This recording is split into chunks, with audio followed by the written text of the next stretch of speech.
Is on. Web streaming on just now. Thank you.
Good morning, everyone.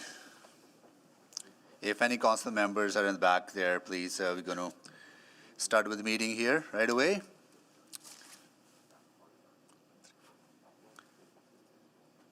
Cool.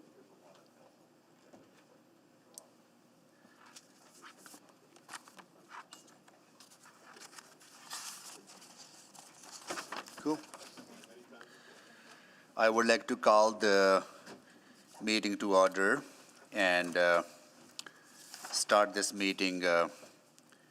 That at this time, I would like to acknowledge that we meet on the traditional land of Treaty 6 territory and acknowledge the diverse indigenous peoples whose ancestors' footsteps have marked this territory for centuries, such as Cree, Tene, Sotu, Blackfoot, Nikorasu, as well as Métis and Inuit, and now settlers from around the world.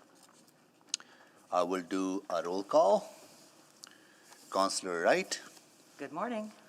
Councillor Knack, Good morning. Councillor Principe, Hello, good morning to the McEwen soccer team. Councillor Stevenson, Good morning. Councillor Paquette. Councillor Paquette, are you online?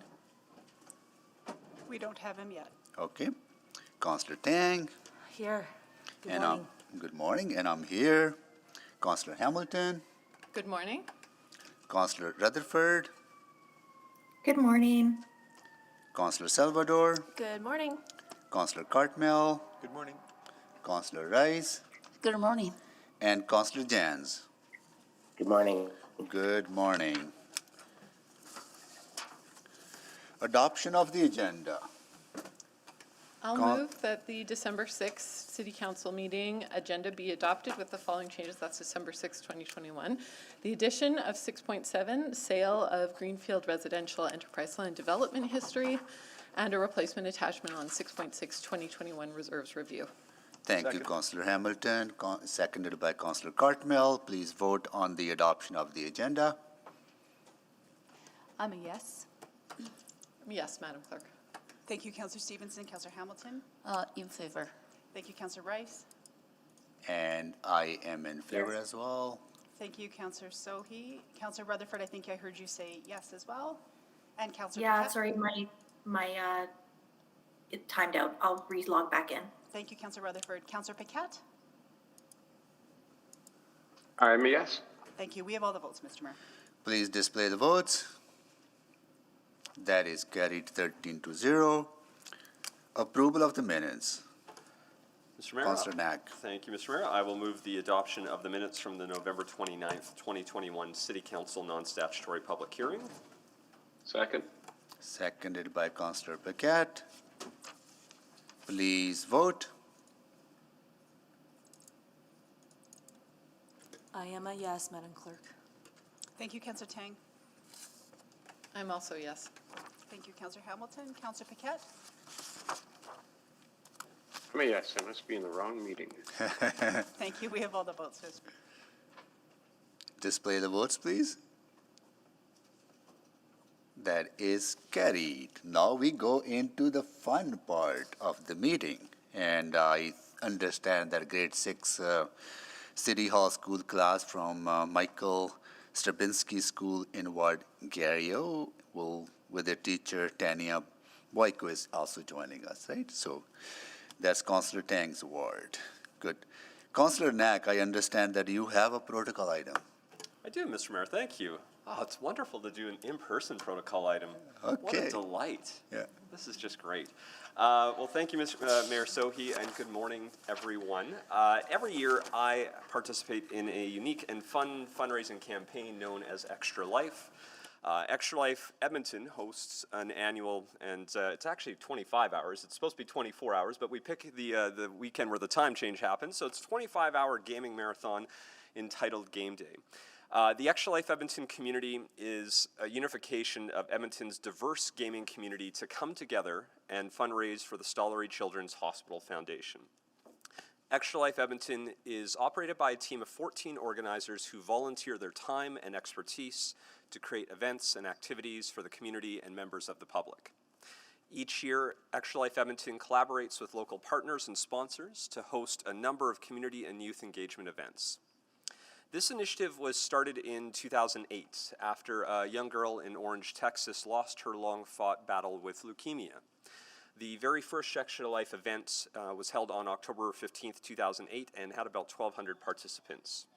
By 2014, they had now 100,000 participants, and of course today that number is far higher. And in total, from all of the Extra Life groups across North America, they've raised about $87 million for children's hospitals.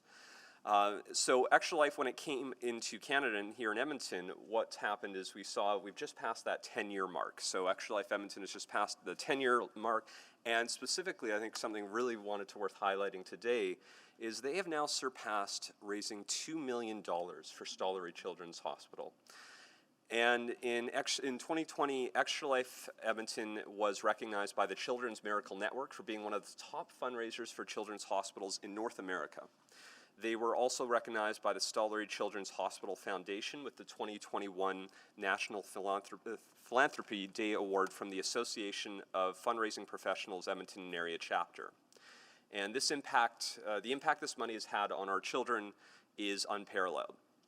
This money goes directly into our local hospital and helps secure life-saving medical care. So I want to thank every single person who has participated in Extra Life, not just this year, but really throughout every year. I also want to thank the incredible work of Extra Life Edmonton and everyone involved, especially over the last 2 years. And I highlight that because they made a commitment that even during COVID, they were going to find ways to make sure this happened so they could continue to raise money for the Stollery. And today, as mentioned, we have some in-person, we have people, humans in the chambers that we can recognize. And so I don't see every single person on my list, but we're going to highlight everyone here and then make sure we take a moment to recognize them. So first from Stollery Children's Hospital Foundation, we have Felicia Hodson. So how this works, since we're in person, you get to stand until I finish calling out all the names. So we don't clap until we call out all the names. You stand while we wait. Mike House from one of our Stollery partners who is not here with us, I don't believe. And then from Extra Life Edmonton, we have Lisa Hawthorne, Derek Law, Carmen Nyan, Raymond Wheeler, Rod Chernick, Claire C., Michael Daly, Jenny Lau, Vincent Lim, Cade Bengert, Eric Sutton. Oh, my formatting has, oh goodness, let's make sure I get it. I think, yeah, here we go. Cordell Moore, Derek Krager-Smith, Joshua Quitley. So let's take a moment and just thank all of you for your work raising over $2 million for Stollery over the last 10 years. Really want to thank you for that.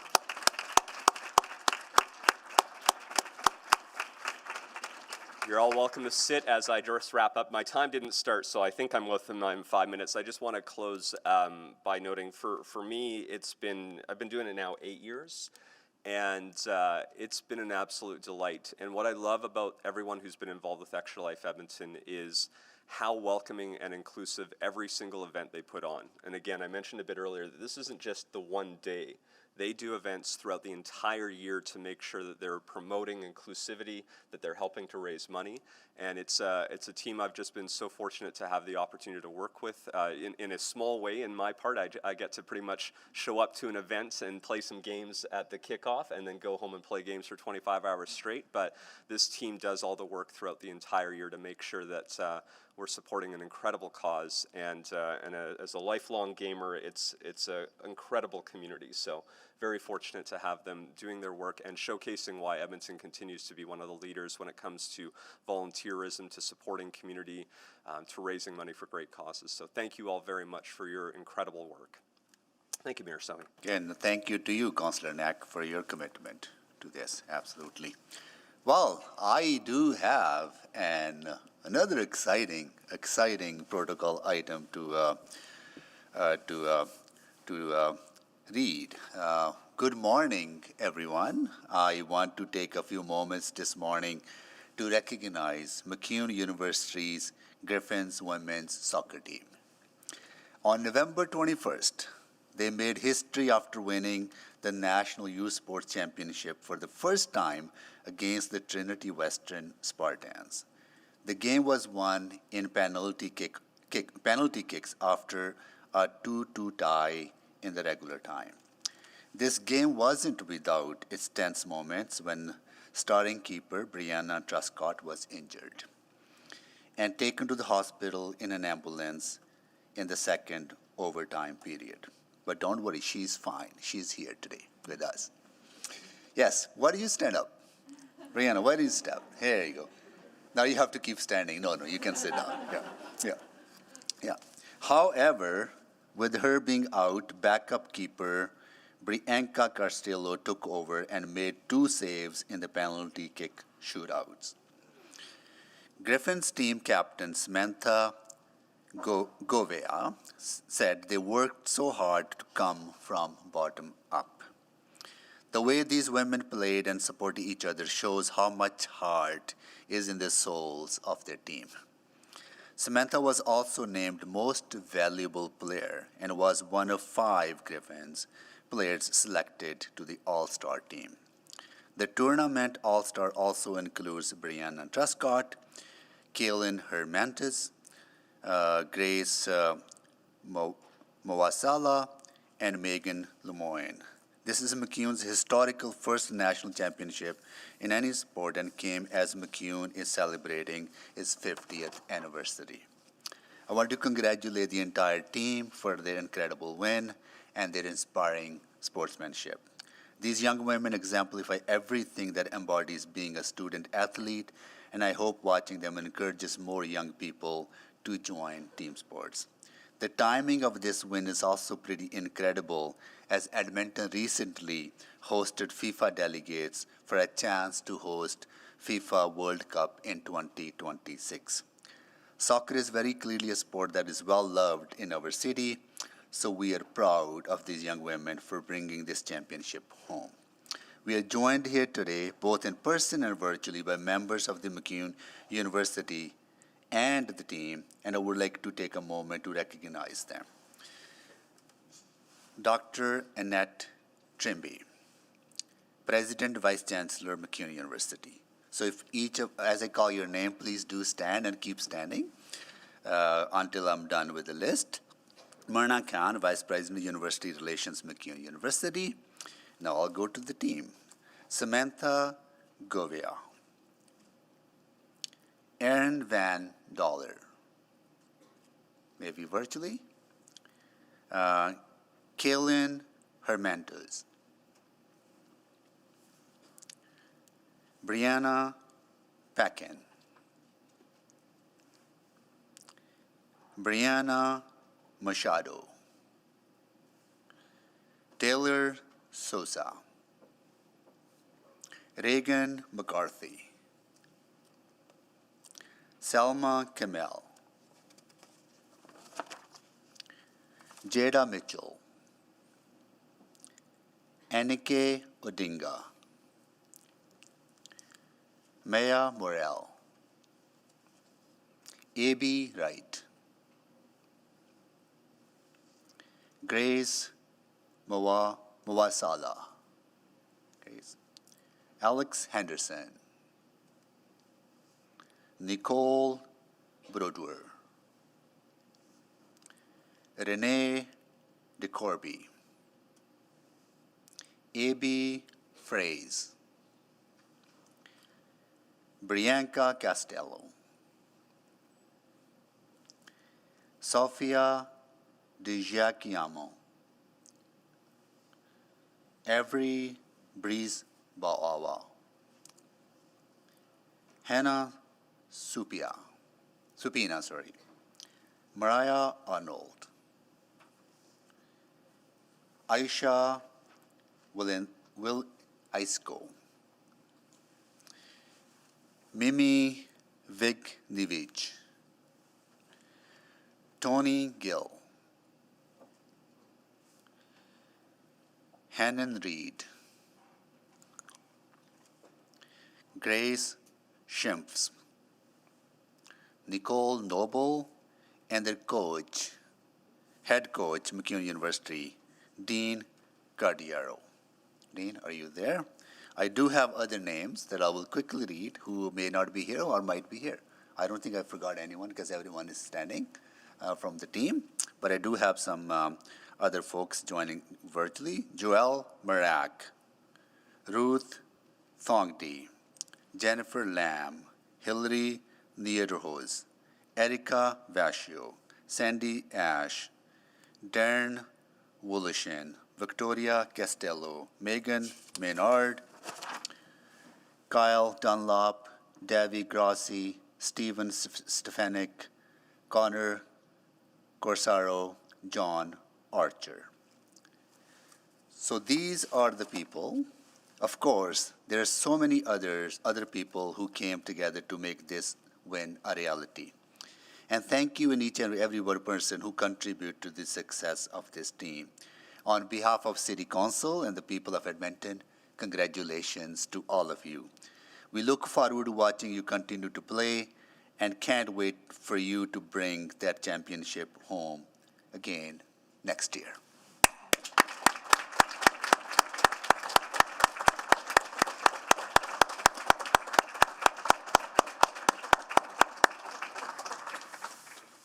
And also, thank you for giving us the soccer ball. We played here as well before you guys came in, so cool. Thank you so much. You're welcome to stay around to watch the proceedings of this council, which you may find boring. But we do important work as well, right? So we are also a team, right? So, yeah. You can judge us in 4 years, how we did.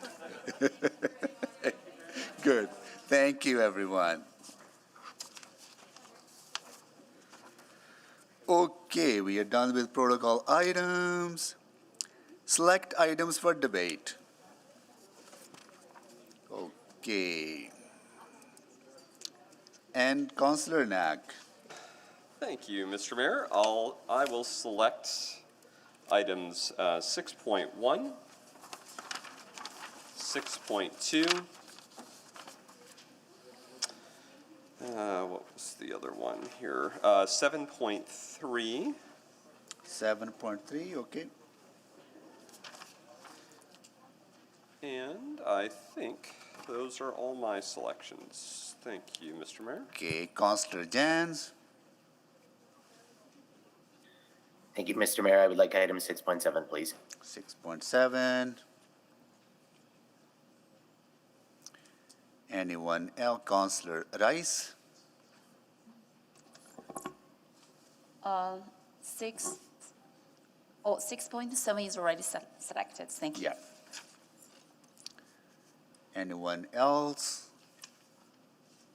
I would like to select 6.3 and 6.4. Is that you, Councillor? I saw Councillor Stevenson moving toward the, is that what you wanted to select as well? That is what I wanted to select as well, so thank you. 6.3, 6.4.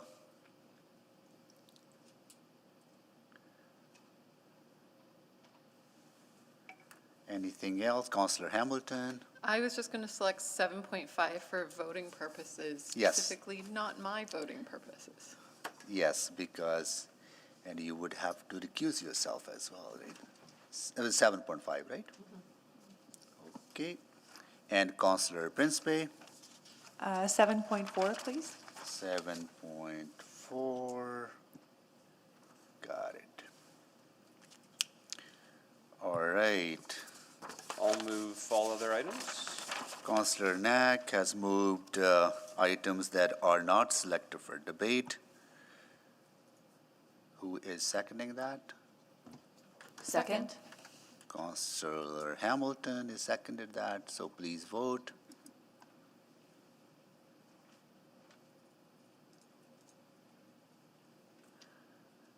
Okay, where is it? There we go. We have all the votes. Display the votes, please. That is carried.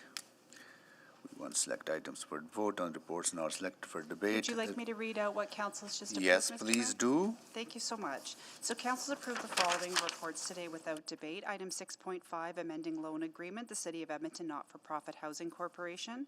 6.6, 2021 reserves review. And that is it.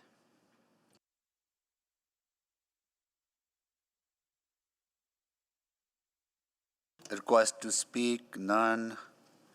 Request for specific times on the agenda other than that what has been already approved, Madam Clerk, for 3:45 for 6.3 and 6.4. That's already- correct. There's no that's other already approved, right? requests. Okay. Vote on bylaws not selected for debate. So moved. Okay. Second? Could we just be really No. clear on what we're voting on, please? Yes, so we need to, the bylaws that have not been selected for debate are 7.1 and 7.2, and Counselor 7.5 would have to, just for voting purpose only, right? So, yeah, okay. So, Counselor Cartmel? Mayor Sohi, Yeah. Madam Clerk, do we need the recommendation in 7.1 first? You could do it afterwards, but I just missed the seconder of who seconded Counselor Tang's. So Counselor Cartmel usually moves the bylaws, Counselor Tang, you can second them, right? So, yeah. So Counselor Cartmel moving, Counselor Tang is seconding. Okay, Yeah. we will correct our Yeah, record. okay. Okay, so I will move first reading of items 7.1 and 7.2.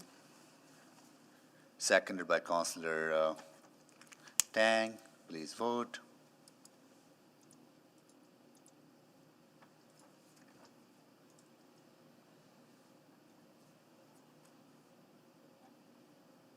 Oops. We have all the votes. Display the votes, please.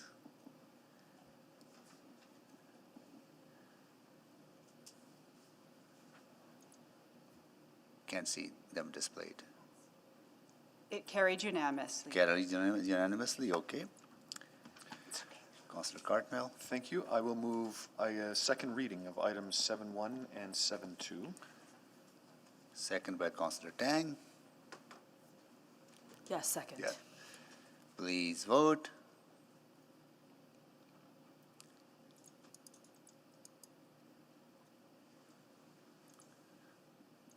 We have all the votes. Display the votes, please. That is carried. I will move consideration of third reading of items 7.1 and 7.2.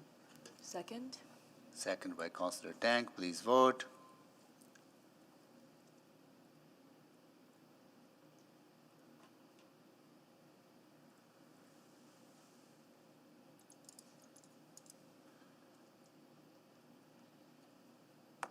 We have all the votes. Display the votes, please. That is carried. And I will move third and final reading of bylaw 19877 and bylaw 19869.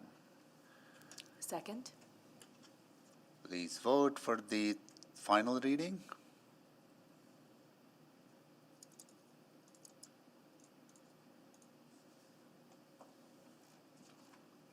We have all the votes.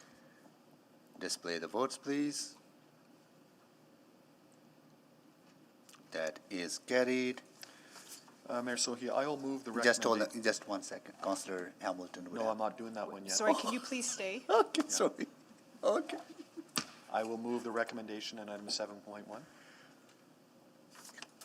Oh, yes, of course. Yeah, thank you. Second. Second by Counselor Tang. Please vote.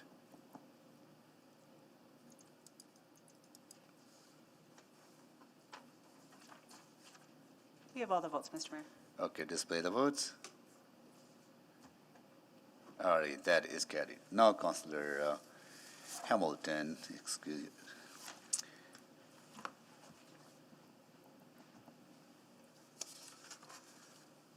Mayor Sohi, I will move third and final reading of Charter Bylaw 19893. So please vote on the final. Can we have a read- seconder, Oh, please? seconded. Counselor Salvador? Second. Counselor Salvador. Please vote on the final reading of this bylaw.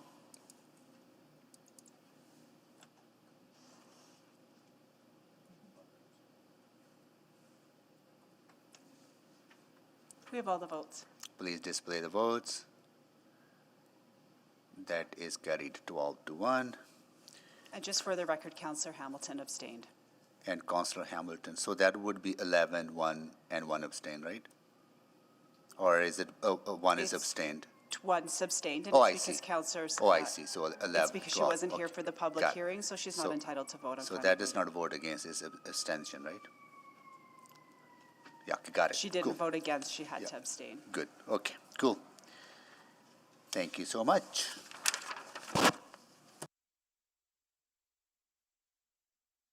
Consular inquiries. Any inquiries from council?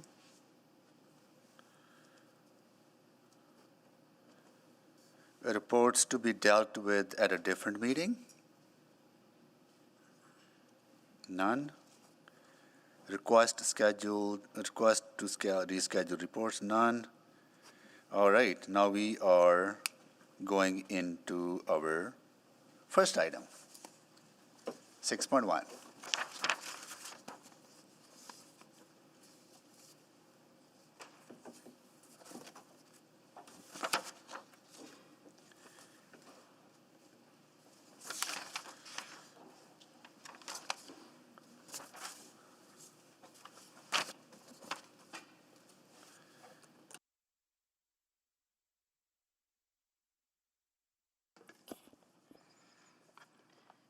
Good morning. Today we'll be presenting the September 30th, 2021 operating financial update and capital financial update.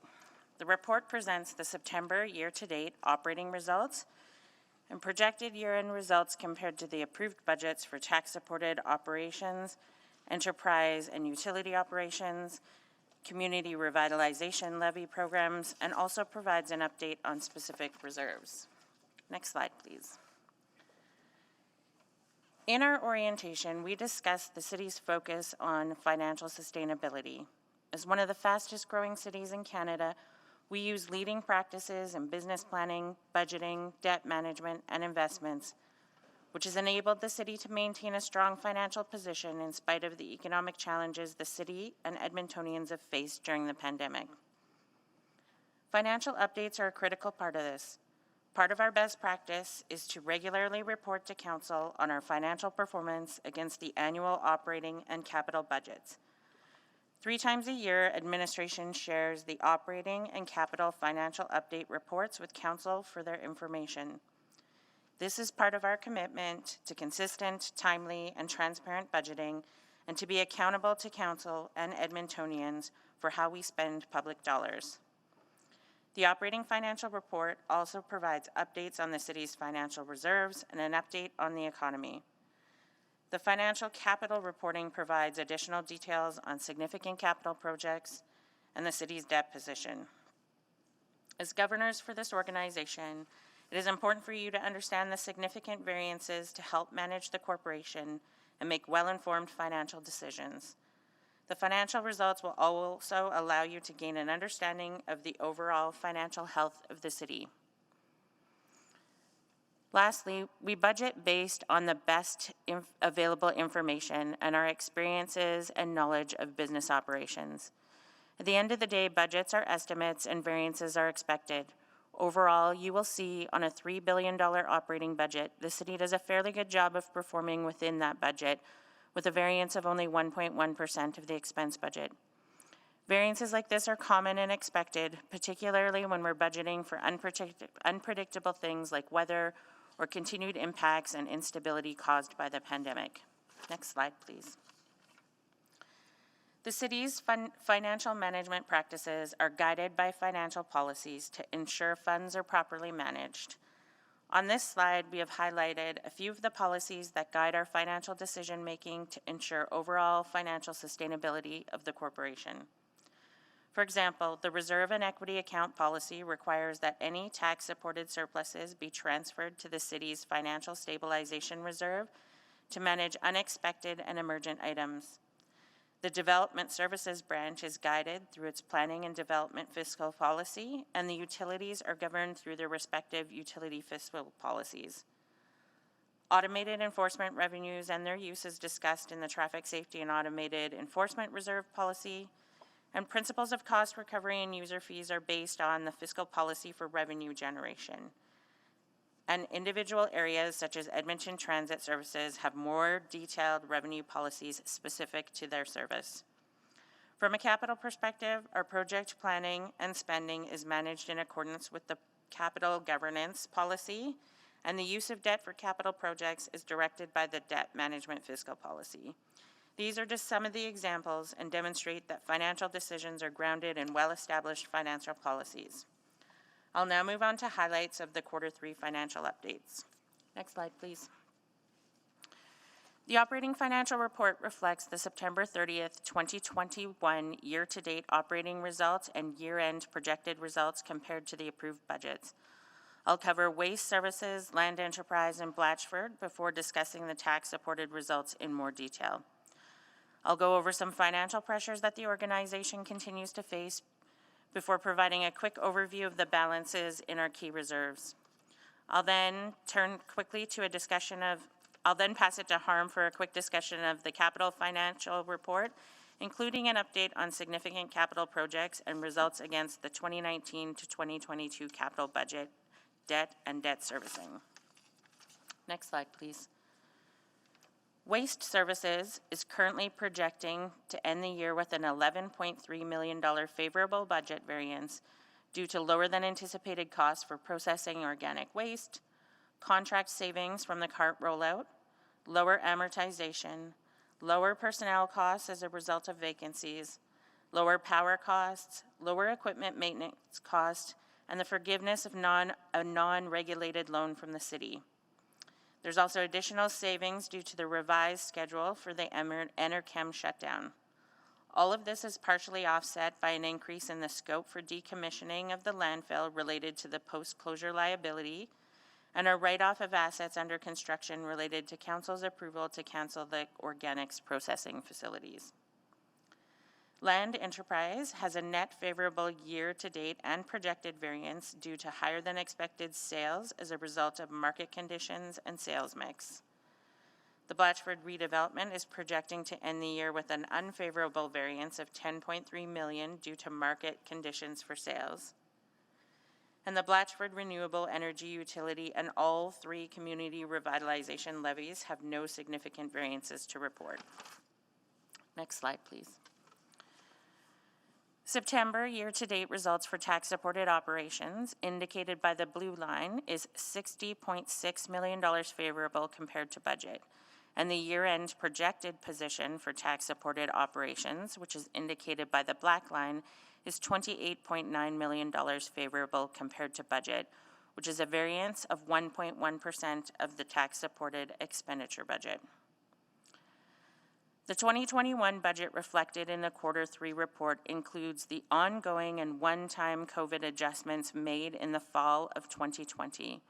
We have also administratively adjusted the budget to reflect the return of unused funding to the appropriated financial stabilization reserve in line with the intentions at the time for COVID adjustments. The COVID adjustments were approved. We have explained this in detail in a supplementary schedule to attachment 1 of the operating report. Next slide, please. This slide summarizes the key variances from budget that comprise the year-to-date and year-end projected tax-supported variance. We have also identified the category of the variance. As you can see, the majority of significant variances are either a result of COVID, external factors beyond our control, or operating impacts of capital. The main factors contributing to the variance include lower personnel costs, mainly due to recreation center closures that resulted in temporary layoffs due to the pandemic, lower than budget costs for transit operators, as well as cost savings due to vacancy management. Higher than budgeted tax penalties reflects decreased collections due to economic factors that emerged prior to 2020 and additional financial impacts of the pandemic. Lower than expected operating costs and revenues from recreation facility revenues as a result of delayed relaunch of the recreation facilities. This is largely due to the fourth wave of the pandemic. Greater than anticipated reductions in Edmonton Transit fare revenues and advertising revenues as a result of the pandemic. There's also lower snow and ice control costs due to less snowfall than anticipated in the quarter. Excuse me. The snow and ice control budget is based on normal or average snowfall. Higher than average snowfall in the latter part of the year can result in a lower positive variance. There's lower on-street construction and maintenance, or OSCAM as it's shown in the table, revenue as a result of lower industry demand. Lower smart fare costs due to the phased implementation into 2022, and higher than expected software licensing fees for Enterprise Commons. The city had budgeted for additional licensing costs for the implementation of Enterprise Commons. However, licenses for various individual systems that are part of the Enterprise Commons system were not contemplated in the original budget. This is being adjusted for through the fall 2021 supplemental operating budget adjustment. There are also various other net cumulative variances across all branches. These are explained in more detail within the more detailed department sections of the operating financial update report. Next slide, please. This slide provides an update on the Financial Stabilization Reserve, Planning and Development Reserve, and the Traffic Safety and Automated Enforcement Reserve, three of the city's key reserves. Before I quickly discuss the balance of key reserves shown on this slide, I'll just provide a quick overview of the Financial Stabilization Reserve. The Financial Stabilization Reserve is an uncommitted reserve used to manage one-time, unexpected, emergent financial needs and should not be used to address ongoing pressures or mitigate tax levy increases. Each year, 100% of any annual tax-supported operating surplus will be applied to the unappropriated Financial Stabilization Reserve and any deficit drawn from it. Any balance above the target will be amortized evenly over the 3 subsequent operating budget years or applied to significant one-time operating expenses or capital priorities. In the event of a balance below the minimum level, a strategy will be adopted to achieve the minimum balance over a period not to exceed 3 years, starting with the subsequent year's operating budget. The strategy may include replenishing the reserve with any unplanned one-time revenues, previously committed one-time contingent funds, or appropriated items that are no longer required for their original purpose. Previous year's surpluses accumulate in the Financial Stabilization Reserve. The projected balance of the Financial Stabilization Reserve for 2021, based on the approved budget transfers from the reserve, is $113 million, which is slightly above the minimum balance of $110.4 million, but below the target balance of $183.2 million. This balance does not reflect the projected year-end tax-supported surplus. At the end of the year, in accordance with city policy, the tax-supported surplus is transferred to the Financial Stabilization Reserve.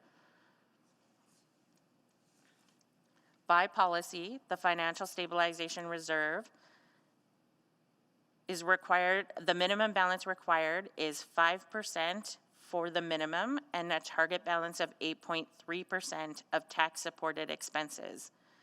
The minimum and target balances are based on a risk-based review of the financial risks faced by the city and completed a minimum of every 3 years.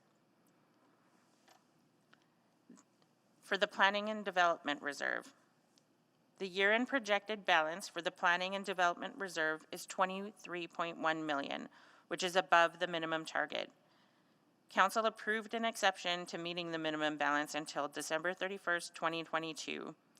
Stronger economic activity in 2021 led to an increase in revenues and the expenses that place the Planning and Development Business Reserve in a stronger position than originally budgeted. The projected year-end balance for the Traffic Safety and Automated Enforcement Reserve for 2021 is $1.6 million, which is below the minimum required balance of $2 million. A detailed reserve schedule for 2021 and 2022 is included within Attachment 1 of the operating report. Due to a continued decline of revenues, the reserve is anticipated to be in a deficit by the end of 2022. Administration will return in the first quarter of 2022 with a report exploring options to address this challenge. We're aware that photo enforcement revenues have been gradually declining and based on current projections are expected to drop by $21.2 million in comparison to budget over the 2022 year. This is a drop of 27% in revenues compared to budget over that year.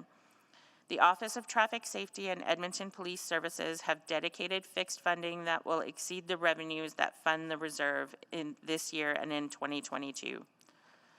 A final note on reserves. Administration has completed a review of all reserves as well as a risk-based reserve review of the Financial Stabilization Reserve. That is the report that you approved earlier this morning. I'll now pass it to Mr. Rye for a discussion of capital. Thanks, Stacy. So moving on to the capital financial update.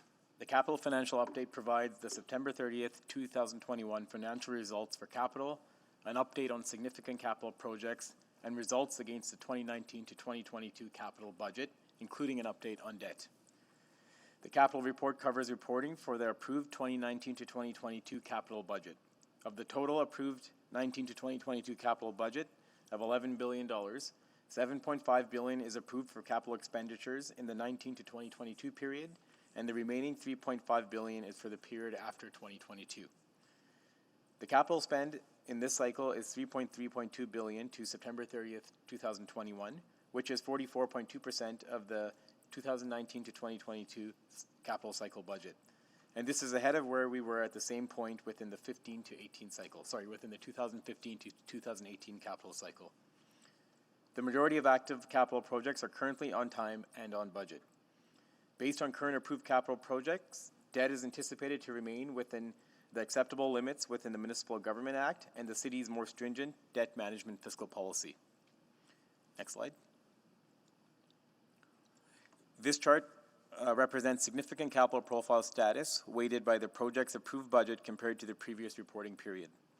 The left chart is budget status and the right chart is schedule status. The previous quarter is displayed alongside the current quarter to visualize the trending of project status through the cycle. As indicated in the charts, 97.6% of the capital budget is reporting within acceptable tolerance for budget, as seen on the left, and 97.1% of the capital budget is reporting acceptable tolerance for schedule, as seen on the right. Projects within the green or yellow status are considered to be within an acceptable tolerance. Red, yellow, and green project statuses are explained in attachment 2 of the capital report. Next slide. The city is subject to limits both for total debt and debt servicing, which is principal and interest payments on debt by the Municipal Government Act. The total debt limit is 2 times the city's consolidated revenues, and the debt servicing limit is 35% of these same revenues. The city is within the borrowing limits established by the Municipal Government Act and is projecting to use 59% of the Municipal Government Act debt limit and 29% of the Municipal Government Act debt servicing limit as of December 31st, 2021. The chart shows the city's total debt is peaking in 2024 at $4.45 billion, which is primarily a result of a few significant debt finance projects such as Valley Line Southeast, Yellowhead Trail Freeway conversion, and Valley Line West. These projects are funded in part with tax-supported debt to match funding provided from other orders of government of $3.5 billion, which ranges from 50% to 76% of the project's budget. Projections are based on currently approved debt projects and are updated quarterly. Next slide. The city is also subject to its own more conservative debt limits outlined in the debt management fiscal policy. This limits the total debt servicing of the city to 22% of consolidated revenues compared to 35% under the Municipal Government Act and 15% of tax levy revenues for tax-supported debt. The city is currently within its more stringent debt servicing limits and used 45% of the city's total debt servicing limit and 60% of the tax-supported debt servicing limit this year. Debt limits have not been adjusted for future effects of COVID pandemic on revenue. Administration continues to monitor this. I'll now hand it over to Ms. Padbury to close. There's a lot of detail in these financial reports, and as I alluded to at the start of the presentation, as governors, your role includes monitoring the financial health of the city. Both from an operating and capital perspective, the Q3 results demonstrate the city is managing its financial resources well. From an operating perspective, we are currently projecting to finish the year with a positive variance of 1.1% compared to budget. Finishing this close to budget with an overall $3 billion spending budget represents sound fiscal management, particularly in the current environment when we are still feeling the volatility of COVID. The variance is partly due to factors outside of our control and responding with intentional and prudent expense management. As an organization, we've been scrutinizing our spending to produce surplus budget funds that can be set aside in the Financial Stabilization Reserve to manage the future budget impact of COVID in 2022. We will continue to monitor the Financial Stabilization Reserve as it's close to its minimum balance, and we'll bring back a report in Q1 of next year on a strategy to address the challenges anticipated with the Traffic Safety and Automated Enforcement Reserve. From a capital perspective, the story is the same. The majority of capital projects are on schedule and on budget, and we are well within the city's debt and debt servicing limits. And with that, we'll take questions.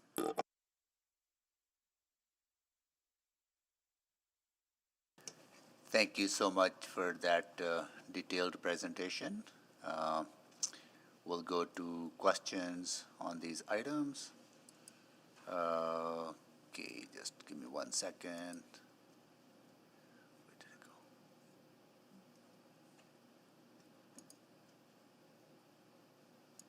I got logged out. No, I just got a select. Why I got logged out? There you go. Got it. Councillor Principe. Hi, I just wanted to talk about Blatchford a little bit. It didn't go as well as anticipated because of market condition for sales, correct? That's correct, and I should probably, so it is $10.3 million below budget, but that doesn't necessarily mean that it's losing money. It's that land sales didn't progress as quickly as we thought they were when we did the original budget. And I'm not sure if Mr. Laughlin has more to add. No, very well said. It's more of a cash flow miss, so to speak, in terms of projections against actuals. And at this point, how is the outlook? Well, it's a long-term outlook for Blatchford. This is a neighborhood that would develop over the next 20 to 30 years. So it does go through the ebbs and flows of what happens from a market perspective. We are in the process of updating the pro forma based on the most recent information, and we're targeting to have that pro forma updated by Q1 of next year. So the sales are quite reflective of the market then? They are. When we measure against market across the city, it is comparable, and appreciating that the type of housing that's being provided in Blatchford is a bit of a unique type of housing market, but still reflective of what we're seeing. Okay, thank you. Thank you, Councillor Principe. Councillor Knack. Thank you, Mayor Sohi. Wanted to ask about the variance on the snow and ice control piece, and I'm guessing the most recent blading is probably a reflection of this, but I want to make sure. We've approved a new policy earlier this year, which sort of took out the what is now an administrative policy from what used to be in the council policy, and the council policy more focuses more broadly on things like safety and accessibility and connectivity. So therefore, I guess my question is, being that we're trending with a surplus, but we have a new policy that maybe talks about a heightened body of work, do we see ourselves using some of that money now? Under the old policy, we might not have, but do we see ourselves maybe taking a step back and saying, hey, we've got some extra money, we have a new policy, can we do more in this area? So, Councillor, with respect to the policy, we will always try and work towards the policy. and stay within budget as our principal foundation. If there is need to do additional work for the purpose of maintaining safety or accessibility, and we can do that within the existing scope of the policy and the budget, we will. So, for example, the most recent residential blading was initiated based on some significant conditions with respect to freezing rain. So we have a policy that gives us a targeted service level, but we still will focus on safety and mobility or accessibility if we need to. So as long as we can work within the scope of that policy, we have a fair bit of leeway on that. If we were to change the service delivery or the service levels that went significantly different direction than the policy, then we would need further direction from council.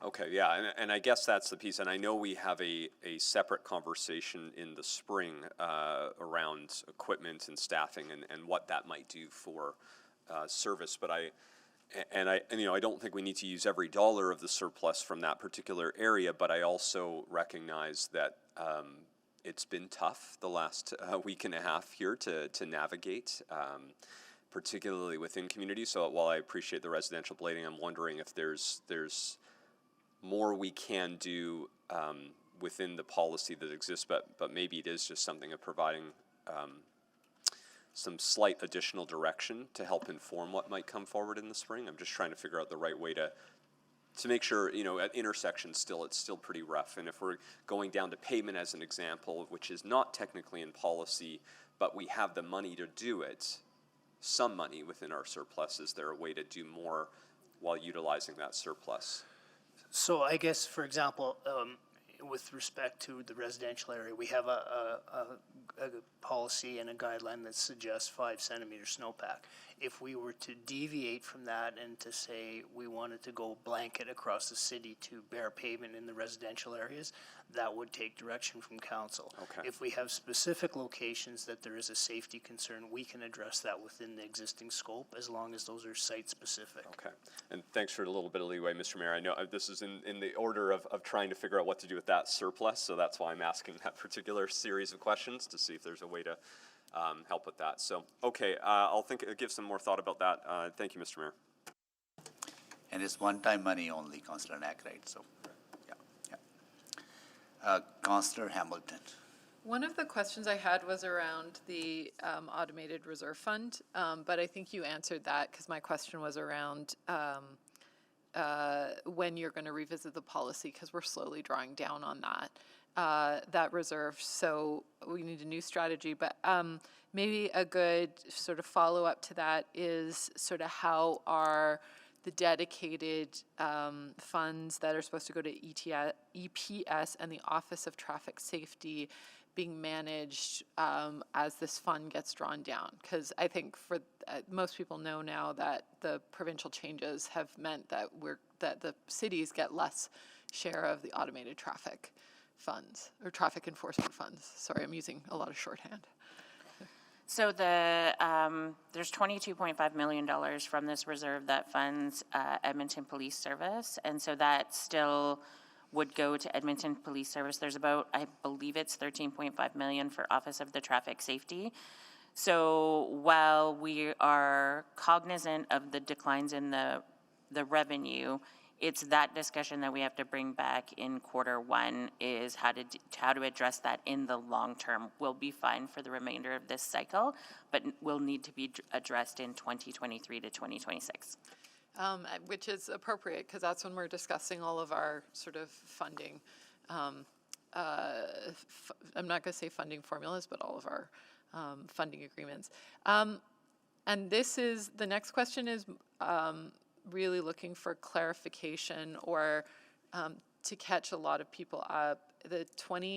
And catch myself up mostly. In 2018, you remember that we, as part of the budget, we did a smoothing exercise. So it was to avoid a really sharp spike in 1 year. We took money out of the reserve and then paid it back. Our plan was to pay it back over the course of the rest of the budget so that we didn't get a spike and then it comes down. We just got one smooth planned tax increase. And I'm wondering how that, is that factored into your numbers? Has COVID impacted our ability to pay that reserve money back? If you could speak to that a bit.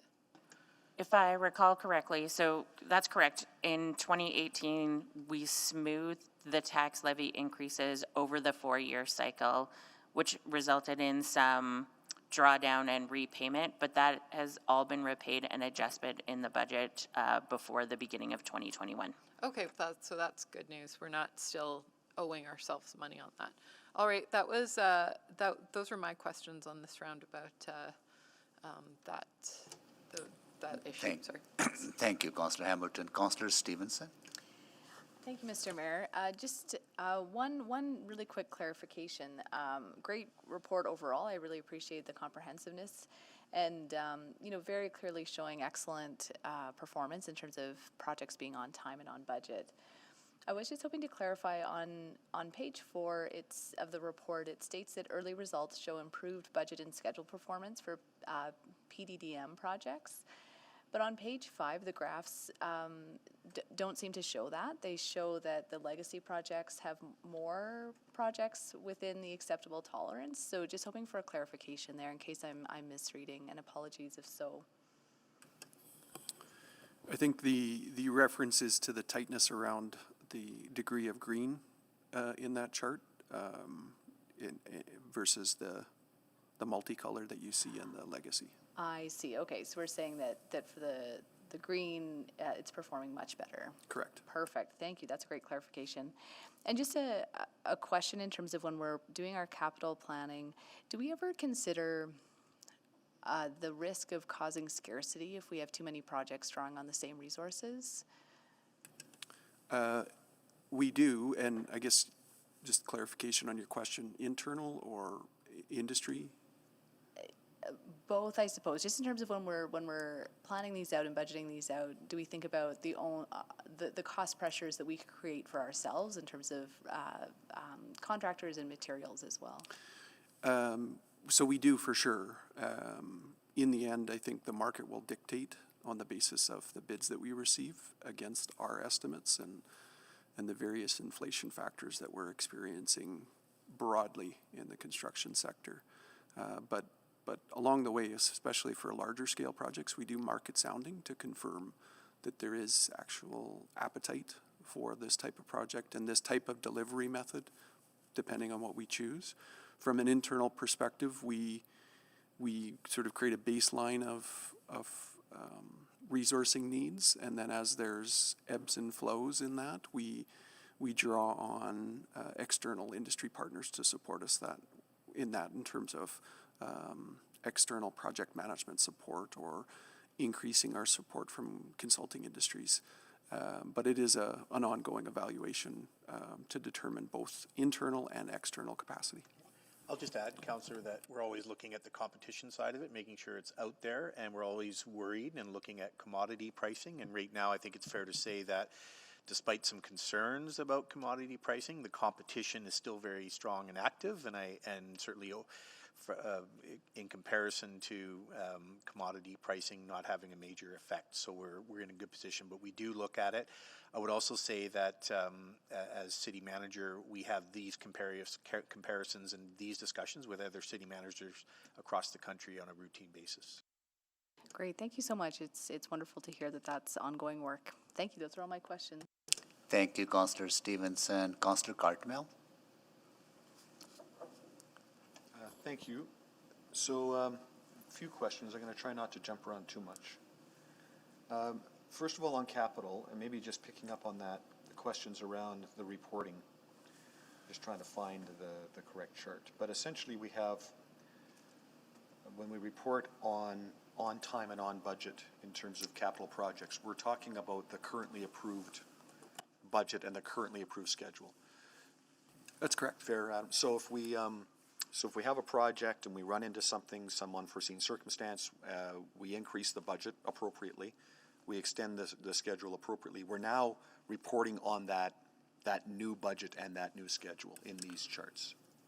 Yes and no. Okay. So if there is a change in scope on the basis of council direction, certainly the the parameters change. If it's something that materialized on the basis of the project and issues related to that, typically no. It would depend on exactly within the continuum of the PDDM that we have that conversation with council.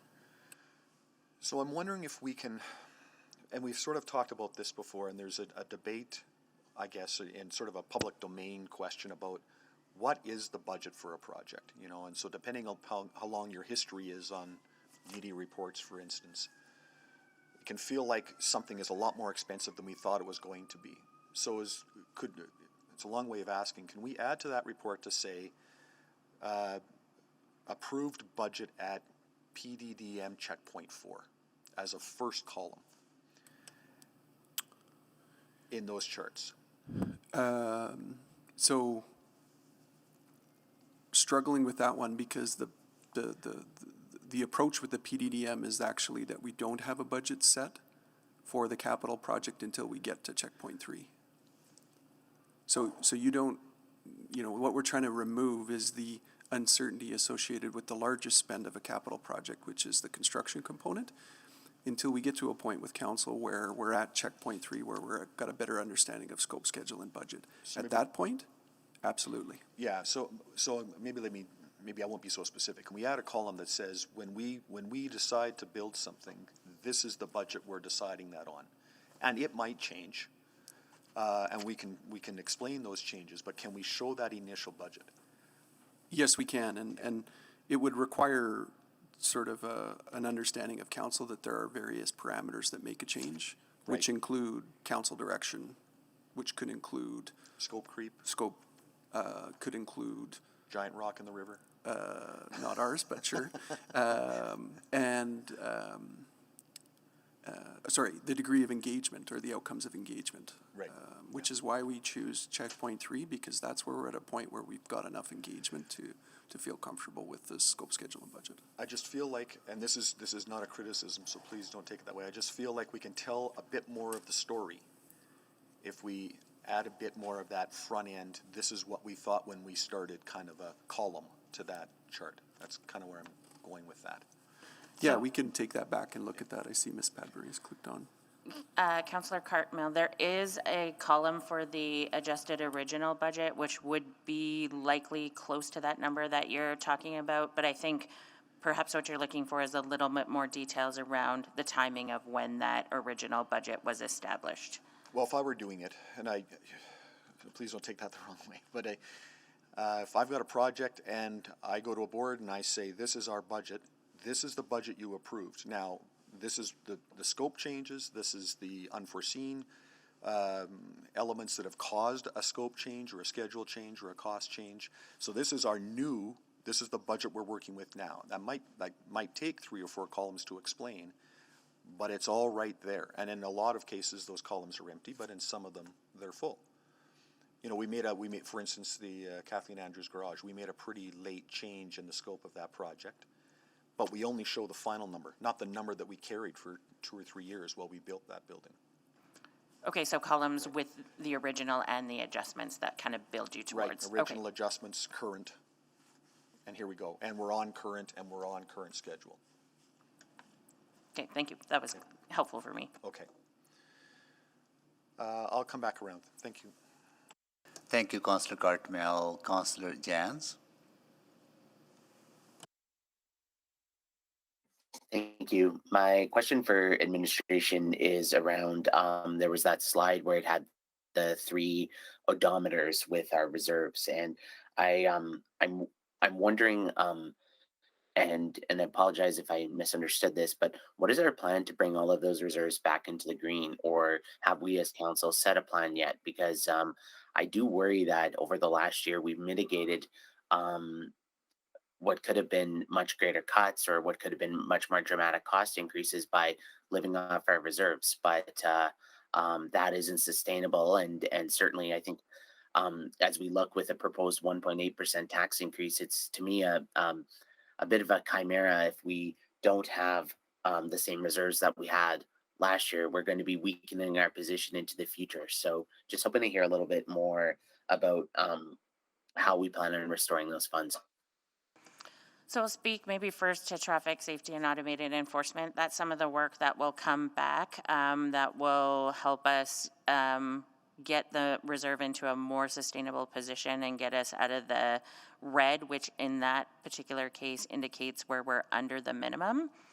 For the other two reserves, though, I would say even though we use the red, yellow, green here, green is above target and yellow is above minimum balance and below target. And so the reserves are designed in a way that requires a minimum balance under which we would say that there's insufficient resources to effectively manage risk associated with future transactions, and target balances over which, when you're over the target, we would start to suggest that perhaps you're holding more money than you require for a risk-based purpose. And so really, those reserves being in the yellow, they're within the corridor that they're being established for. So if council could make a decision to come up with a strategy to take all of those to the target, but that isn't currently how the policies are designed. Okay, that's helpful clarification.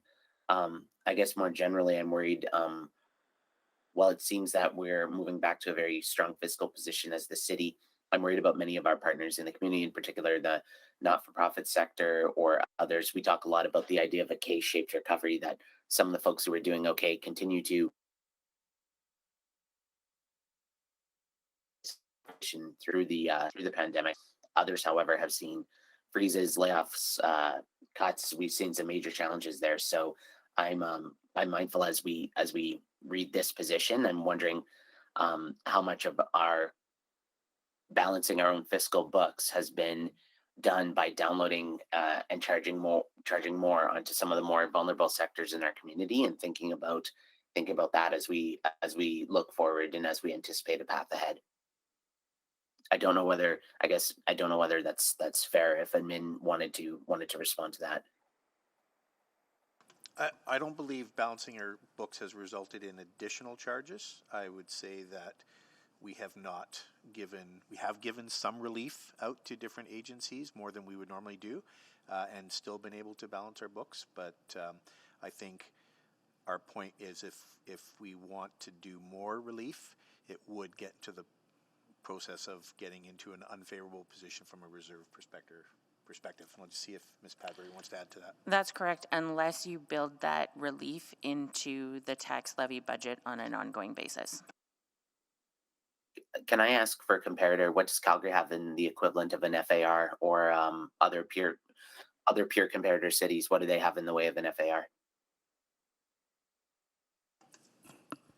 Councillor Jan? Sorry, you don't have to answer this now. This could be a memo to council, but I'm looking to get a sense of if we're on track as a city. We have it. Harm will share it.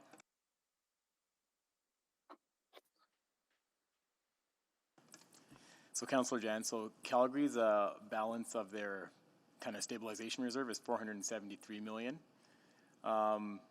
City of Regina is sitting around 30 million. Saskatoon's got a lower balance of around 4 million. Another comparator is Winnipeg, and they're sitting around 120 million as their financial stabilization reserve balance. And the only thing. And ours again? Ours is 113 currently before the year-end surplus goes in. The only other thing that I would caution is when we compare account balances with like names, we also have to be mindful that each city structures their reserves differently. So sometimes their general reserve can incorporate money that we have in a specific reserve on our side. Right. Okay. Thank you for that. Thank you, Councillor Jans. Councillor Rice. Thank you, Ms. Mayor. I have a question related to specific operation updates. By looking at attachment 1, and so I notice all the operating and the expenses compared to the revenues, and then it appears under the situation city is overspending. I just want to reflect this to the public voice worry about cities overspending, and specifically I can give you one example. one example, and then page 10 of attachment 1 for city operations. So this is just one example compare between the expenses and the revenues, and then the number always shows is overspending. So I just wondering, and this is just one example. There are many breakdown example as well, and then it shows overspending, and then so I just wondering how this overspending leading to we have surplus at year end. Maybe you can talk about more about this specifically how our budgeting process reflects this actual spending. So if I can just clarify, what I think you're referring to as overspending is where you see expenditures in excess of revenue in specific budget areas. Yes. So in areas where we have expenditures in excess of revenue, those are areas that are supported by the tax levy. And so while there's revenues less than expenditures, the budget has in fact contemplated tax levy support for those operations. And once we factor in tax levy support, the surplus comes from being over or under budget against the original plan. So as a municipality, we run many operations that don't recover their full expenses through standalone revenues and are supported by the tax levy. Another way to put it might be that the revenue in that case is revenue less the tax revenue, correct? That's correct. If you added the tax levy revenue to that, that's how you would generate the surplus. Or the variance, which would be the difference between what your planned expenditures, revenue plus tax levy revenue less expenditures are always a balanced position.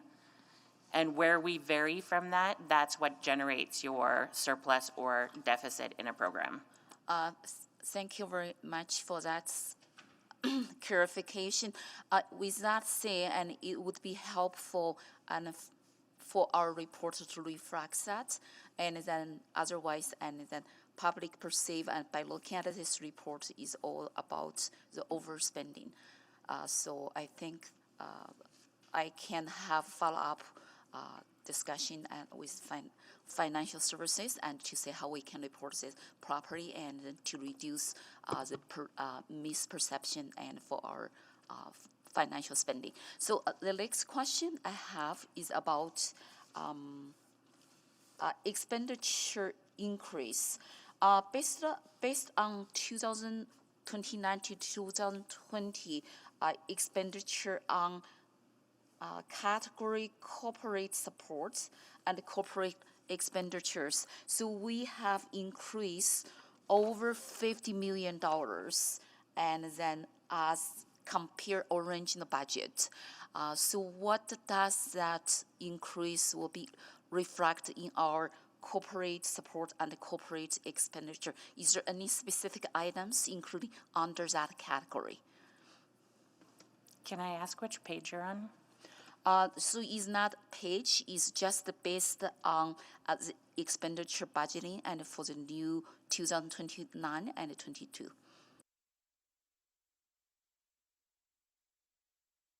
So for all of corporate expenditure, like the sum of all corporate expenditures 2021 versus 2020, is that your question? Is for 4 years total spending. For your total spending and under category corporate support and corporate expenditures. I think my time is out. I can come back later. Thank you.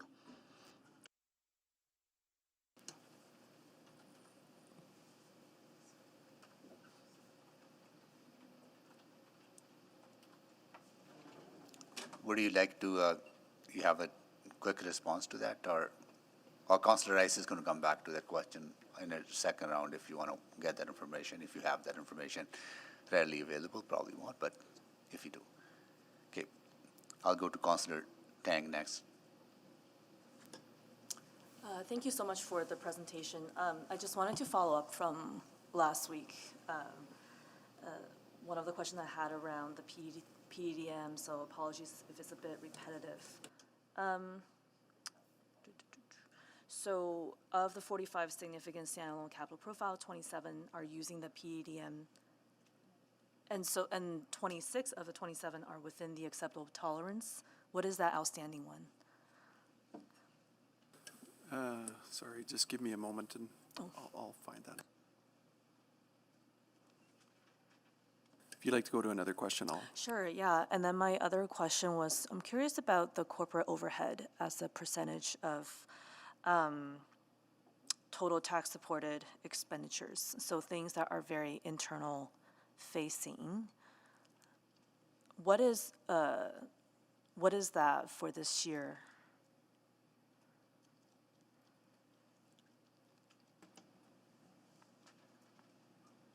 So I would actually just have to come back on that. Sure. I could probably have that for the budget discussions on Wednesday. Perfect, thank you. And that's it. Those are my two. I will circle back. No problem, thank you. Thank you, Councillor Tang. Can you take the chair? Yes, I can. Thank you. So a couple of clarifying points. The 28.9 million potential surplus by the end of the year, does that factor in the money that you budgeted for 2022 for COVID recovery? So a portion of that will be used to address So they'll be COVID coming in out of that. 2022. So Yeah. it'll be coming out of the 28.9. So they'll probably be less if that is the number, right? Well, so how it'll work is it will be that number, and then as soon as it hits the financial stabilization reserve, we will appropriate what's Got it. required into the Got it. appropriated FSR. Is that the same situation with the FSR minimum balance of $113 million? Because we are taking some money from FSR to fund COVID recovery for 2022. Would that lower the amount to below 113 million, or would if you have already factored that into the FS? Yeah, because so we've factored it in. So because it's in 2022, what'll actually happen is 113 million, which is the current balance, will become $28.9 million higher. Okay. And then we'll remove 8 and appropriate it for COVID in accordance with that report, because it's I in the see. 2022 year. So I see. So the adjustment for the 2022 is actually coming from the potential surplus that might well go into FSR. That's correct. So Okay, if we were to not produce a surplus, then we would draw negative. Got it, okay.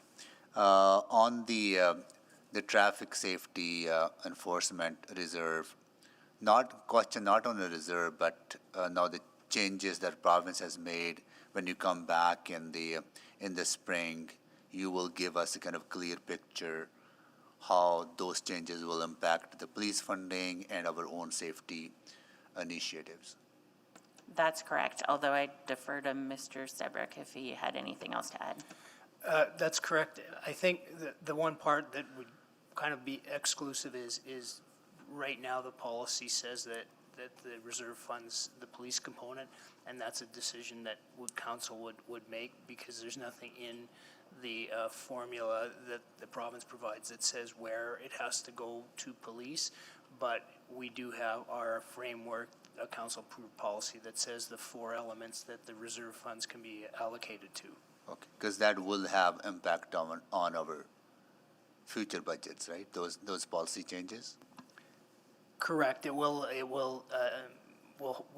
have to update our revenue projections based on the new guidelines, and we're in the process of doing that now based on the early information we have. Okay, and those projected revenues will possibly, if they're lower than projected, then will either impact the police budget or they will impact the work that we're doing in the traffic safety area?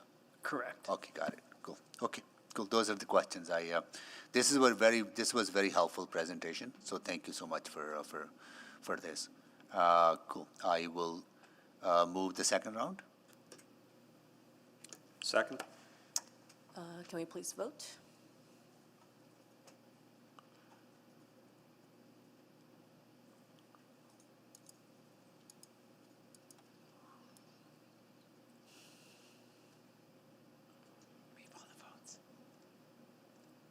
We have all the votes. Can we please display the vote? Can I just check? Counselor Stevenson is showing that she's absent, but I can see her. Oh. She's here. Okay, we have all the votes. Okay, and carry unanimously. And Mayor Sohi can have the chair back. I'll take the chair back and I'll go to, for the second round. And I think Council Cartmel was first on the line for second round. Thank you, but I've since discovered my questions are all about the budget, not about these financial updates. So Okay, got it. thanks anyway, though. No. Okay, then I think Councilor Rice, you were second up. Don't have the list, but I just think Councilor Rice had the. Councilor Rice, you had second round, right? I know there's no one on the list, but I think Councilor Rice wanted to have a second round, right, Councilor Rice? I think just my question, and if you can provide some information on that.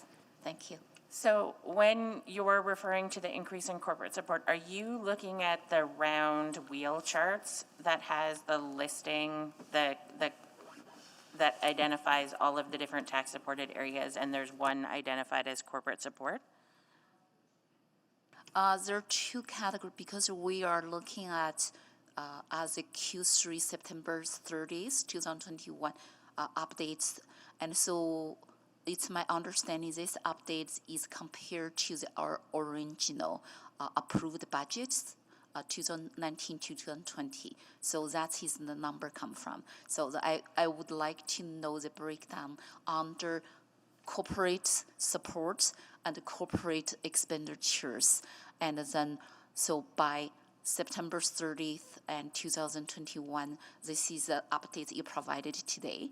And then why the increase expenditures by that much $1 million. So if you could provide more details, that would be appreciated. Thank you. So, Councilor Rice, so thanks for the question. So, like our corporate support functions, as we kind of classify them in the budget, when we're talking at a high level, those are generally our support functions. So, financial services, employee services, communications, and engagement. So, that's usually the expenditures categories that are within there.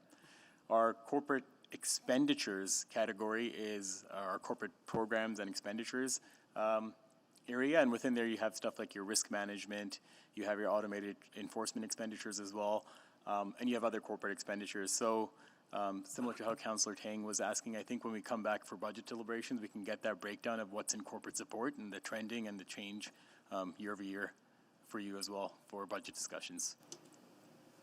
Okay, thank you. Thank you, Councillor Rice. Councillor Paquette. Yeah, thank you, Mr. Mayor. I'll move that we, if there are no other questions, move that we receive this report for information. Mr. Mayor, I'm sorry. Who's that? Oh, sorry. just have the answer to Councillor Tang's question, if you permit. Oh, yeah, please go ahead. Yeah. And then I'd like to speak to this as well. So on schedule, it's 105th Avenue. That one is a mistake actually on our part. When we updated the project at Checkpoint 3, we mistakenly didn't update the schedule in our system, so it'll report as late. However, all public communication has been identifying the correct year. And on budget, it's 50th Street, which we've talked about. Thank you. Good.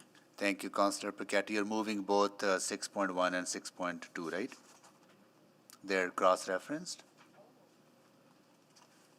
Sorry. You know what, if Just hold that's on. the case, Councillor I Paquette, should just probably hold hold on, because I believe that Councillor Cartmel said that he had some questions about 6.2. Yeah, I also had some questions about 6.2. Apologies, I didn't. Okay, Yeah, good. so Okay, that's my because they'll- mistake. I was just trying to be efficient and lost it. No problem, then. You don't have to move them yet. I can wait. You have questions? Yeah, just just a quick question. Okay, so this is looking a little bit further out than just this one, but based on our experience with COVID at this point, and looking at the financial stabilization reserve and the planning development reserve, and the traffic and automated enforcement reserve. So the third one, the last one I just mentioned, that's unlikely to grow unless we cut back on how we allocate those resources. So what is the picture there going forward past this year based on new regulations from the province? So, Councillor, I think when we report back in the spring, what we will have is a better assessment of what the revenue would look like on an annual basis. And then we would identify the current expenditures that we have through the existing processes. And we would look at what pieces are operations and what would be capital, and should we need to adjust any of the capital expenditures related to the mobility and safety enhancements that we've been providing through the program. So we would provide that assessment to council, and then we would need to look at if there's still a desire to move forward with those mobility safety programs, how we would do that, and what the funding could be for those, whether that would need to be tax levy or it would need to be some form of grants should they be eligible. Right, okay, yeah.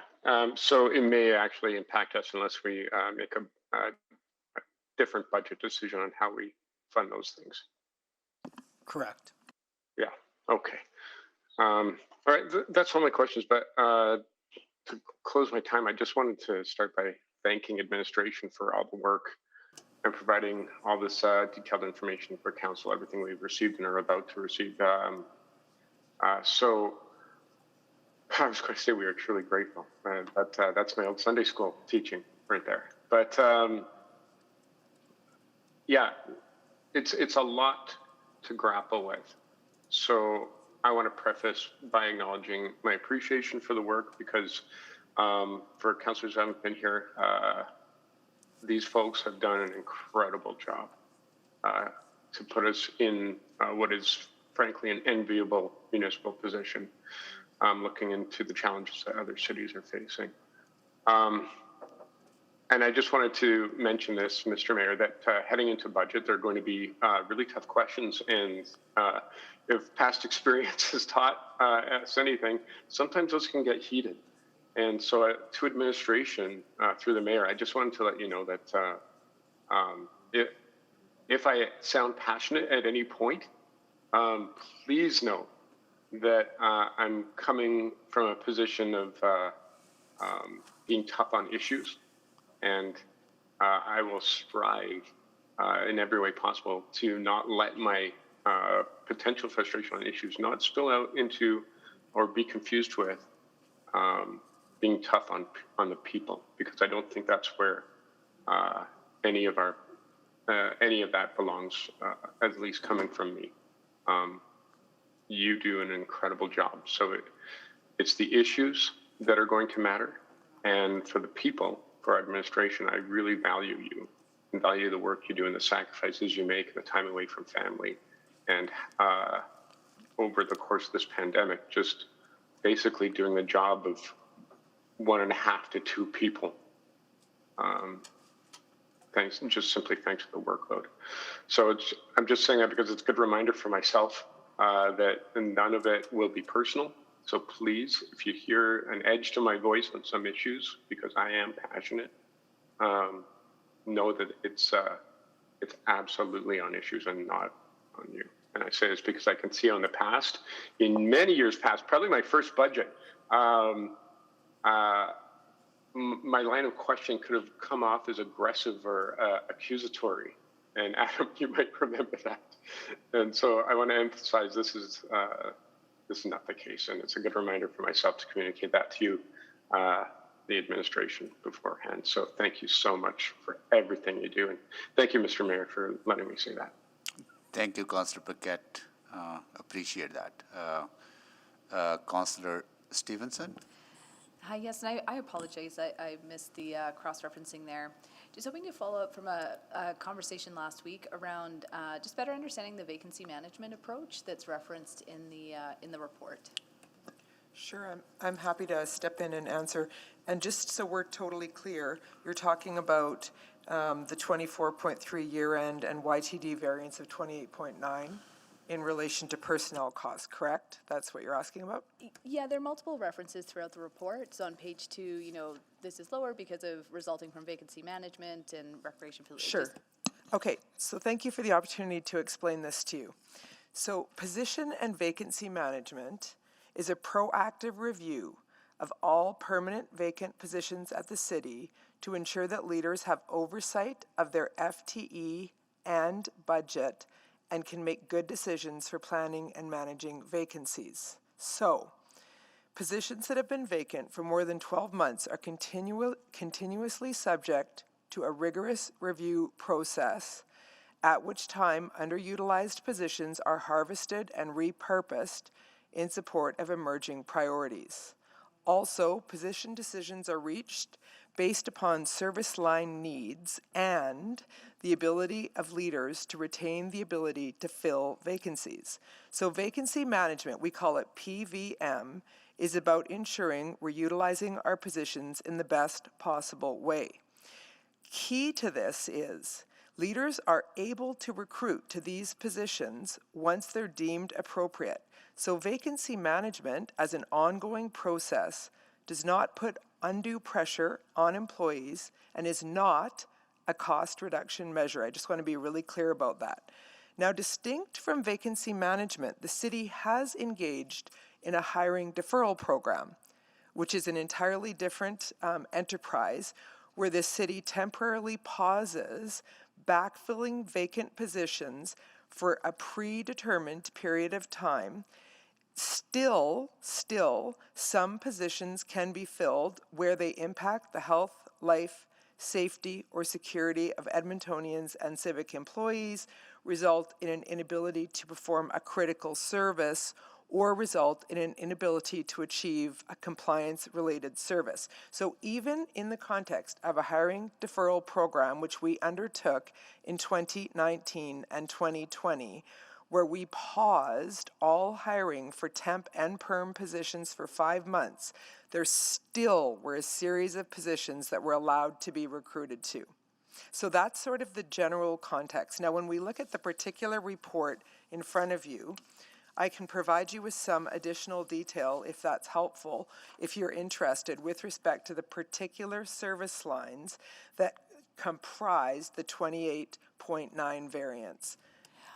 I think sort of a broader understanding at this point would be helpful for me. So vacancy management is not a cost-saving measure. That is a correct statement. Okay. Distinct from a hiring restraint, hiring deferral, hiring freeze, all of which are separate types of processes. So in terms of the hiring deferral program, you mentioned that ran in 2019 and 2020. And I assume that is a cost deferral mechanism, or that's the purpose of the hiring deferral program? You're correct. We instituted it during COVID times because we were facing very significant financial pressures at the city, and that was one method by which we could attempt to allay some of the financial burden. Okay. And yet the sort of financial results of the hiring deferral program aren't reflected in this report. Is that correct? So this report relates to 2021 Q3. That's what we're talking about right now. I see. Okay. So there's been no hiring deferral program in 2021 that would be reflected in this report. That is a correct statement. However, Councillor, I do want to clarify that there were some COVID-related service reductions that did lead to some of this personnel variance. So for example, rec facilities, reduced services, ETS, reduced services. So some of this variance is connected factually to COVID. However, it is not the result of the hiring restraint or hiring deferral program. Okay, and so again, vacancy management, those positions can be filled at any time, but there's just a review of those positions. That's a perfect way of putting it. Okay. I'll have to come back for a third round. I apologize. Thank you. Thank you, Councillor Stevenson. Councillor Rice? I think we need to go to the third one. I already did the second one. Yeah, you were the first up on second round, yes. Councillor Wright. Hi, thank you. Just further follow-up to Councillor Stevenson's question, Ms. Armstrong. So you indicated that if the position is unfilled for more than 12 months, for the underutilized positions, I'm just wondering, with the temporary filling, does that, if they're only temporarily filled, are they then still just showing as being unfilled for more than 12 months? So, sorry, this gets a bit confusing. If you're asking about what Councillor Stevenson was asking about last week, which is these 11-month temp situations, that is a different situation. I'm talking about sort of the regular position vacancy management process. We are preparing a detailed response to the 11-month temp contracts type positions that Councillor Stevenson asked about. We're going through every position at the city that falls in that category, and I don't have it ready today. That was part of the operational budget deliberations, and I will have that for you, Councillor, later this week, if that is what you're asking about. It is partially, but when you said if a position hasn't been filled in over 12 months, then it's looked at as being an underutilized position. Correct. Those are positions that are vacant for 12 months. We call them latent vacant positions. Every single one of those positions is independently assessed to see whether the position is still required. And if it is not, ELT repurposes the positions. We have this conversation every 3 months, repurpose the positions for whatever corporate needs might exist that are unmet and that would require additional FTE allocation. Okay, but if they're being filled, maybe I'm not asking the right Then question. they're not vacant. Then they're not vacant. I'm talking even about... if they're temporarily filled with the 11-month terms? Sorry, those are a separate type of position. Those are not what I'm talking about when I'm talking about 12-month vacant positions. I am not talking about the kind of positions that Councillor Stevenson was asking about. Okay, I'll wait for your report then. Okay, Yeah. thank you. And I'm sorry, they are a different beast, if I can put it that way, than the 12-month latent vacants that I'm talking about now. Okay. All right, thank you. Thank you, Councillor Wright. I do have one quick question, actually, if you don't mind, Councillor Tang taking the chair. Just a quick one. Yep. I'm looking, if you go to the debt and debt servicing limit slide on the presentation, am I understanding it correctly that tax-supported debt servicing will start declining around 2027 and continue to decline into the future years?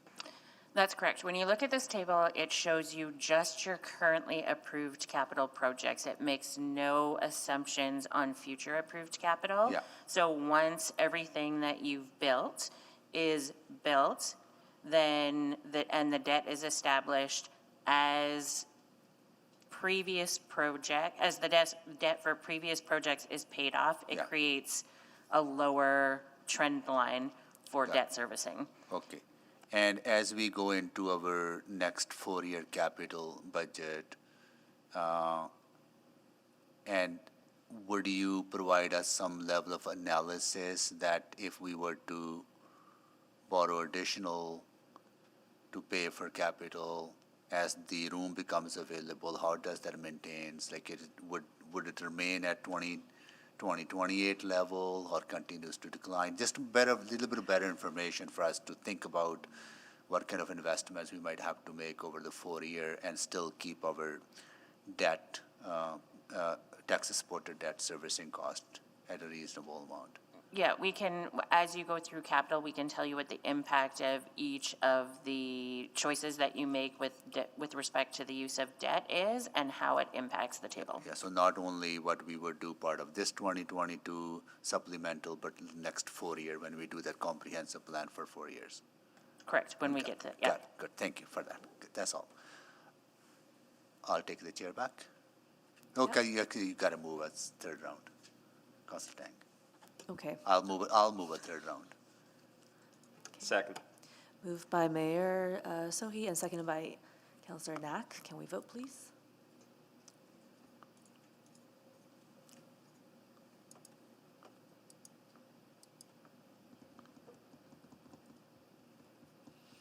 We have all the votes, Madam Chair. Please display the vote. And carried. Chair, back to you. Thank you. I'll take the chair back, and I'll go to Councillor Stevenson. Great, thank you. So that's wonderful. Thank you so much for pulling that information together about the 11-month contracts. I look forward to that.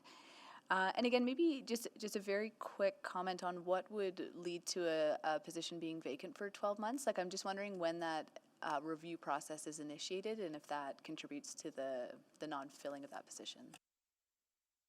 Okay, I understood the first part of your question, so if I don't cover the whole thing, just let me know. So we have tracking dashboards, and so every position is, and I'm not sort of an IT person, but every position is tracked. And so we've got dashboards that I could pull up today, exactly how many positions have been vacant, 18 months, 12 months, 6 months. We've got all that information, and they're independently reviewed by the senior HR business partner, the deputy, the branch managers in every department. But I'll give you an example. I was going to be doing a job architecture system classification project, and I had a position that was vacant, and I held it vacant for maybe 10 months, 11 months, it could have even been a year in anticipation of launching that project because I wanted to hire someone who had expertise in the particular contract that was awarded for that project. So there are reasons why we would hold a position vacant where we've got an intended use for the position, but it's not that we need to fill it immediately. So I could come up with more examples for you. Each position is reviewed and the deputy and branch manager would determine whether the position needs to be filled immediately or not. However, what I can say to you is, and I've thought a lot about this since you asked some questions last week, we don't hold positions vacant and then say to the people that are left in the work area, or this is not the intention and this is not the leadership that we're providing, I can say it this way, to say, you 8 people, you do the work of 9 people, we're going to hold this position vacant so that we can save some money in the area and put an additional workload and burden on the remaining 8. That is not how we operate, that's not the intention, and that's not a legitimate, I'm not saying it doesn't happen, I'm saying that's not a legitimate reason to be holding a position vacant.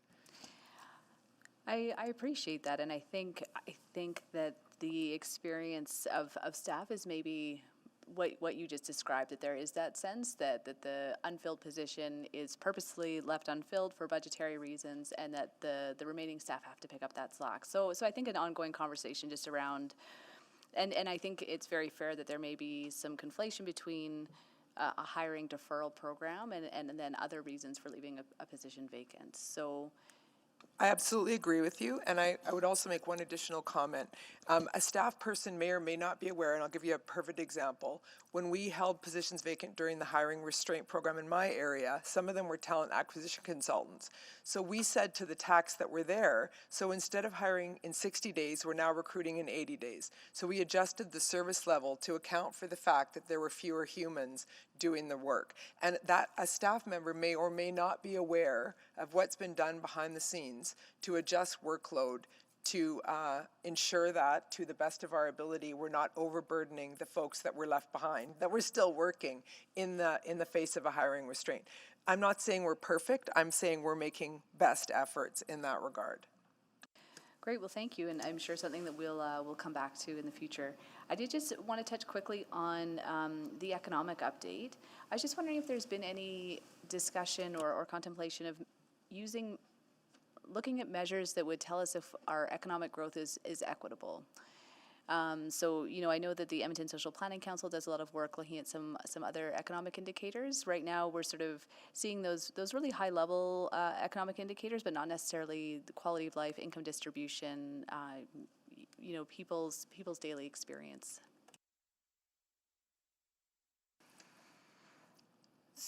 So you're wondering if we've looked at using those indicators in also then guiding budget decisions? Yeah, so for me, I think one of my values is that as we have this economic growth and rebound from the pandemic, we do want it to be equitable growth and ensure that everyone is benefiting from because an economy can rebound and not everyone can benefit from it. And so when I'm looking at the economic update, I'm seeing some of those broader economic indicators, but not necessarily the ones that speak to whether the growth is equitable and serving all Edmontonians. So just wondering if it's possible to include those in future reports, or if that's something that has has been contemplated. We could take that away and look at what, if any, ones we would include in the future, and then how we would use those to inform decisions.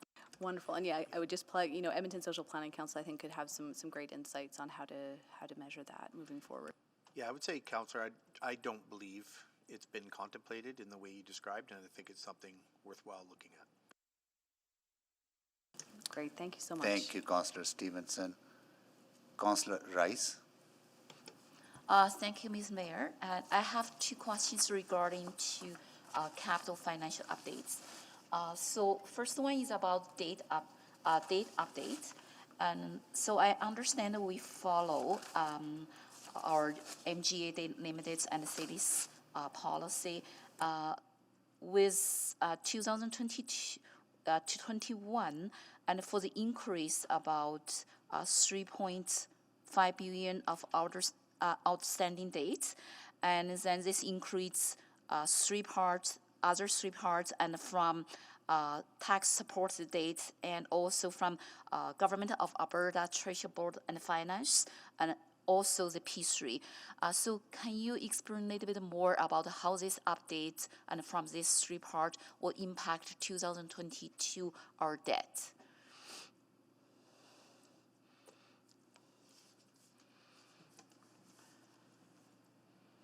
So you're looking at how report, yes. How this particular report impacts debt, or how the budget the changes in our current budget will impact the debt? So based on these updates, I would like to see the updates, how this update could impact our 2022 debt. So, Councillor Rice, we have factored in any of the updates to, as we borrow. So we borrow on capital projects as the cash flows indicate. So we don't borrow in advance. We borrow when the money is needed. As part of these reports and the forecasting we do throughout the year, we update debt servicing numbers. So you'll see the debt servicing numbers actually on the operating side and total debt on the capital side. When you look at the attachment to the capital financial update and you see numbers for December 21, 22, 23, those are the updated reforecast amounts. Yes, I know, I understand that you mentioned the number, and my question is not about the number. I would like to say, like you mentioned, and every increased debt will be reflected in the operation budget, and because we have the repayment interest and use our operating budgets. And so this is why I would like to know if this $3.5 billion is already borrowed and from including these three resources, and how this could be reflected and in our 2022 debt, and then is there another way and we could limit our debt? And so it's not about the number. I would like to look at the impact.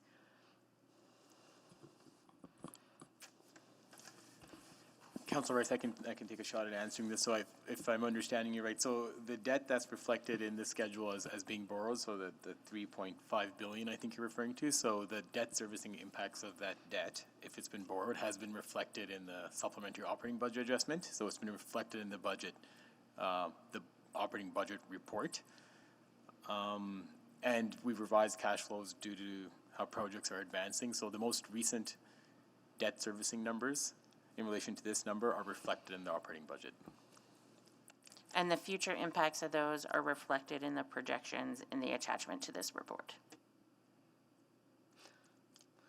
So the next question is related to this question, and then and because for our borrowing rates have increased, and from 2020 and to 1.88 and to 2.297. So this increase will be reflected in our repayment interest and use our operating budgets, right?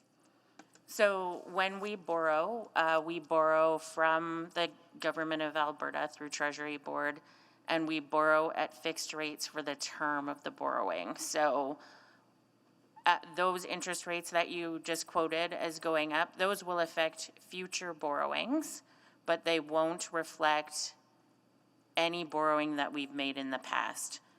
Those borrowings made in the past maintain the rate that they were borrowed at the date they were borrowed. Will this impact 2022 as well? It will impact any borrowing done in 2022 and beyond, anything that we haven't borrowed yet. So this is why I'm confused by this report. This is update. So my time is out. Yes. So I get back to you, and then I can follow up for the offline discussion with you. Thank you. Thank you, Councillor Rice. Councillor Principe? My question is in relation to the positions, the repurposing of positions. From what I understand, when a position is vacant, it's being evaluated and then possibly repurposed. Now, and I agree with you 100%, we need to ensure that the workers are not overburdened. I absolutely agree with that. Do we ever, though, after evaluating the positions, do we ever just eliminate them as opposed to just repurposing? And if we do repurpose, do we maybe not repurpose at a higher level, but maybe more of a frontline worker level? Absolutely, Councillor. So I'm just trying to get the numbers here.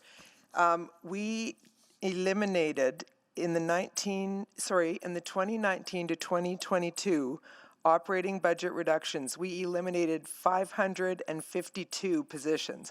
Those are exactly what you're talking about. We identified positions that we could essentially eliminate, and the goal in that was to reduce the number of human beings that were permanently laid off. So of that 551, and I'm going to get the exact number wrong, there were less than 100 actual humans who had to be laid off. So we were able to use vacant positions extensively in that work.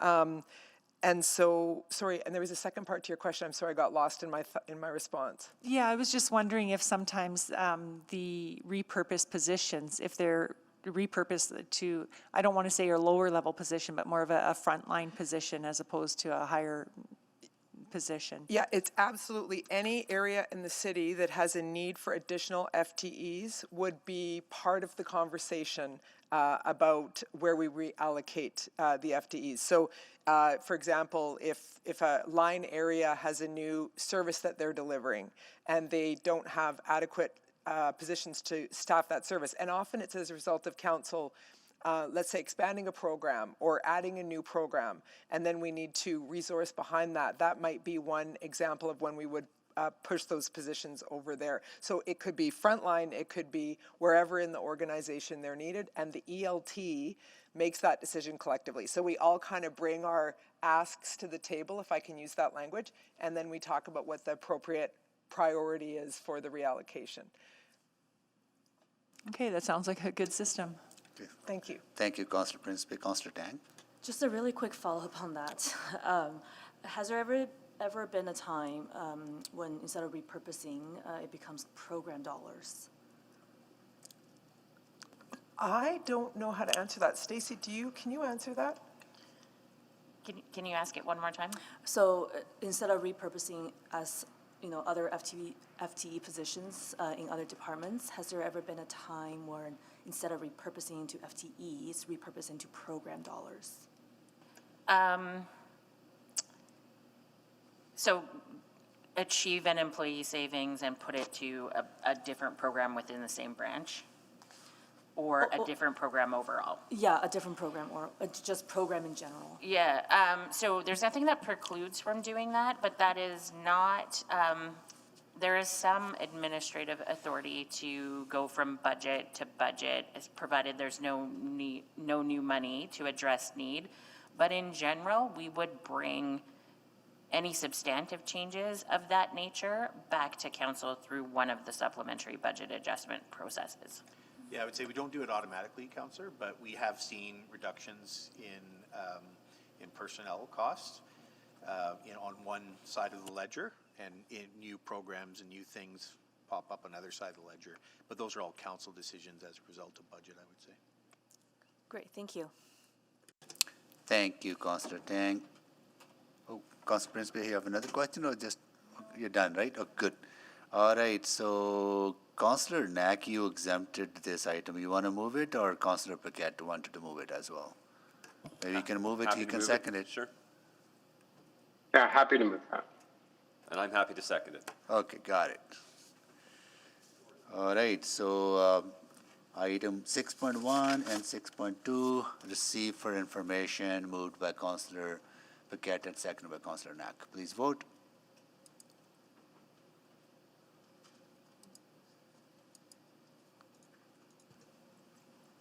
You have all the votes, Mr. Mayor.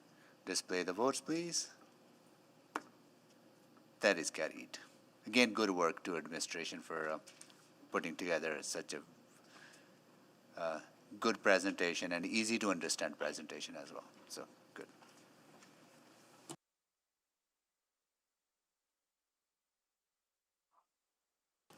Okay, so we have 6.3, 6.4 at 3:45 p.m., Madam Clerk? That is correct. And then we dealt with 6.5, we dealt with 6.6, now we have 6.7, right? Yes, the next Yeah, item? you're correct. We're just switching up the delegation here, Mr. Mayor.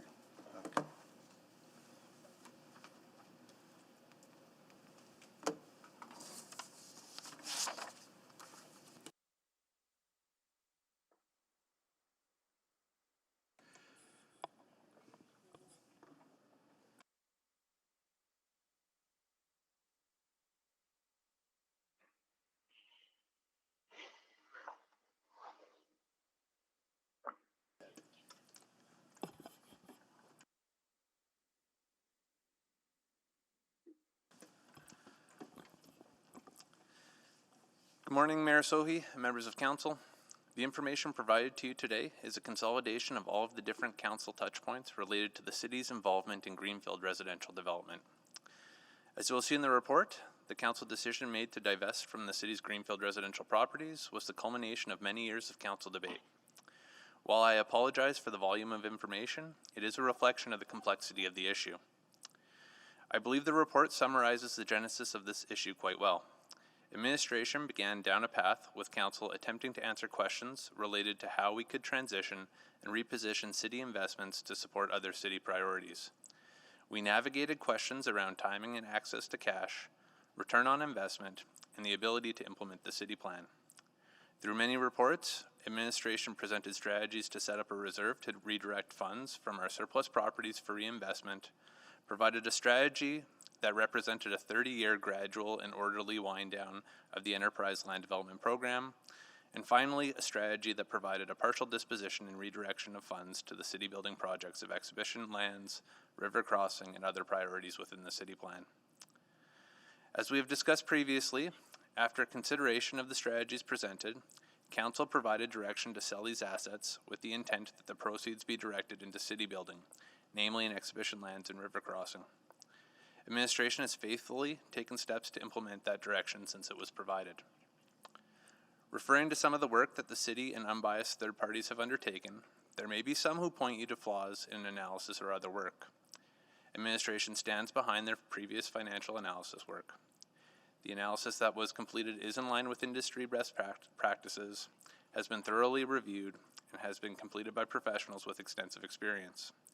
From a financial perspective, it's advantageous for the city to develop these lands, but city building often requires governors to look at issues from more than just a financial perspective. For those that have not been a part of the previous discussions, this conversation has been a difficult one, internally within administration, with council, for the passionate city building partners in the development industry, and for our citizen and small builder customers.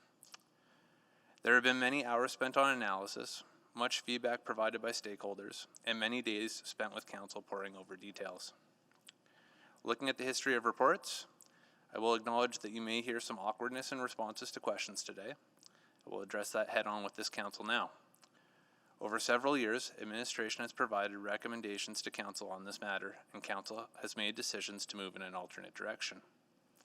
With that history acknowledged, given our governance roles, I would like it to be clear that administration supports the previous direction provided by council. We will also support and will enthusiastically implement any future direction provided by the current council on this matter, whether that is to stay the course, tweak our approach, or completely change direction. We have heard, and you may hear again, some that oppose the city's participation in this industry provide commentary related to the city's effectiveness in this business. From previous discussions, we know that there will be some people who refer to the work that the city has done in the quarters or Station Point. I would share that these direct comparisons are somewhat flawed. Those projects, no matter how you may feel about their pace or outcome, are revitalization projects and were never meant to be conventional investments in land development. They're aimed at rebuilding underutilized land within the city and changing the social fabric of the areas. They're inherently more risky, require high investment, and generally have a lower rate of return, or in certain instances, no financial return.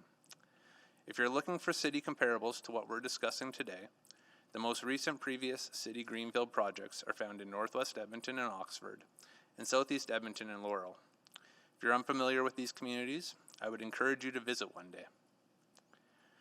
There will be some that point to the risk of the city developing these parcels as a guide for the city's involvement. There are certainly other investments that provide lesser returns and represent less risk from an investment perspective. Land development does carry more financial risk than, say, putting money into paying off debt, for example, where your guaranteed return is your cost to borrow. To manage risk and investment in our program, investments are made in smaller phased amounts and sequenced over time to align with market conditions. The program is self-funded, and future investments are made using the revenues generated by previous investments. So while there is risk, as there is in any investment, administration is continually assessing the risk, and council has oversight through budget approvals. Another key consideration from the previous council was the timing of access to funds for reinvestment into the core projects of exhibition lands and river crossing. In administration's last report to council, CR 8197, there is a partial development option that is presented that would immediately free up funds to be able to meet the land development components of each of these projects. There is not a place in the history of the reports that better identifies that this is not a binary issue. In the event that council reverses the previous direction, there may be future times when administration provides advice to sell a larger parcel to a partner developer in one of these areas, if we believe it is advantageous to do so when balancing the program's expectations and council's priorities. Counterpoints made to administration's recommendations have included shifting the city's land development focus from suburban development to transformational infill projects and divesting of the greenfield holdings to allow for faster access to cash to support those types of projects. Many also feel that the city should not be in the line of business that directly competes with the private sector, as the city may have an unfair advantage over them. I would like to recognize our city building partners from the development industry, our members of the city's real estate advisory committee who volunteer their time to provide administration with advice, and also the small builder community. All have been greatly and incredibly engaged throughout the process, and all are passionate about making our city great. The fundamental question that this council should ask is, should the city participate in this industry, and by doing so, compete with the private sector industry members? By policy, the city limits that participation in competition to under a certain percentage of the market to continue to promote thriving private activity. But the reality is that the city's activity in this business is competition. If council feels from a principles-based position that the benefits provided by the program do not outweigh the values-based concept of not competing with industry, that is a valid position to take. Agreeing with the benefits that have been historically provided by the program and acknowledging the potential financial and social benefits of continuing in this business doesn't invalidate a position to divest from the properties. Regardless of the outcome of this discussion or any future discussion, administration will execute council's direction to the best of our ability, whether that be bringing back additional information through executive committee to provide members of the public to speak, continuing with the sale of the properties, or moving forward with development. In closing, through a difficult 4 years for many, I have not taken the opportunity as of yet to publicly thank the team that delivers this program. I would like to convey my humble appreciation for their exceptional work that they have done delivering this program, some over many decades. These people are professional industry leaders that have poured their sweat and tears into making Edmontonians' lives better, and we're lucky to have them. For those of you watching keenly, thank you.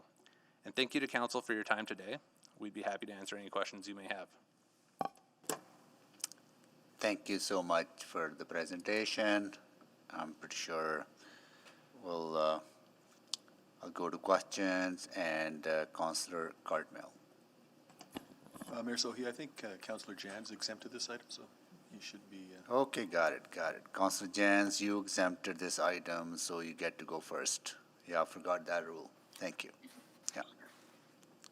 Thank you. Would it be in order to make a motion at this time? No, it would not be. I think we need to go through questions from council first before we entertain any motion.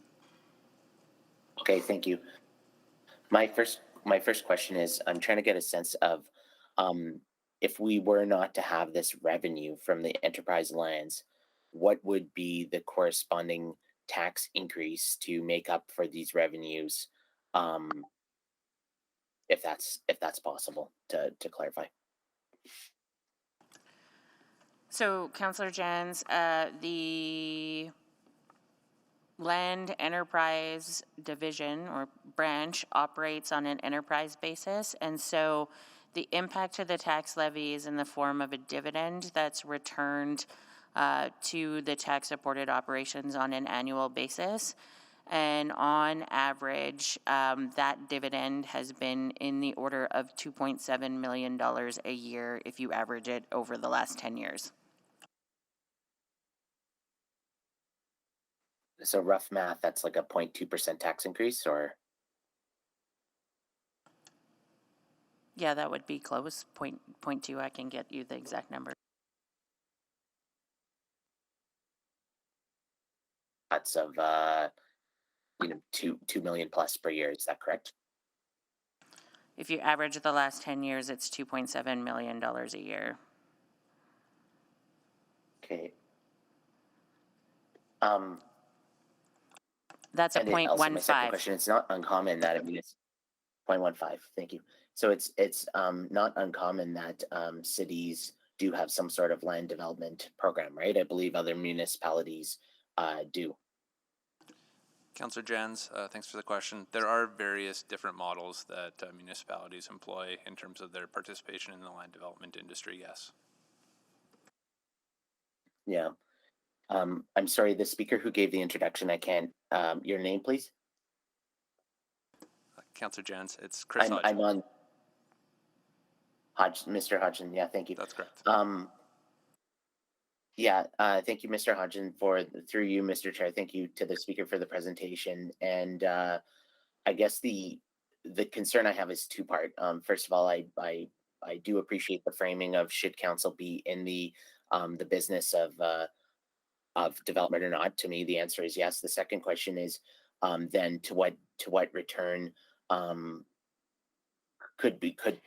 what return is acceptable for council, and I see that an option was provided to sell some of the land holdings, but again, just to confirm, that would have led to a lesser amount than if administration had continued on more of a paced approach. Is that correct? So, Councillor Jans, there were a variety of different motions that were made, and incrementally administration answered those motions in different ways. The most recent council consideration, there were two options that were provided.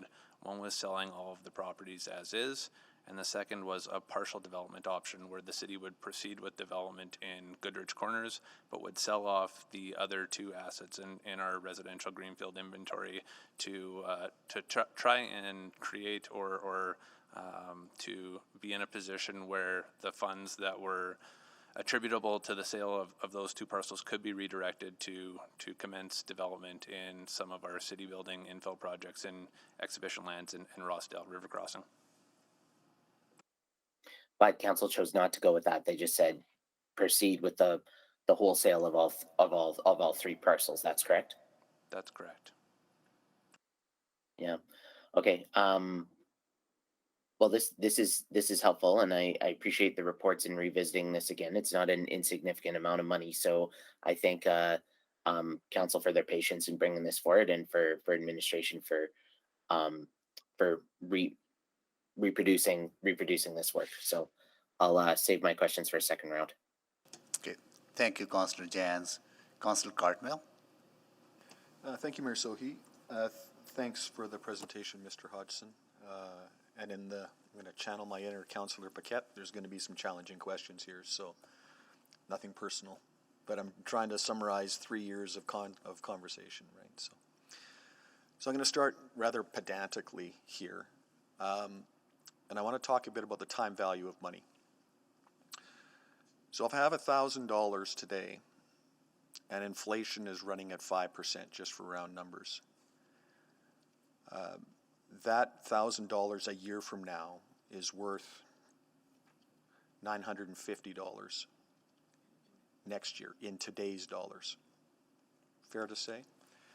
It's fair to say that the time does factor into the calculation. And that Absolutely. calculation to essentially value the value of the dollar a year from now in today's dollars is the net present value calculation.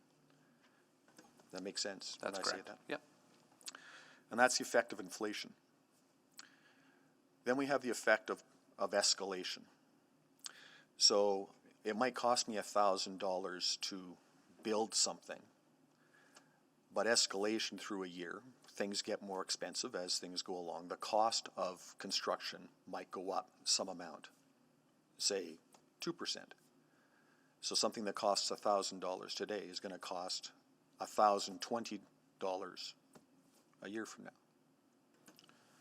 Yes, Councillor, when projecting anything from a financial perspective, you would account for increases or for inflation, and then in making adjustments to cash flows, you would apply what we would call a discount rate to bring those numbers back to a net present value. That's correct. I'm going to stop you right there, because that is not a discount rate in the context of development.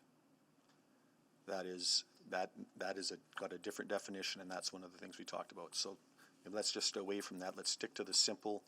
We have inflation, we have escalation. And if I'm evaluating what my money might be worth in a year or 2 years or 5 years, I'm to some degree guessing what the effect of inflation would be. And if I'm guessing how much it might cost to construct something in a year or 2 years or 5 years, I'm to some degree educationally guessing at what that escalation may be. Fair to say? Fair to say, yes. So when I want to evaluate what dollars amount to in different years, or what the cost to construct something might be in different years, one might bring them back to what they're worth in this year at time zero. And those numbers may have ranges. Inflation might range from 1% to 5%. Construction costs might range from 1% to 5%. And by evaluating those ranges, I can figure out what my money is worth, what my cost might be, and what the net is in today's dollars. You follow me? I do, yes. So when I look at the report from November 18th, 2019, page 6, there's statements there that say the recommended option is estimated to generate $181 million. But that number is dependent on where you start, what the dollars are worth in each of the subsequent 30 years, what the costs are worth in each of the subsequent 30 years. And I don't think that is what this number is. It's not expressed as a net present equivalent in 2020 dollars. It's expressed as an aggregate total if you just add up all the dollars from year over year. Correct? Councillor, I think that I have someone on the call today who may be able to answer the question in a more articulate way than I can, and who may be tracking this. His name is Lovey Graywall, and he's a member of our Enterprise Land Development team. And if Lovey is not available, then we have Mr. Neil Ozaduk, who could also answer that question.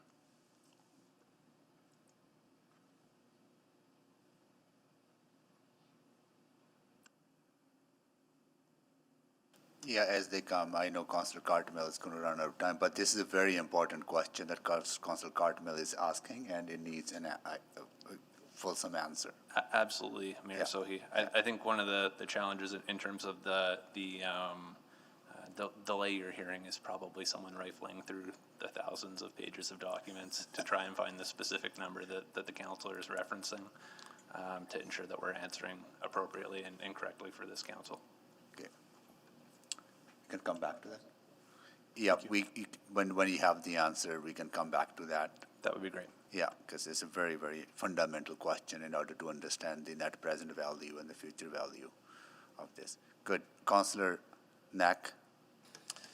Thank you, Mr. Mayor. This is one of the few times I wish we had like more than 5 minutes. I wish I could go through his series of questions first and then, so I'm going to go into a completely different area, recognizing there's more questions coming from that sense. Appreciate what's been asked so far.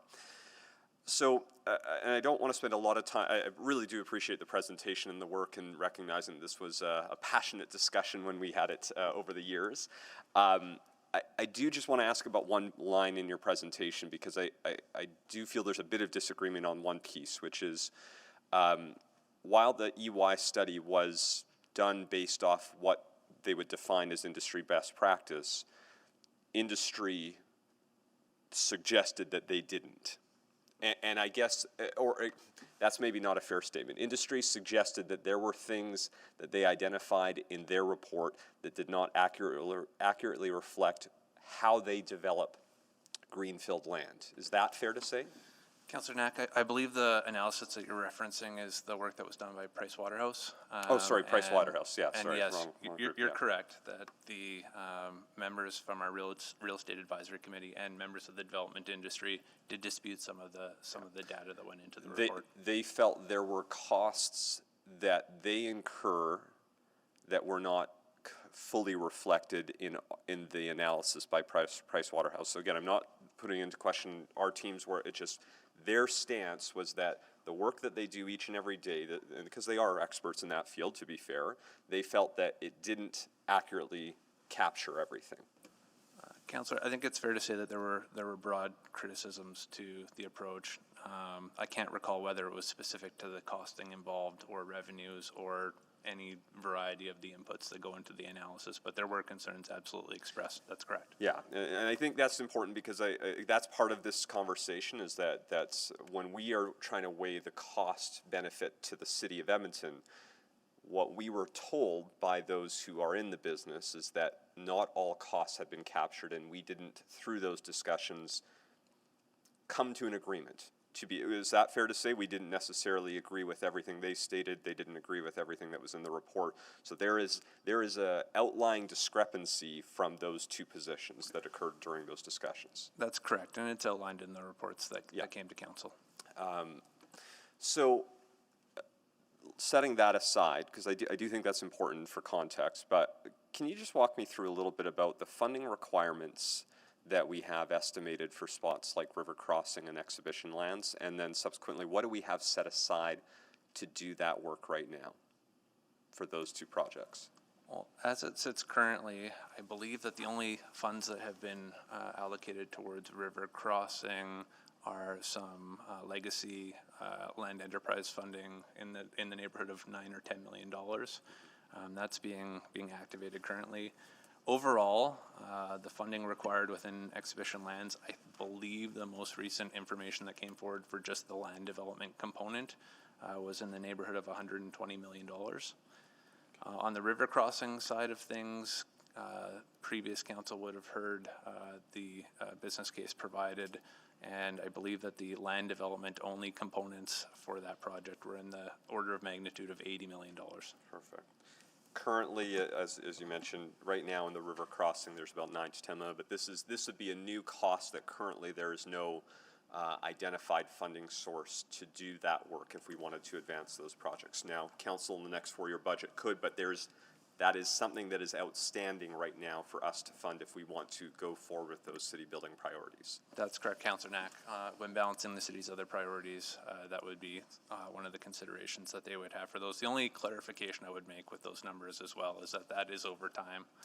It's not $120 million Of course. today. Yeah, you'd spread that out over a number of years as you would in any type of development project. Appreciate that. And sorry, let me just make sure we have set aside. I have a separate series of questions, but I don't think I'll have enough time to start that. There was one with this series, and I drew a blank, and I forgot to write it down, so I'll have to come back for my second round. Thanks, Mr. Mayor. No problem, Councillor Knack.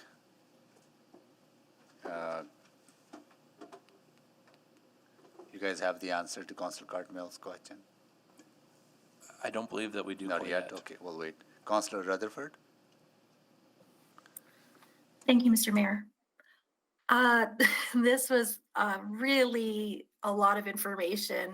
You can tell that this conversation has been going on for years and has many nuances to it. That's at least what, as somebody new to this council, perceived from this report. I did have a couple questions in terms of one of the things that it mentioned is that the sale of so we sold these lands and there was then development and we got tax levy from the newly developed, that would be nominal compared to the dividends we would receive. Is that correct? Is my understanding of that correct? Councillor Rutherford, if I'm correct in making the assumption of what you're referring to, I believe that the tax implications between the city's ownership of the development land itself and a third party's ownership of the development lands itself is somewhat nominal. I think that is what was portrayed within the PwC report. So when we're talking about, because we're really talking about revenue streams, and I think the question is, do we want some, like an injection of capital cash and funding right now, or do we want it to kind of trickle as a slower revenue stream over the course of 30 years? Is that, and I know the question is fundamentally, are we in the greenfield business or not? But really, at the end of the day, the concern right now is on a is in the revenue sphere, I would say. Is that am I understanding that correctly? Councillor Rutherford, it is a little more nuanced than that, and I referenced that in my introductory statement as well. This isn't a binary kind of question. There are different approaches that the city can take. Fundamentally, we have the balance between long-term investment revenues over periods of time would be something that would need to be considered against that short-term cash infusion. But there are other options that would see us have a short-term cash infusion and a more sustained long-term investment return as well. So I would say yes to some extent, but there are other aspects that were considered previously by council as well. Yes, I absolutely agree. It's very complicated, and it's why I'm asking these questions, because I'm really undecided even as of now what to do, speaking quite frankly. So I'm trying to get the answer. So if the land was sold to continued as is, and then it's developed by private industry, though there is potential for that tax base to increase based on that now being developed land. Is that correct? Or would it at a greater pace, at a quicker pace than if we as city were to do that work? Councillor, I would say again that there would be a little bit of a projection that would need to happen there. Ultimately, the program itself develops at a market rate, and so whatever the market would absorb is typically how we've scheduled our development plans. So, I think there would be some speculation as to whether an investment by the private sector would create increased demand in those areas and would lead to faster development in those greenfield areas. With that said, I think, and I referenced it before, the actual ownership side of things is one that there is that nominal kind of approach that we would see. But yeah, any increased investment and any increased absorption would, I think, be similar within both approaches. Okay, and now I have a process question in my last minute.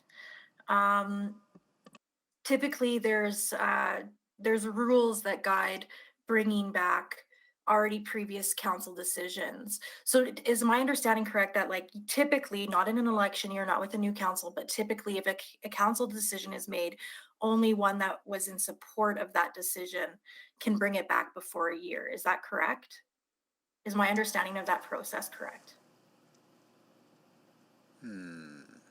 I think new council makes new decisions, so there's no requirement of only the prevailing side bringing back a No, motion.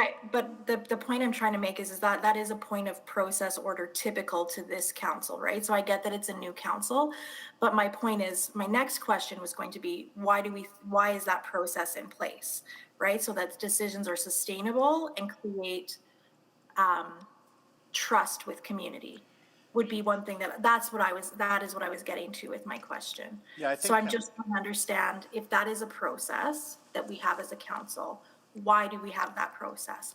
Whether it's a new council or an old council, just trying to understand the reasoning behind that process. Got it. Yeah, and I would answer, Councillor. I think it gets to, the desire from council to create certainty and clarity around the decisions it's making so that people can plan based on those is my understanding of that.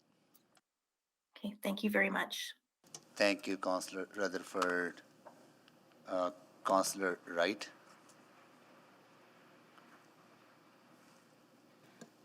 Thank you very much. I appreciate the work that administration and council has done over the past 2, 3, going on 4 years now in this regard. I guess I'm feeling a little more affected by it because one of the properties is in Ward Squamish-Tappy, that being Astor, and just the way some of the development has occurred in that southeast Edmonton area. I'm wondering, matter of process, and I think it was in one of the recommendation reports, to have the motion split up between the 3 lands in question and have us vote on those individual lands? Is that something that we can do? Certainly something you can do, Councillor. Okay. Wasn't done the last time, but nothing preventing you process-wise would stop you from doing that if Councillor so chooses. Okay, thank you. And that would that just be an amendment to this motion? Would it be another notice of motion that would have to be a 5? So just for clarity, any councillor, once a motion is on the floor, and to be clear, there are no motions on the floor right now, it is the purview of any councillor to ask that the motion can be split as long as the direction passed in one motion doesn't contradict another, but we can make that happen if that's a desire of committee, or of council. Councillor Wright, I'd just like to make a clarification too, that the way that the land develops is really decisions of council through the land development application process and public hearing. So the neighborhood structure plans, the area structure plans, those are approved by council at public hearing. And so at the highest level, whether the city develops the land or whether a private developer develops the land, council sets that direction here in chambers. So if the direction was changed through the NSP, I'm just wondering, would the developers see it differently to want to purchase the land if all of a sudden the neighborhood structure plan changed? I don't think so.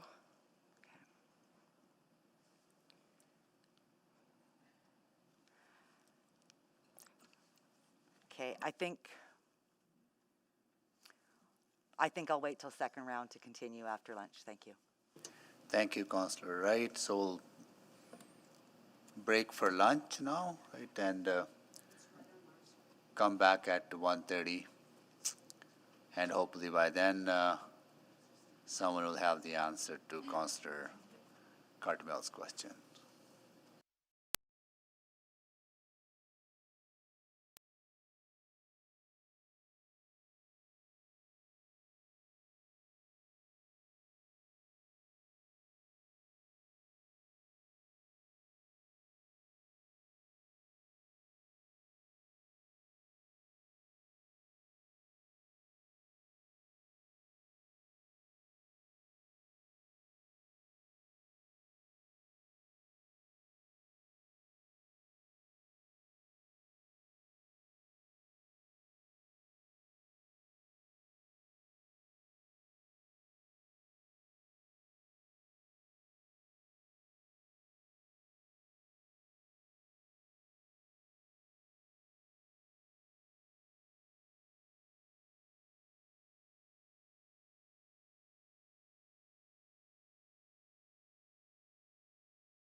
Okay, I would like to call this meeting back to order. And I'll do a roll call. Councillor Wright, Good afternoon. Councillor Knack, Good afternoon. Councillor Principe, Hello? Councillor Stevenson, Good afternoon. Councillor Paquette, Engage. Councillor Tang, Good afternoon. I'm here, Councillor Hamilton, Yes, hello. Councillor Rutherford, Good afternoon. Councillor Salvador, Good afternoon. Councillor Cartmel, Good afternoon. Councillor Rice, Good afternoon. and Councillor Jans. Hello. You're there. Good. All right, and we will go to, before I go to Councillor Stevenson, I understand that administration have an answer to Councillor Cartmel's question about the net present value. Yes, good afternoon, Your Worship. We do have an answer to the councillor's question from earlier. One of the challenges that we face with such a complex issue, obviously, is that there are many different iterations of motions that were responded to, and that certain pieces within them require us to go back and review the data. So I certainly appreciate the extra time to parse through the specific references. Yeah. To Councillor Cartmel's question, page 6 of the November 18th, 19th report, the 181 million that the councillor referred to is not discounted back to today's dollars. It's a cumulative net proceeds for 30 years. That option was expected to generate 181 million in total net profits and 206 million in net future cash over a 30-year horizon. The 181 being how much money would have been made undiscounted over a sell now approach. There is also a reference to the 206 million in that. That includes the book value of land and is a representation of the total cash that would be expected. In contrast, expedited disposition of these lands on an as-is basis is expected to generate approximately $85 million in sales revenues, again undiscounted. The difference between these two options is approximately $121.8 million, again undiscounted, with all values relating to development estimated within a 10 to 15% range of certainty. So that's what the reference was within the report. This was presented that way to answer a question related to access to cash, namely how we can generate cash to redirect to other outcomes. So in that way, the gross amount of expected revenues is what was presented in the options, and it was relevant. After hearing council and industry's questions related to that approach, administration and PwC returned to council several months later with CR 7122, REV, page 5, and to help navigate where that is, that's attachment 8 to today's report. That report provided more clarity on how the two options represented stacked up when both discounted back to today's dollars. So again, comparing apples to apples. Within that report, administration advised that the estimated net present value of PwC's recommended scenario was $123 million in today's dollars.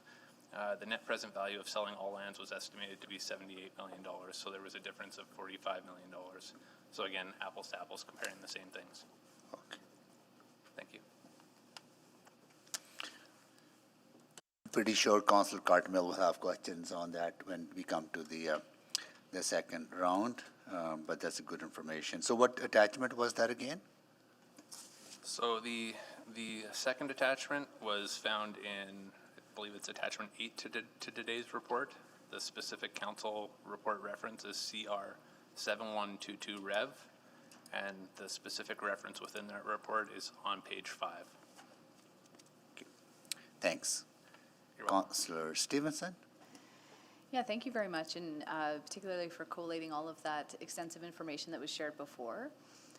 For me, it sort of boiled down to 3 strategic questions that I'll start with, and then I'm thinking I'm starting to get some of the answers to those, and then I just have a few sort of more technical, just to fully wrap my head around this scenario. So for me, the 3 questions really boil down, to does our involvement lead to exceptional urban growth? So really high quality, innovative suburban growth. Does selling the land increase development expectations? Are we going to see an accelerated build out of our suburban growth, which may be working counter to how we're trying to rebalance growth to infill? And will we make more money if we sell now or later? Those are sort of the three questions in my mind. And so in terms of sort of our involvement leading to exceptional suburban growth, you know, from my understanding, I definitely saw through the report some of the value add that Land Enterprise does provide through our development. But am I correct that it's not not sort of that transformational level of, let's say, Blatchford? That's correct, Councillor Stevenson. We've tried to work within our policy guidelines that exist today. Obviously, we've dabbled a little bit in supporting affordable housing, and there is direction within the policy to allow for that. We require builders to build sustainably, and there are references within the Sorry, report. could you just, whoever's got their microphone.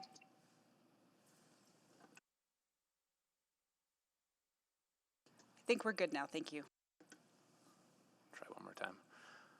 So there are references within the reports to how we participate from a sustainable built form standpoint. So historically, we have required builders to build to a different standard than what you might see in industry.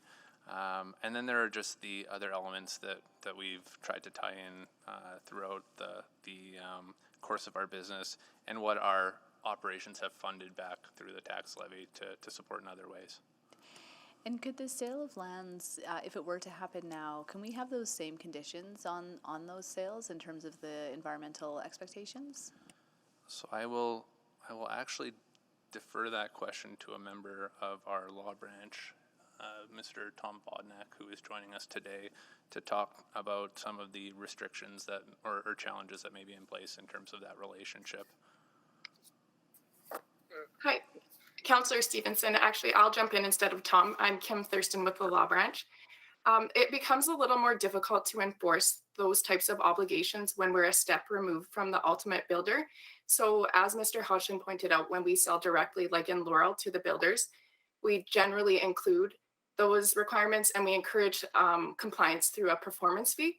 When we sell to a developer, we lose that direct contractual relationship with the builder, and so we don't have that same opportunity to enforce. Great, thank you. That's great clarity. And then this question may be harder to answer, but just in terms of the question of selling land, if it increases the development expectation and maybe accelerates the development of that land, I think looking at certainly Shaughnessy, it doesn't seem like our land holding is, you know, that neighborhood is going to be built. There may, if we don't sell, there might be like a small portion, but basically that neighborhood is there, it's built, it's subdivided. But wondering if you could maybe speak to, you know, the Astor portion, which is at such an early stage of development, and just wondering if our holding of that land can help slow suburban growth potentially. It's an interesting question, Councillor Stevenson. Typically, how the program has operated is we've prioritized developing lands on a market basis. So as we make investments, the expectation is that lots sell, and then we would make future investments. And so that's a little bit of a risk mitigation approach that we've employed as a program, and it also stops us from investing a lot of money in upfront without the expectation of a revenue driving it in the background. So that's why you see that phased. Astor itself is probably 10-year development land. And so, you know, I don't know that our holding it really would have huge impacts in terms of the timing of when that would build out. I think whether it was a private sector-led development or a public-led development, that realistically it is in a place that any party would have to wait for the course of development to kind of catch up without making significant front-end investments to account for something much sooner. So that would probably be the approach there. You're right, Chauncey is almost readily developable. We actually sold a component of that to a developer last year, it would have been, and they've moved ahead with lots quite quickly. I imagine that the remainder of what's there could move quite quickly. The wild card in that is obviously Goodrich. It's a large parcel of land, about 400 acres, give or take. And so that is a 30 year build out likely. Great. Well, I'll come around for another round. Okay. Thanks. Absolutely. So Councillor Jens had first round, Knack had first round, Councillor Wright and Cartmel, they all had first round. I believe I was on there, but I got bumped. Oh, you did, I was after Councillor. Councillor Stevenson. Okay, Councillor Salvador, you go ahead. Thank you. Yeah, thanks, Mr. Mayor. So a few questions. I guess I'll start with the special dividend. So I have some questions about that. So I guess how much is currently in the ELD reserve? Unfortunately, it's not an easy question to answer. There are our retained earnings, and then there's an actual cash position that exists. Right. I believe the retained earnings value, I'd have to get that for you. It's over 100 million, if I'm not mistaken. It would have been a part of one of the previous reports. It's 190 million, just came to me. And then in actual cash, I think we're in and around 50. 50? That's correct. Okay. So I guess my question is, in the PwC report, it suggests that amending policy C516B to create a special dividend for all retained earnings over $30 million. If we were to do that, does that mean that we would essentially gain access to a really significant chunk of change? Well, Councillor, that was a proposal or recommendation at a point in time. It was provided to respond to a question around how we could access funds in a different way to redirect to city building. I think that many of much of what was presented still holds true today. If that was a strategy that council wanted us to explore, we could probably update the projections that were tied to that. They made suggestions within that report around the recommended development path and the revenues that we would expect over time. So obviously that would have some implications on when cash would be available within that scenario. But that was one option that was presented by PwC. Right. Okay. Because I guess my initial impression to something like that is it would allow us to gain access to funds in a bit more of an upfront manner to put towards those city building projects and goals, but still sort of retain that long-term outlook. Is that correct? It was one of the options available for sure. It was an actual gradual wind down of the program. Right. So intentionally, the discussion there was around the city not actually going out and purchasing any future lands for development, and that we would, in an orderly way, develop and then dispose of properties as it made sense within the program. Okay. And I guess since we're a few years out from when this initial analysis was done, we would have to do that again in order to get a better sense of what that would look like today. I think that for the most part it won't have shifted too much.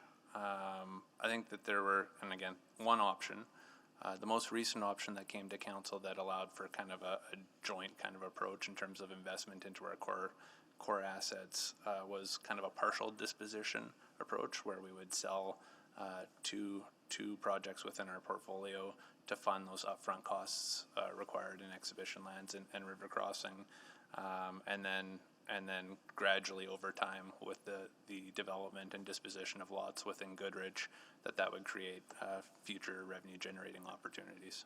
Okay, thank you. And again, sorry, this is like new councilor trying to catch up on a lot of this conversation, but could you just speak to some of the, I guess, potential downsides of doing something like that special dividend?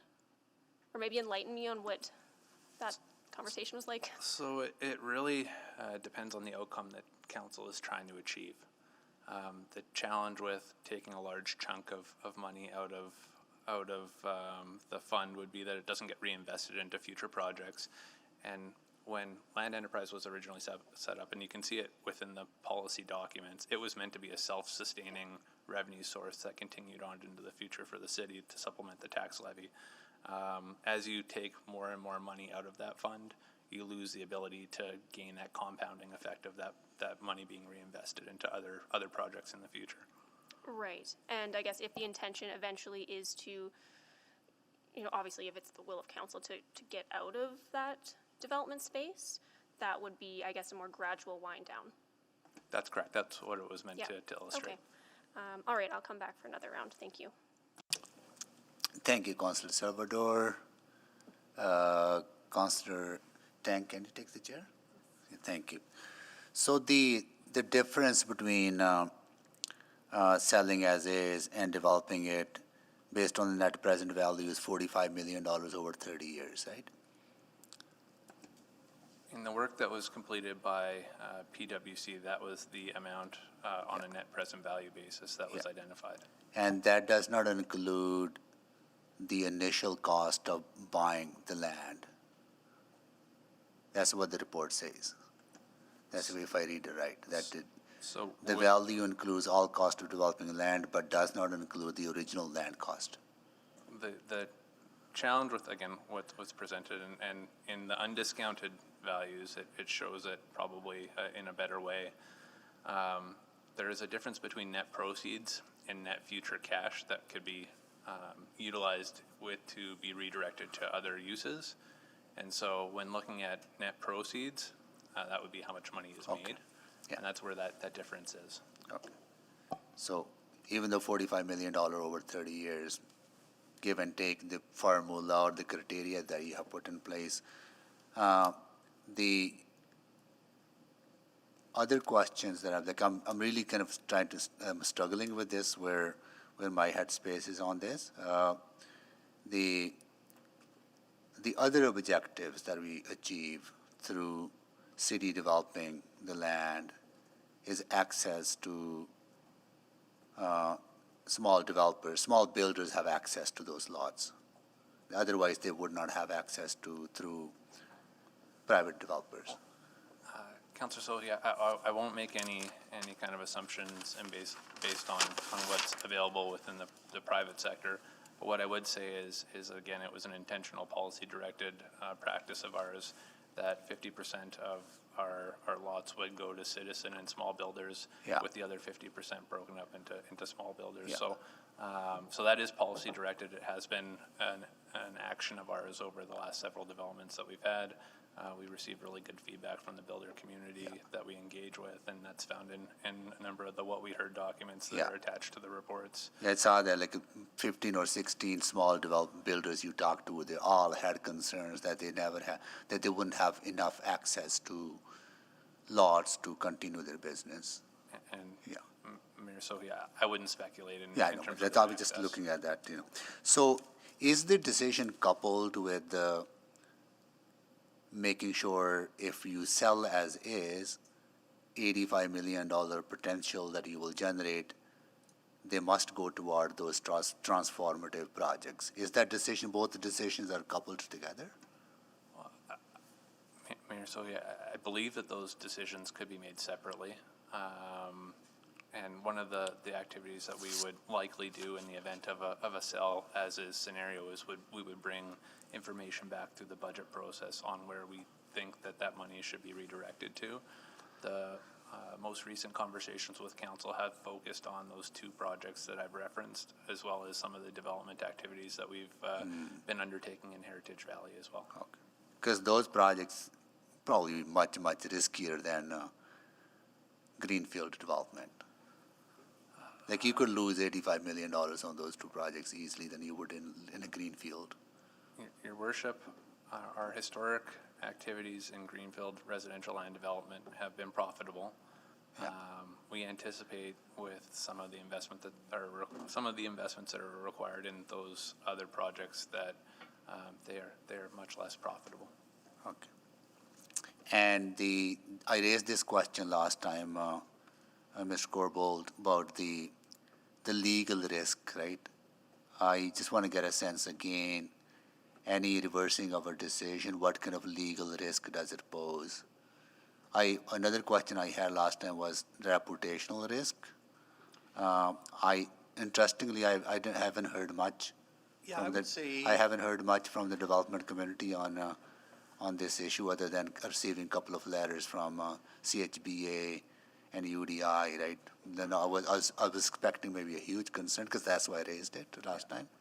I would say, Your Worship, that legal risk is very, very low, because we have been very transparent about not listing because of the previous motion. So And so I think the legal risk is low, and I think the risk to developers is really going to be a matter of opinion from each of the developers. But as you can, I would agree that we've heard from certainly UDI and CHBA.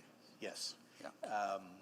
But we have not had hundreds of letters on this. I think some of those may come later, but and I think reputationally, I would say that we are considering this. We've been transparent about considering it because of how the motion is tabled, and I think that speaks to a very transparent, open process for council, and so I think all the steps that have been taken publicly are reinforcing the fact that we want to be transparent and open about all decisions we make in this council, and so I don't see us taking a reputational risk if the decision is reversed. Clearly, some developers may not agree with that, which is their prerogative. Got it. Good. Thank you so much. And I'll move the second round. Second. Move to third round now, right? Is it? No, second. Second. Okay. By Mayor Sohi and seconded by Councillor Stevenson. Please vote.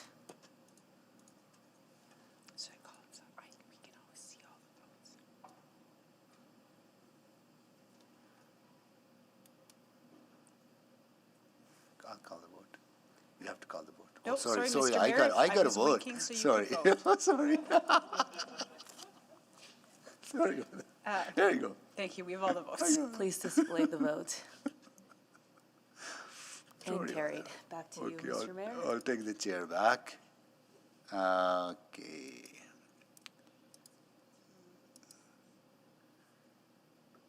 All right, so we'll go in this order. Councillor Jans?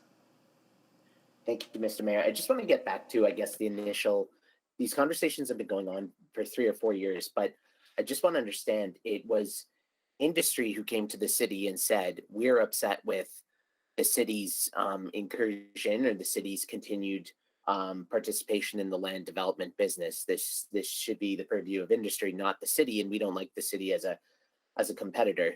Just confirming, like it wasn't admin who said this isn't as profitable as we like, and we think we could put the dividends into our savings account or something, or rather we could wind down Enterprise Lands and put the energy and capital into our another revenue stream. Am I correct in understanding the genesis of this?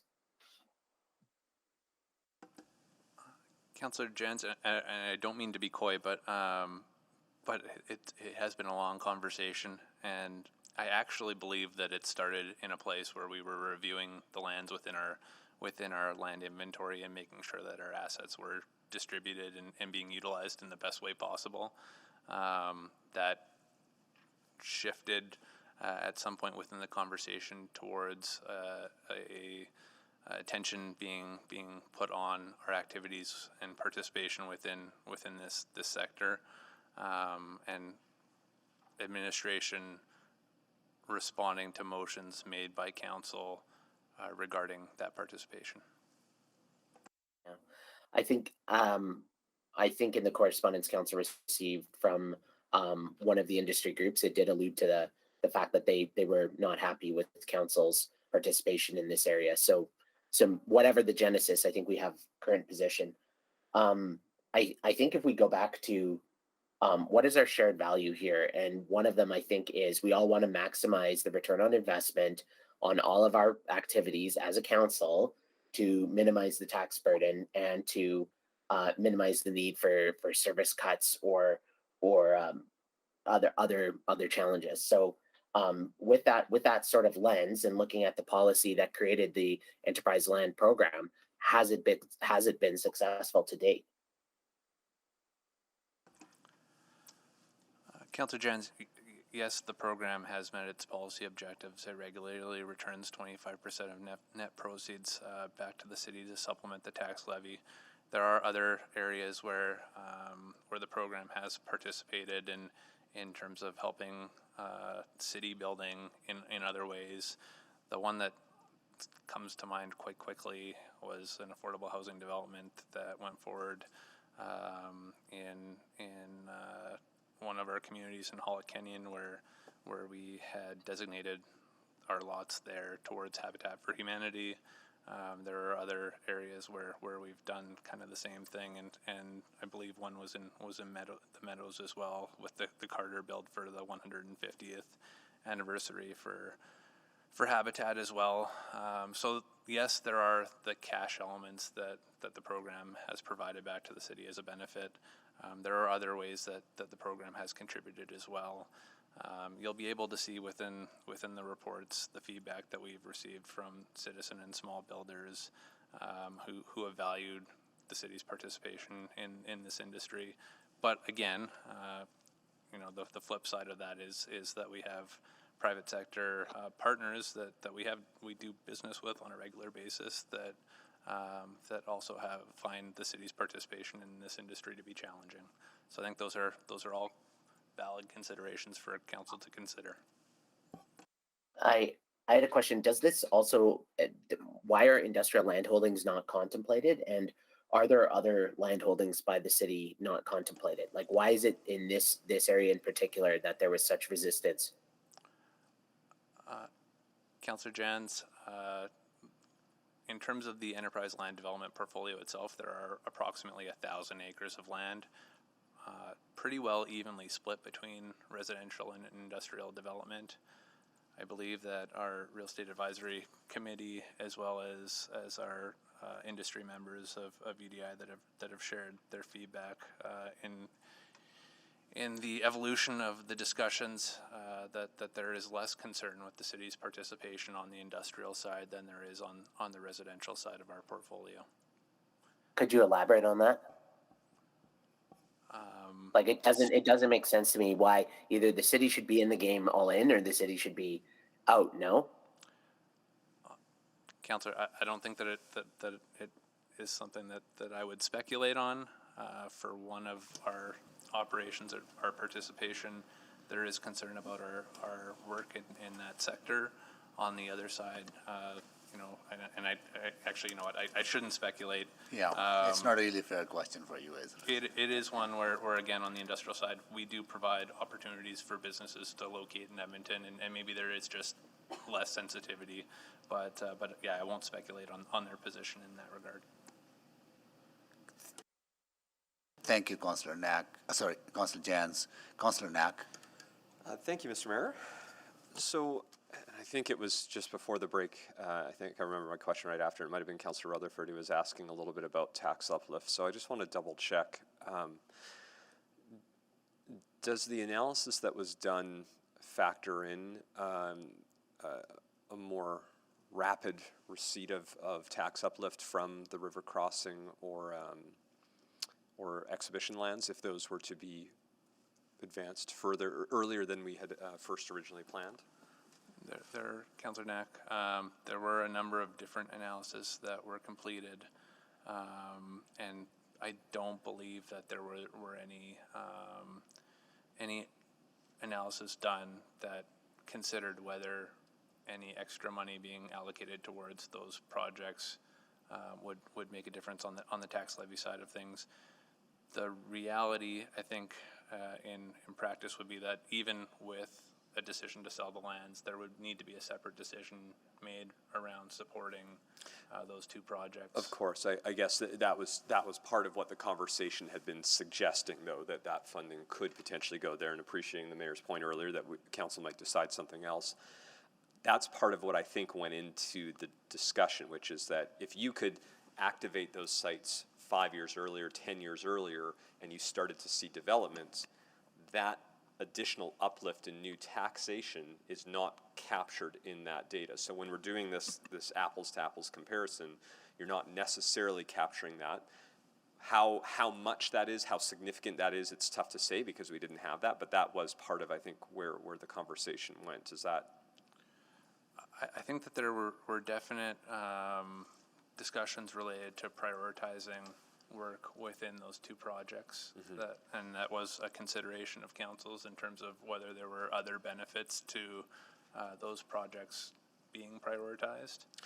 I think that in a few of the reports, there were options provided in terms of how the city could still participate in greenfield residential land and support those other projects. I mean, it's well within council's right to fund those projects separately if they wanted to fast track that too. They don't have to rely on this money. That is a possibility that could exist. Exactly. And then the second, I think, concept that came up in previous council sessions was just the discussion around any development activity that occurs within the city is market driven. And so as fast as the market will absorb inventory, you know, there's a really good case to support investing into the areas. And so, you know, while we talked a little bit about the costs overall that go into those projects, there would be offsetting revenues that come through the sale of lands that would offset some of those as well. So all of those things were considered by council in previous discussions. Absolutely. Okay. I was debating asking, because I wanted to, when we think about risk and trying to evaluate risk and accounting for that risk in the financial piece, hopefully it's a fair question to ask, and I'm a big supporter of the Blatchford development, so I only ask this in the sense of how we've seen risk materialize over the time. So even before my time, when the decision was made to start doing Blatchford, there was a certain estimated amount that the city would be getting over the course of the life. And from what I understand, that amount is different now than it was when the decision was made. For a variety of factors, council decisions, market, who knows what, but I am wondering if there's if you can provide a bit of scale on that. Councillor, I can't specifically for Blatchford, but one thing I will guarantee is that anyone who says they know exactly what will happen over a 30 years projected time frame for the development is probably going to be wrong by some error of margin. So I would suggest that even in the numbers that were presented by PwC or any of the other parties, that if they are bang on 30 years from now, then we will have to go back and celebrate that, because that will be a piece of crystal ball expertise. Yeah, and I guess that's sort of the question I struggle with when I look at this, which is that there's a chance that number could be accurate. We've seen in other development that cities have done, to be fair, Blatchford, more complex, variety of different factors, environmental concerns, but those numbers didn't necessarily materialize the way we had first assumed when the decision was made. So what I'm trying to understand is these products, these lands, are probably a little less risky in the sense that they're greenfield, but how we've truly accounted for that risk to say for sure I can get 45 million difference in net present value. And I'm wondering your thoughts around that risk difference. Councillor, I think that the biggest difference that we see between the greenfield land development operations and some of the projects that we're undertaking in other areas of the city on the infill side is that there are a number of other cost considerations that come into play in those circumstances. You know, realistically in Blatchford, you had an active airport that existed previously, some challenges around contamination and other soil materials and everything else that even with the best due diligence, you can uncover things that you didn't intend to. I would suggest that we're going to probably face the same thing when we go back and do exhibition lands. The utility work that's in place today is, I mean, there are challenges related to that, and even some soil issues that we know that we'll uncover. It makes it very difficult to predict. On the greenfield side, it becomes a little bit easier because you don't have those complexities there. But I would say that there is still a really good chance that projection is likely going to be influenced by a number of factors over time. So I think that the intent of what you were trying to get out of the question was around like how certain are we of that $45 million net present value difference. I'd suggest that we're not uncertain about it, but we know what we know today, and we don't know what we don't know today, and so there is definitely some risk that's baked into that. Understand. Thank you. Thank you, Councillor Knack. Councillor Paquette, have you had a first round on this? I have not, Mr. Mayor. Okay, go ahead then. Oh, thank you very much. And thank you everyone so far. Great questions, great responses. Just trying to boil it down a little bit. So phrase comes to mind, one in the hand is worth two in the bush. So there is the benefit of getting money a little bit faster in a market that we can fairly predict over a shorter period of time versus getting potentially a little more money over time over increasingly unpredictable factors. And then there's the idea that if you get the money now, you can invest it and get a return on that immediately. But we're talking about capital usage, not operational, right? Councillor, yes, for the most part, I would say yes. There are, again, the intricacies of the fact that the dividend goes back to support the city and offset the tax levy.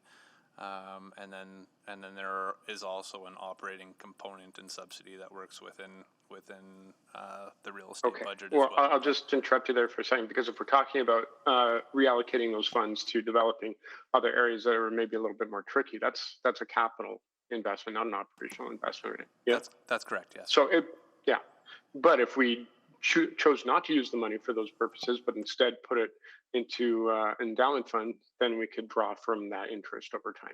Okay, so the other thing that occurs to me is we're talking about tax uplift, but realistically, if we develop, we're not getting. I mean, if because development is market driven, so whether we're developing or someone else is developing, the tax uplift conversation, I think, generally tends to be a little bit moot. It's going to be one or the other. It's going to be market driven, so one or the other. But what interests me is that you were talking about, I can't remember which two communities you referenced we go visit, but I have a question about those communities. Are they more creative? Are they closer aligned to city goals? Then are they more people oriented than what we've seen in general over the past decade or so than any other development? So Councillor, I'll maybe try to not have direct comparisons between us and industry, but what I will say is that is. But I'm not talking about I'm just talking about builds and communities. So I mean, you can absolutely compare. On the built form side, we do promote sustainable built forms by requiring that when builders build within our communities, that they build to a certain standard that's above what the normal standard would be. We require that all homes be constructed to be solar ready, for example. And some will say that, well, that's not really a big deal, but as we transition to a different kind of sustainable built form, it does become a cost that doesn't have to be absorbed by someone in the future by having to tear out walls to account for solar panels on a roof or anything like that. So we have seen really great compliance in our communities over time. And the reason for that is because we have the ability to manage it contractually through things like performance fees. So there's an amount of money that's put up to protect it. So if I can interrupt for a second, I get your point, but then the question would be, with our own bylaw requirements, if we made that a bylaw requirement, that'd be the same everywhere else anyway. Councillor Paquette, Ms. McCabe here. I'm just going to say there are some industry players who are making things solar ready, who are making different neighborhoods that are perhaps more people friendly. This by no means is any of this conversation a binary city versus developer there's so many conversations. There's so many factors. So I don't think it's fair to say that there aren't people in industry who are doing these things. And I think your observation is correct that we could raise the bar. I have a builder in my ward who does it. So with regulation through implementation of the city plan, but those are further conversations to have with council about how neighborhoods are designed, what they look like, how we achieve the energy transition strategy with the development community. And at this point, I don't think that we could give you a binary yes or no, the city's better at this or the industry's better at this. Well, no, I'm not asking who's better. I'm just asking about what can we expect and what have we seen? So then the other question then becomes, well, I'm out of time. So before I go to the second round, I will say, I just find it really interesting that as a city, we're often told to operate like a business, except when it comes to competing like a business. Okay, thanks. And I just second what Ms. McCabe said as well. Thank you so much. Councillor Wright? Thank you very much. I do like the fact that it sounds like ELD has more abilities to put controls in place. It seems to be voluntary in the industry. But I'm just wondering about the market analysis that was completed, I don't know, 2019 or so.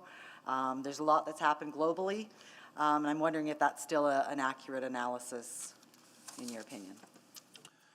Councillor Wright, I think that we have experienced some things in the last few years that would have impact.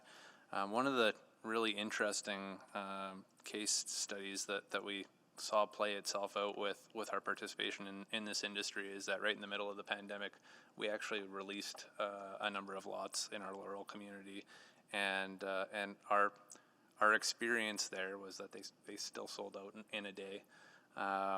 So I think that there is demand that still exists for our developments. What does that look like long term? How do things like rising rates of inflation and interest rates, how do those all factor in? I think that those are all valid considerations when we look at how those projections play out over time. Okay. Yeah, that's what I was looking at, was the, in attachment 7, just the overwhelming response to that lot draw. There was 8,600 or over 8,600 just for 35 lots that were available to citizens, and 163 that were available for the 42 lots for builders. So Yes, we do have great demand. okay. And then you did mention about the Habitat for Humanity builds in Hawlett Canyon and in the Meadows, or more specifically Laurel. I thought that was guided by Policy 511, requiring, like, is that how, but then I thought Policy 511 was rescinded. Is that still in play, or? So, Councillor, our land development policy C511 still exists today. Okay. In different iterations throughout our engagement with council, there have been discussions in terms of policy revisions that could potentially be considered by council.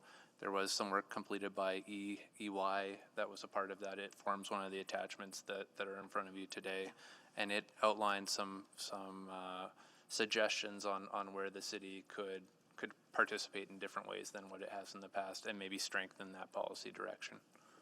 Okay. And that refers to, what is 10% below market value? 10% of the sales would be below market value?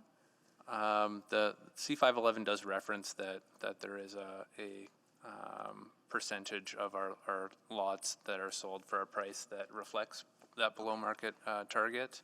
That is outside of what happened with our Habitat for Humanity builds for the Laurel community as well as in Hawlett Canyon. I believe that the Hawlett Canyon lots were actually provided to Habitat for $1.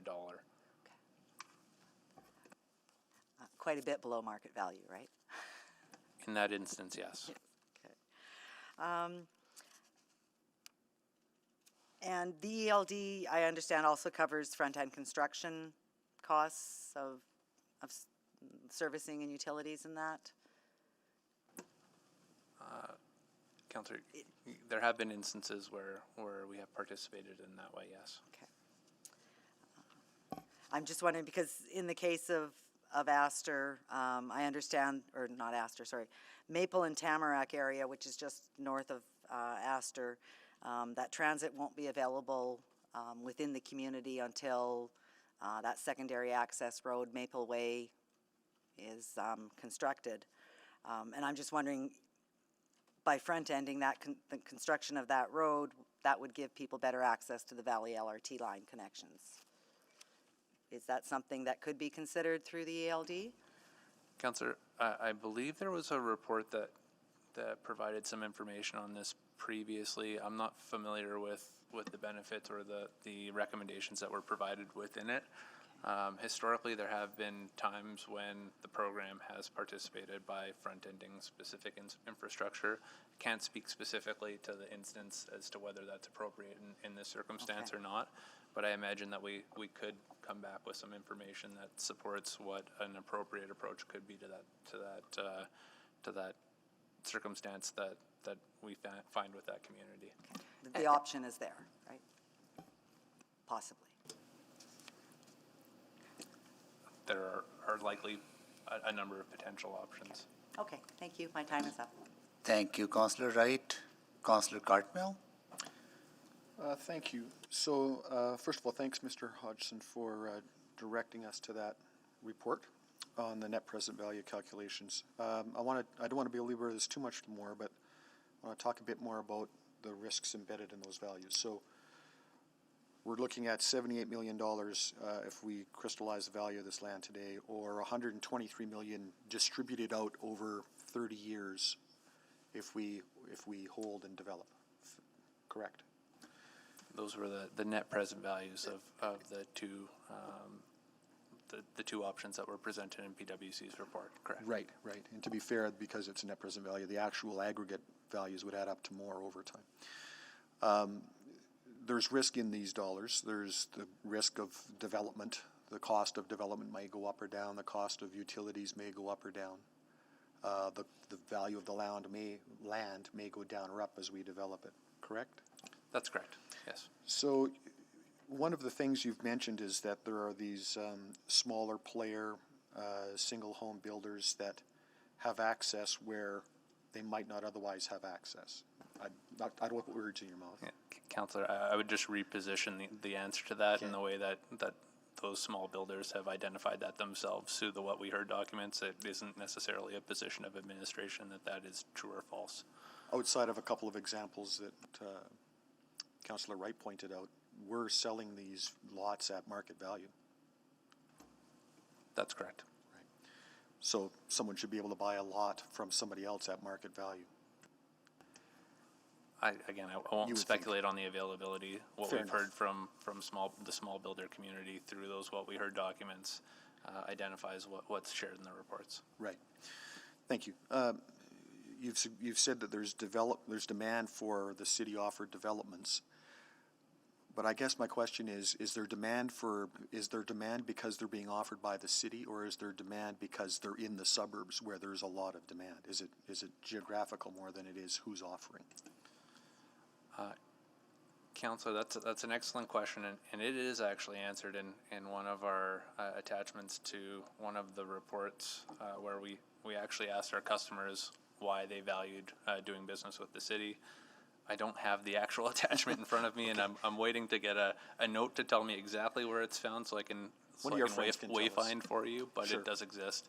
Some had indicated, yes, that they enjoyed doing business with the city. Some have identified the sustainable goals that are promoted through our communities. Some have identified the location of where our communities are found.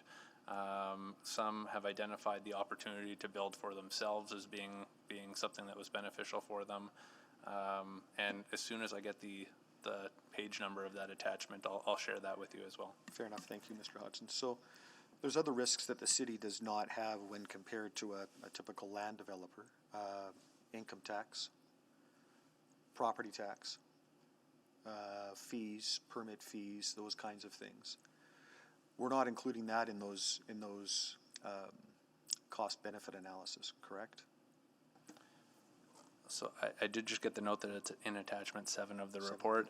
Thank you. On the fee side of things, we absolutely operate like any private sector would. We have to pay the same fees as anyone else in that regard. You are right on the income tax component, and on the property tax side of things, it's a little bit of an interesting circumstance, just the assessment and tax legislation that exists within the city and how development land is treated. So I know that one of the analyses that came forward previously referenced, again, and I think we've talked about it a little bit today, that nominal impact that has. But in terms of just the general operations on the development side, we operate in a similar way and aren't treated any differently than any other developer when we engage with our civic counterparts and colleagues. Property tax is an interesting one because theoretically others in this industry, and again speculating you and I, but they're buying to develop to sell. They're not holding land for very long and paying a lot of tax on it. I won't speculate specifically to people's interests or motivations. Typically what you would see are some land holdings that are held for quite a long period of time. Again, there is a little bit of an intricacy in tax legislation that allows for a certain regulated treatment of lands that are used for other purposes, for farming specifically, and how that gets treated. So that does reduce the tax exposure for those folks that are actively farming their land, waiting for that development cycle to occur. I'm out of time. Thank you. Thank you, Councillor Cartmel. Councillor Rutherford?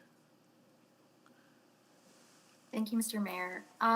So I have a question on attachment 11, the July 16th, 2021 memo, where it talks about Goodridge Corners and how there was an initial plan to amend before public offering. However, it's decided that to sell as is to expedite that process, because it's not really, it's certain that the whoever is the purchaser will want to amend to suit their needs and the vision for their neighborhood. So that indicates to me right then and there the crux of what we're talking about. Even though we create bylaws and zoning, we have less direct control over how those lands become built and if they, align with city plan and what that future vision is. Is that, when I read that, that's what I'm hearing ultimately. Am I correct in my understanding of that? I'll actually let Ms. McCabe discuss the regulatory framework that provides for council oversight when it relates to the land. And I specifically would like that question in the relation of the discussion on Goodridge Corners and the decision to not amend the plan. Well, maybe I'll start there and then I'll maybe pass it off to Ms. McCabe. So for the most part, what we find is that there can be different approaches taken to developing lands, and in certain instances that specific developers have preferences to the type of housing, the locations of different amenities within the communities, and likewise. And so we did not want to be in a position where we were going forward with plan amendments only for a future owner of the land to have to go through another set of plan amendments following that to suit their preferences and how they wanted to develop the land. And so that is the specific reference that you see.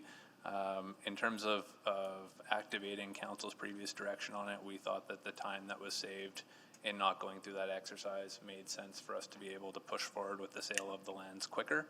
And so that was the motivation behind it. And then I can probably just pass it off to Ms. McCabe, who can give you some further information on the controls that are in place through the normal regulatory process. I'm gonna thank you very much, Ms. McCabe, but I am mindful of my time, and so I feel like I have that answer. I just would like to focus in on this right now. So again, I think the key word there was, whoever the owner is of that, their preference to that. And what I heard from our legal advisor is that when we sell directly, we can put more caveats in than we can when we do sort of this wholesale sale. Is that correct? In that comment that the legal advisor made before? I would actually...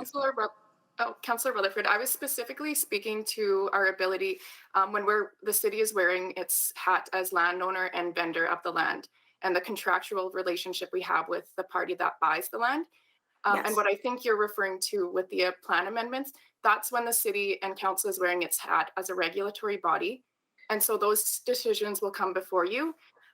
It just, as Mr. Hodgson has pointed out, it may be at a different time. So if we are proceeding with the land development work, the city would be the one bringing forward the application. If we sell the land to a developer, they will bring it forward and it will come before you to make the decision at that time. Okay, thank you. And then my last question is, so if we're getting this money now, like as it is, without any motions on the floor, that money is already earmarked for those two specific developments, Expo Lands, and I forget the name of the other one off the top of my head.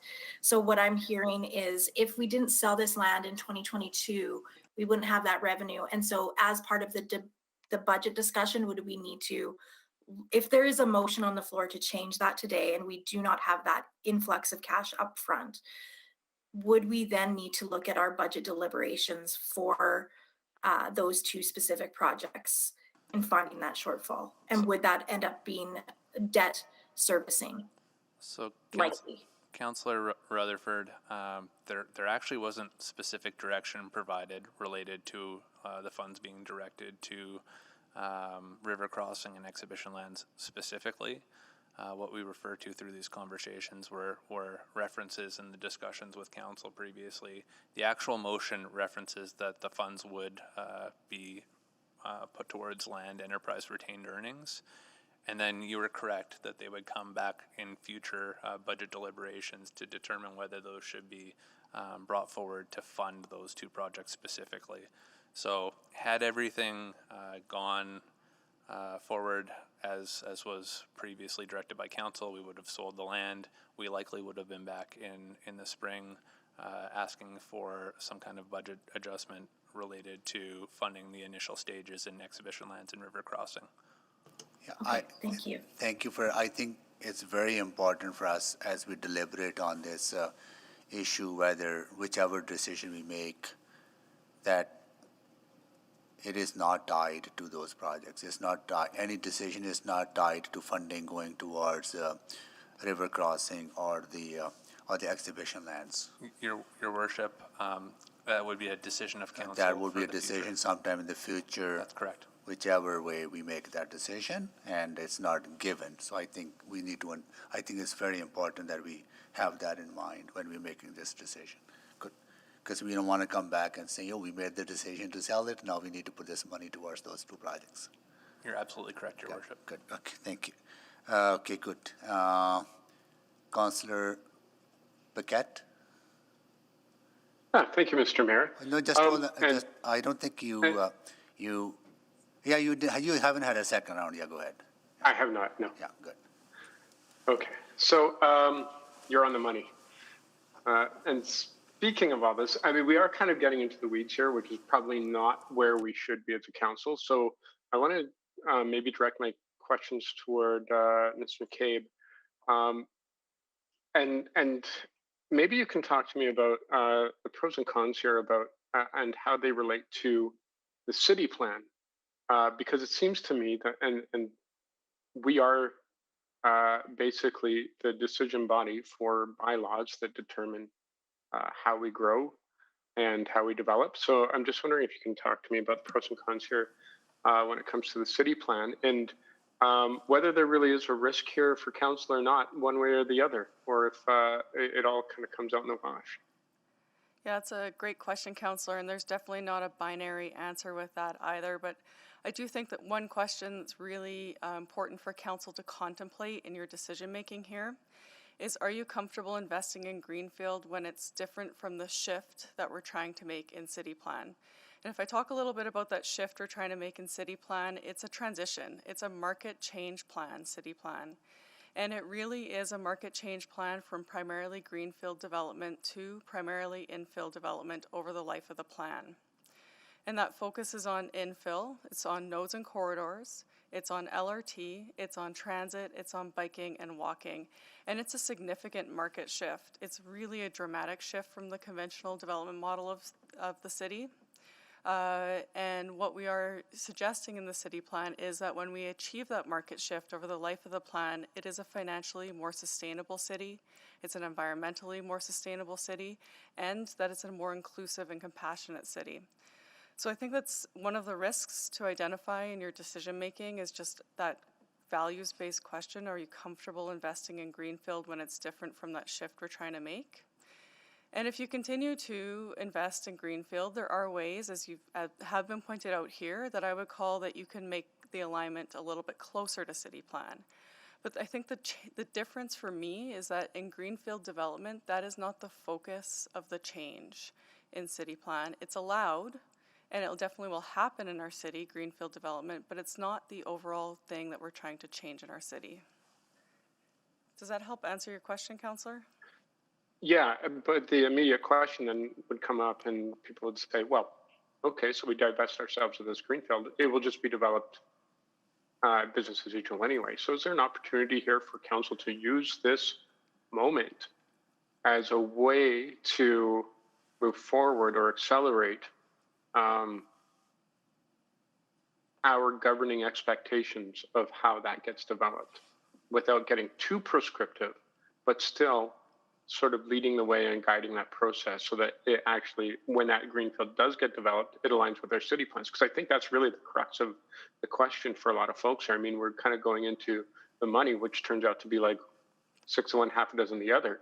So really, it comes down to how does this actually accelerate our path on the city plan if we're not using it as an opportunity to accelerate. So if you remain in the business, are there things that you can do to increase the alignment to city plan? Yes, there are, as we've said here, like Solar Ready as an example, but there's also private developers who are doing some of that in this space as well. What I'd say is it's all a question about what's the outcome you're trying to achieve here, council. So if you're in the business of greenfield development and you increase the alignment to city plan, it's probably going to cost more to develop the land, so the revenue decreases. And so that's the question about what's that values base that council wants to have, and it really is only a question I think that council can answer. Yeah, and so because it's an interesting discussion, because on one hand, they're saying city should be out of the greenfield business. Okay, well maybe we shouldn't be competing if it does actually end up being a bit of a wash and we get money in hand. But also, one of the opportunities of city developing is that we can develop according to the values in the city plan. So then the counter argument would be like, oh, but don't get prescriptive on us. Stay out of the business, but also don't prescribe to us how we build. And so that's sort of the challenge here that I am having. And I'm kind of agnostic about the sale, to be frank. I'm more interested in how we leverage that sale, if we sell.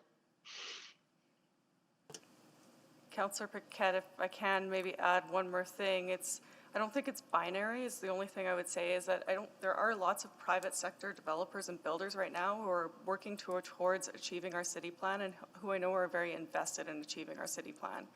And if the city's in the business, that doesn't necessarily mean that we won't, if the city's not in the business, doesn't necessarily mean that we won't be able to achieve city plan outcomes. It just might mean that we have to use different tools in order to get there. Thank you, Councillor Paquette. Councillor Hamilton? Ms. McKay, I think, did a really great job of answering some of those high-level strategic questions, and she saw me just like perk up when she started talking about what I think is at the heart of this discussion and what council previously discussed and was really trying to drive at, which is that and I'm going to sort of balance this question between Ms. McCabe and Mr. Hodgson, which is, I think at the heart of this, there is a limited amount of time and resources within the public sector within the city, and there's a limited amount of time and resources within the private sector. And what I'm hearing Ms. McCabe say is that greenfield development does not need the steady hand of government to thrive. Greenfield development is okay. Greenfield development is doing quite well in our city, yes. Yeah. It is a very busy market out there right now. Yeah, and actually the more we invest in getting towards those city plan outcomes, the actual less return we have on it versus using that regulatory tool we have to put more pressure on the plan amendments, frankly, to achieve those outcomes, which does not propose a risk to the city itself. Sorry, that's a complicated one. I think it's the risk. Generally, yes, I would agree with your assessment there. Okay. So, and it's funny because I've heard some discussion of, I'm going to go back to the very high level question, to what extent should the city of Edmonton be involved in land development? And Mr. Hodgson and I have not agreed on the other side of that. There's actually been pressure for a municipal development corporation type organization that would look at infill. And I think we've been on sort of the flip side of the argument. So I don't think it's always binary in one direction or another. But I guess maybe to Mr. Hodgson, your team, I'm guessing, finite resources, finite amount of time. We all have 24 hours in a day. And your folks, and thank you for acknowledging the hard work that they do, but your team is spread out between that focus, it sounds like, on greenfield land development and the infill project and all these sort of city building projects. Am I to understand that correctly? Counselor, the model that we have in place highly leverages the use of consultants. And so while we have a very small and nimble team to deliver these programs, we do have an ability to leverage their expertise across multiple projects. So capacity hasn't been a huge issue for us over time. But certainly there would be increased pressures if we spread ourselves too thin. Certainly. I guess another way of asking it, and I'm not gonna bite on the consultants issue, but you know, if you look at the outcomes that you're able to generate out of your area for the city of Edmonton, if you were given a stronger focus, do you think that you could leverage better outcomes? I think it's a hard question to answer, Councillor. Yeah. Certainly, a more focused activity might allow us to be more creative in different circumstances, and it's completely all right to bite on the consultant thing too. The reality is that we do operate really close to a private sector model, so we don't have a huge overhead that's associated with the program, and we do that intentionally. And it allows us to adapt with the market as it builds and has challenges and valleys, peaks and valleys in its operation. So we found that to be a successful approach for that specific business within administration historically over time. Not necessarily the right approach in all businesses across the city, but definitely one that we think mirrors really closely what we see in industry as well. I would say, Councillor, from a city manager perspective, though, the concept of focus across 73 lines of business is very important. And within each of those, the more focused and clear we can get, the better we can use everybody's time, I would say. Yeah, you've probably heard me talk about that a lot, and that's been my own sort of particular thing that with council, that we also need to focus on what our objectives are, what our strategic objectives are. I'm going to leave it there and maybe come back for a second round. Thank you. Thank you, Councillor Hamilton. Councillor Stevenson. Yes, thank you. The past two questions were really helpful in terms of getting to a question I wanted to ask. So when we talk about, we're currently investing in Greenfield, what are the staff resources or consultant resources that are currently making up our Greenfield portfolio? Because what I heard previously is that these lands are, especially Goodrich Corners, like that's a. Would we be active on that otherwise in the next 10 years, or is that just a land holding that wouldn't really require that much city resource or staff resource? Well, it really would depend on council's direction. So there are a couple of questions there, and I'll try to do my best to answer all of them. I mentioned that the team itself is quite small and nimble. There are, I believe, 5 members of the team that focus on this side of our portfolio, and I might be off by a person or two there. I'm getting a note saying that's correct. So five members of our team on that. Now there are portions of members throughout our administration on the real estate side that touch some of this work at some point in the process. So we don't have someone that's dedicated specifically to selling just enterprise land development holdings. Our sales team obviously would perform that function. So there are percentages of people throughout our team that touch things. So I mean, well, maybe just to stop there, because I think that's a great answer to start with. So there are 5 people currently working on the Greenfield. If we were to divest ourselves of these holdings, are those 5 people now available to work on infill? Councillor, it's actually 5 people working on the 1,000 acres within the portfolio. So that is both on the Greenfield residential side as well as the industrial side of our portfolio. So that would be both of them. We have leveraged that expertise and the past council would have seen it in some of our implementation strategies around the properties that we've referenced already, the projects, the infill projects that we've referenced already. So we do actively shift resources to I guess, progress our outcomes that we want to achieve in those other projects too. Okay, yeah, I think Yeah, that's very helpful to know, and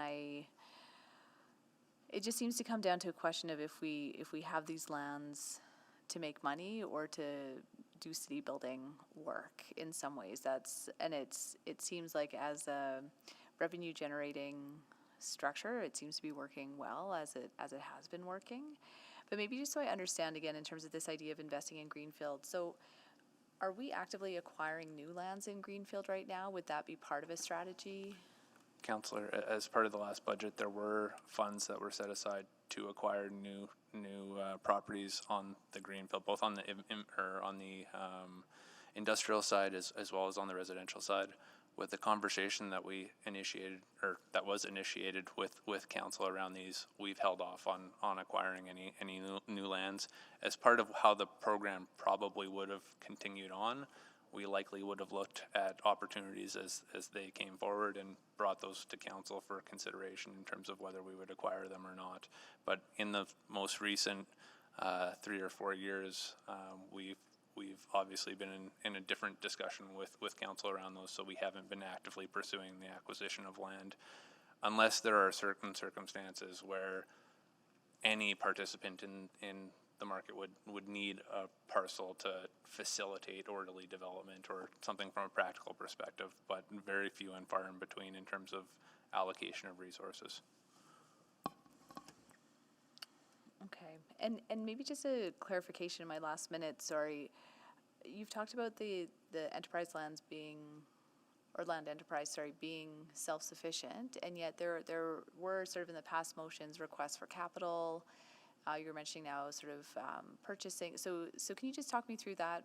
Like, is it just a capital profile to spend your own self-sufficient money, or is this actual tax levy contributions? So land enterprise operates as a separate financial entity from the tax levy. And capital profiles that come forward, either for the acquisition of land or for investment in land development activities, are funded through land enterprise. But it still needs council approval, but the funding source would be That's correct. land enterprise. Okay. Thank you. I'll stop there. Thank you, Councillor Stevenson. Councillor Salvador. Thank you, Mr. Mayor. So just to pick up on that, I just want a point of clarification. So around our activity for acquiring new Greenfield, and apologies to go back to the special dividend option, but just so I'm fully understanding this, if we were to go down something like that, we definitely would not be acquiring new Greenfield because it would be winding down, correct? That initial analysis was a wind down over time. That's correct. Okay, and then I also want to ask, I guess in terms of time frame, there was a specific graph that I was looking at. So disposition of Chauncey and Astor versus all or nothing analysis, and it kind of shows where the crossover would be in terms of the cumulative dividend that was PwC's recommended option versus if we were to basically sell everything. And it looks like around 2026, 2027 is where we'd see that point of meeting. Does that make sense? Because I'm just trying to understand, I understand we're trying to get that initial injection, but if we were to go with PwC's recommendation, how much of a delay are we going to see until we're at that same point? Does that make sense? I believe so, and I recall a reference to it in the PwC documents. I can't recall the exact timeline for when that break even occurred, but I do remember that there was a reference to, and it wasn't an incredibly long period of time. Right. But that's something I would have to check and get back to you on if that's all right. Sure, yeah, I'd appreciate that, because I am, again, trying to be mindful of our desire to see that quick investment in priority projects in the infill context, but at the same time, if we're going to get there anyways within a matter of like 4 years, I just question that. I'd love to hear more. Well, I guess without checking it, the one qualifier I would make is that we've had 4 years since that, or 3 years since that was. That's true. So you're probably pressing everything off for another 3 years to account for that. Right. At a minimum, but I can, again, we'll circle back with you on the answer to the question. Sure.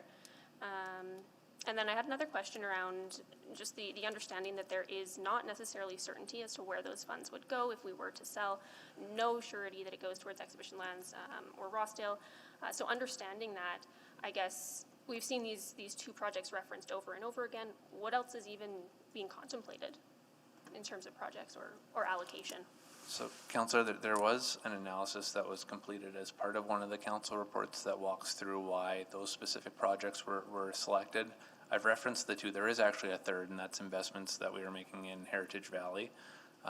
Those three projects themselves are identified within the city plan for investment in the growth period between 1 million and 1.25 million people. So that was part of the rationale for our focus in those areas. But you're absolutely correct. Council will have that opportunity to consider where those funds are directed in the future. All right. And then again, just zooming out, really thinking about city plan objectives and goals here. I mean, I'm not overly happy that we have holdings in Greenfield, but at the end of the day, that's just the reality that we're facing. And in my mind, it seems like we have a choice of either, selling that off and losing a bit of autonomy as to what ends up getting built, or being able to hold on to those options and try to make it as close as possible to city plan objectives, including affordable housing, climate resilience, etc. Is that accurate? Because it's kind of that dichotomy, right? I think that there has been a lot of information provided today that provides council with the areas in which the program has historically contributed in the past, and the restrictions and challenges related to how we can participate in both of those scenarios in the future, whether we own the lands or not. So that's how I would characterize it. Okay, and then last question really quickly. If we were to go with the quick disposition of Astor and Shaughnessy but hold on to Goodrich, would we still be able to support some of those major redevelopment projects? So Councillor Salvador, there was an analysis that was completed again as part of one of the council reports. Yep. CR 8197. It's found in attachment 6. Yep. It does the best job of identifying where we see our future cash flow activities within the program under the different disposition options that exist. In that analysis and the scenario that was provided, there was sufficient cash within Land Enterprise to be able to support both activities if we sold the two projects that you referenced, yes. Okay, my time's up, thanks. Thank you. Thank you, Councillor Salvador. Councillor Tang, can you take the chair quickly? Got it. So, if we were to sell it, is there any criteria around a minimum number of bids that you must have 4 or 5 or 6 bids on this to get a competitive price?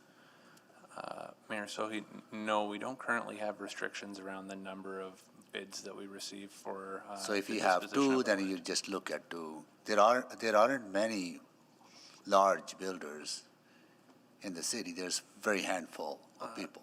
Yeah, Your Worship, there are certainly less players in the game related to a 400-acre development parcel than there are in some of the smaller development sites that we have. So you're correct. Yes, there are a limited amount of participants in So we wouldn't know. I think market will be skewed, and in a way that we would not know if we're going to get competitive prices. We still, when we dispose any land holding, we do our own analysis based on what we think reflects market values.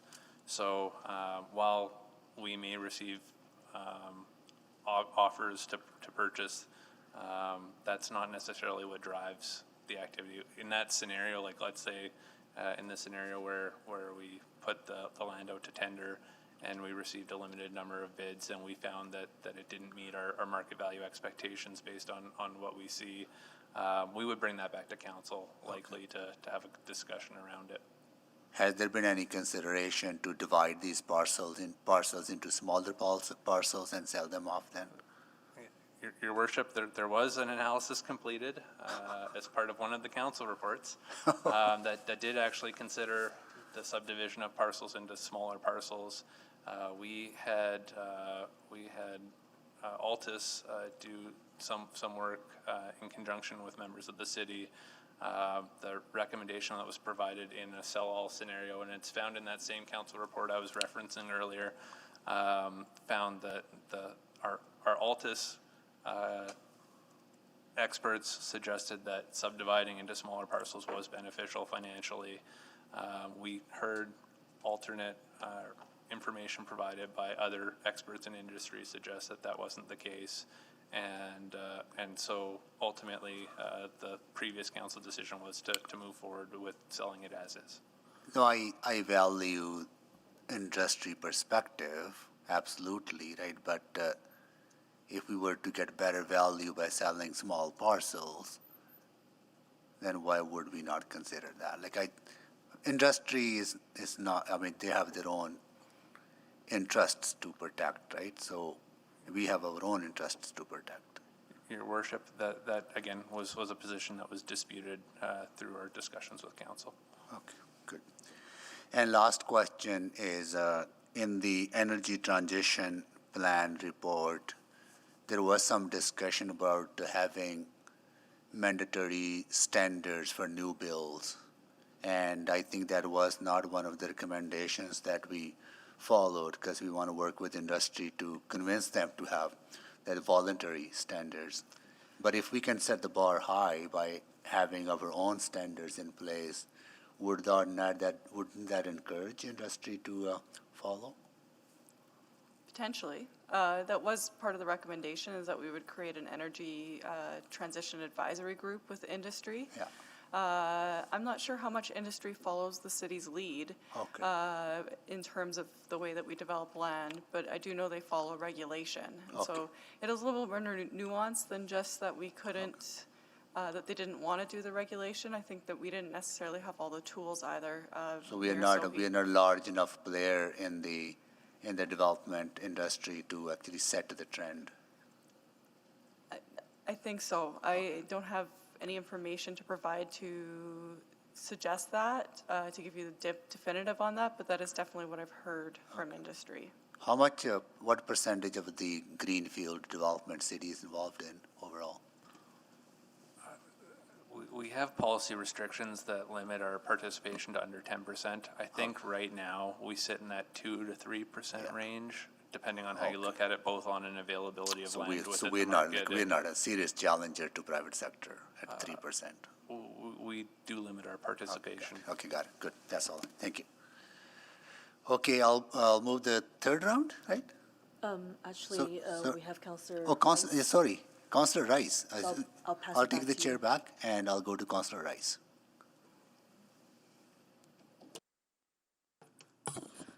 Thank you, and thank you for all the questions and answers. I know this topic has lots of knowledge and historical opinions behind. And so my question is specifically related to the community insight piece. We have previous engagement and involved with developers and small builders and also public members who register to purchase and lots and then from city. I know based on the report, the information provided, the engagement found differing opinions. So my question is about, and because there's so many environmental factors changing in the past few years, do we have any plan and to do the more public engagement before we make any further decision on this?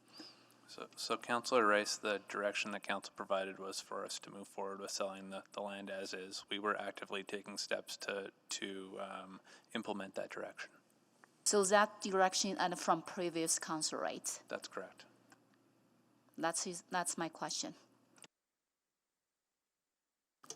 Thank you, Councillor Rice. Can you move the third round, Councillor Rice?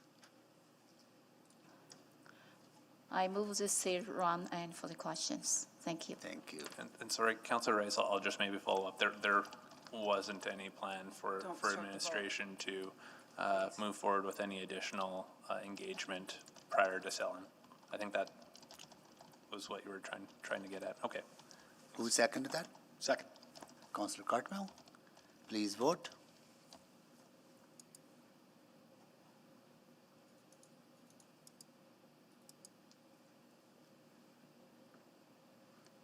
Councillor Jans?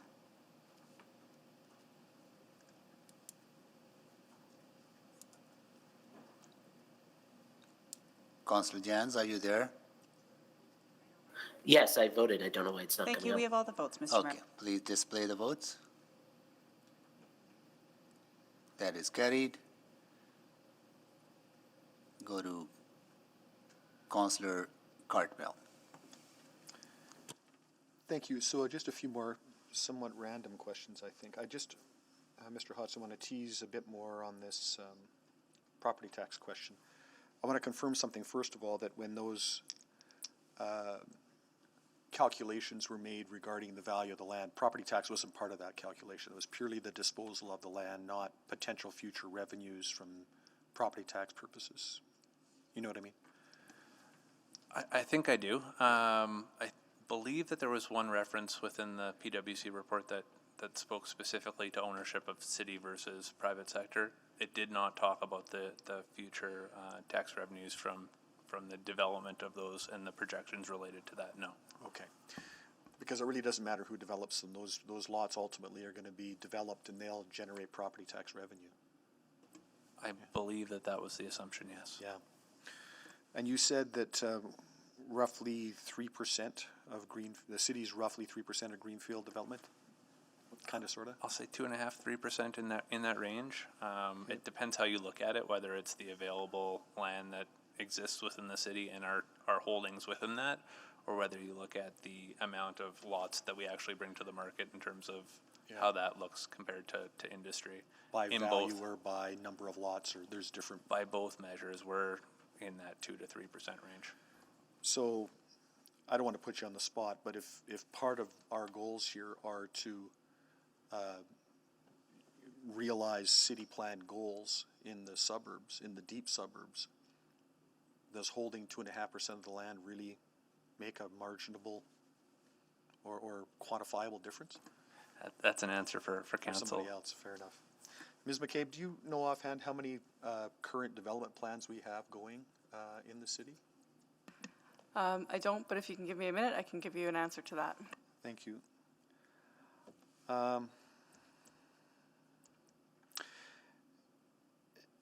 And so, you know, from a dollar perspective, we've talked about, you know,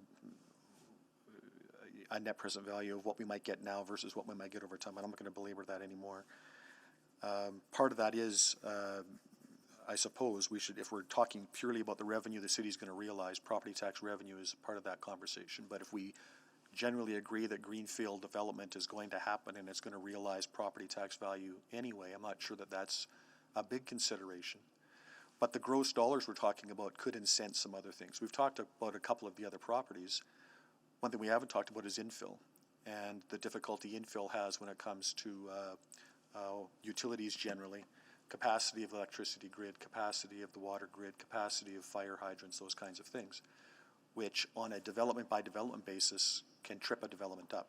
Do I have that right? That's correct, and quite often when you've got large-scale infill, you will need to partner, city, government will need to partner with private sector in order for that development to start.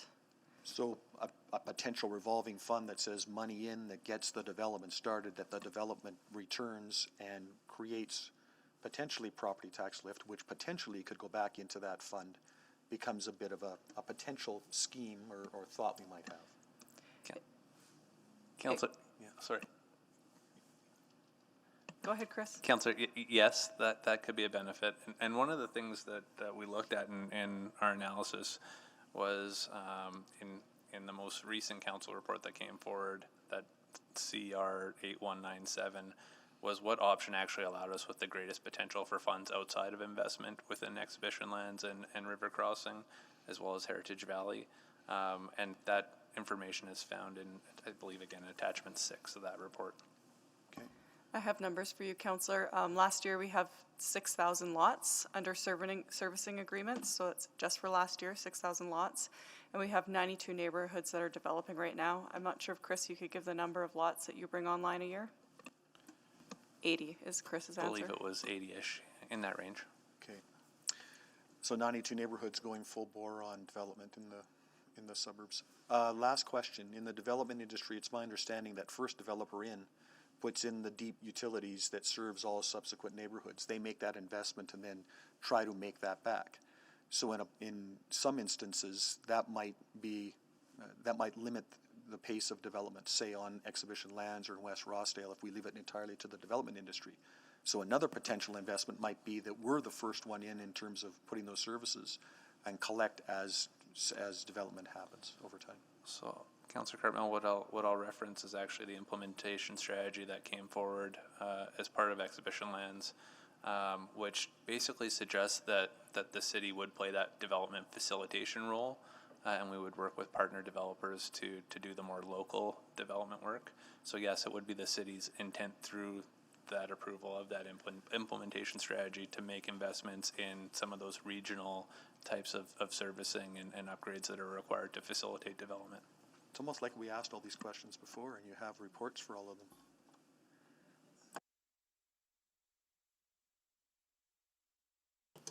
Thank you, Councillor Cartmel. Councillor Stevenson? Yeah, well, I think, I am just trying to think of what we do next, because I think what I understood from the report is that if we accept it for information, the sales will move forward as originally planned before. So maybe just a final set of questions for me. So, because I guess we're getting into a larger conversation about what we're doing with enterprise land, and so will that stay viable if we're out of the greenfield business? So will it continue to be able to be a self-funded real estate revenue stream that the city undertakes? Councillor Stevenson, with our best information that we have available today, we think that there is an ability to remain viable with only actively participating on the industrial side of our portfolio. The challenge between the two types of development is that on the residential side, it is relatively predictable. You make an investment in the first year, you're pulling money out in the fourth or fifth year. On the industrial side, we find that the sales activity happens in greater peaks and valleys, and so it's less predictable. It has less of a smoothing effect. So there would definitely be some cash flow management that we would be required to undertake in that scenario. And sort of moving into more infill development wouldn't necessarily compensate. Councillor, you're correct. The profitability of the projects that we've discussed so far certainly aren't in line in the same way that what we would expect through the projects that we're discussing today. So when we're making these decisions around these lands, we're also really making a decision around enterprise land and what happens to that program moving forward. Is that fair? To some extent, yes. Okay, well, those are all of my questions, but I don't know what happens now because there are no other speakers, and I think we have to do something. Yeah, so there's a number of options. One is receive for information, or somebody want to make a different motion, or you want to have community engaged with this, or have further conversation with the public, then we'll send it to a committee. So there's three options in front of council, and we do have a number of people. I think we have, Council Jens showed interest earlier on for a motion, which I ruled at that time that wouldn't be appropriate because we wanted to go through a conversation, questions first, right? And Councillor Cartmel is also on board for some. Right? So I think there's three options. Either we send it to the committee to be heard from public, or we accept it for information, or if there's a motion for different directions. Am I right, Madam Clerk? You have a variety of options before you, and I'll wait to see what gets So I put only on. laid out 3 then, right? You did.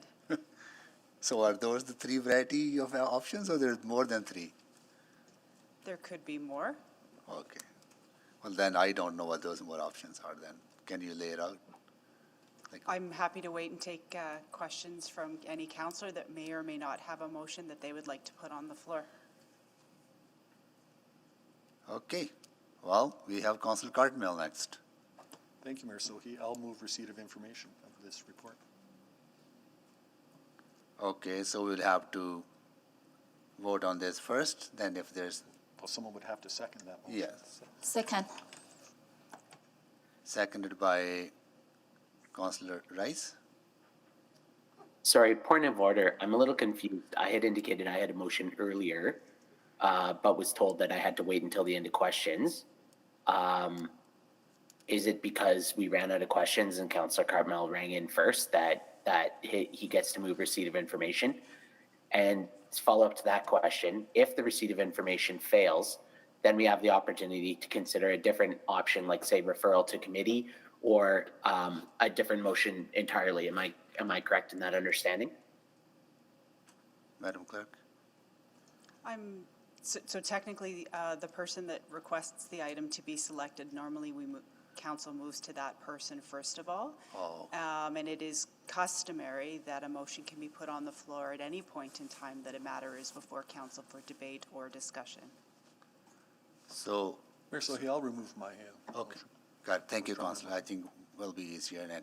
So customary practice is that person who selects the, Person who selects the item for debate Yeah. during the selection process, when we come to that agenda item, typically the chair goes to that counselor to introduce the item or to explain why they selected it. Got it. And it is possible to put a motion on the floor at a variety of points in time within the discussion, whether it happens when they first select the item for debate and it goes to that item on the agenda, Yeah. or as you've directed today for council to not put motions on the floor until questions have been heard. got it, good. No, thank you. And I appreciate that Councillor Cartmell being accommodating on that because Councillor Jans did request to put forward a motion. So Councillor Jans, do you have a motion that you want to put forward? Yes, I do. As long as I honestly don't understand. I'm just trying to make sure I'm not out of order. If Councillor Cartmell was sincerely first, then I'm happy to. The Councillor we can vote on the receipt of- Cartmell has withdrawn his request. Okay, well, thank you, sir. That's very kind. I would move the following then, and I'd look that the city clerk has the copy of this wording. Option 3, allow enterprise land development to continue with development as they deem necessary. Number 1, that administration reinstates the continuation with Greenfield residential / mixed use land development program activities as appropriate, as where appropriate. In neighborhoods. Number 10, all remaining is held in capital profile CM Charlie Mike 16/2020 residential mixed use land development 33.04 million be released. Number 3, that attachments 6 and 9 of the December 6, 2021 Financial and Corporate Services Report FCS 00844 remain private pursuant to Section 24, advice from officials, and 25, disclosure harmful to economic and other interests of a public body of the Freedom of Information and Privacy Protection Act. I'll look to just the city clerk that I have the appropriate motion in order there.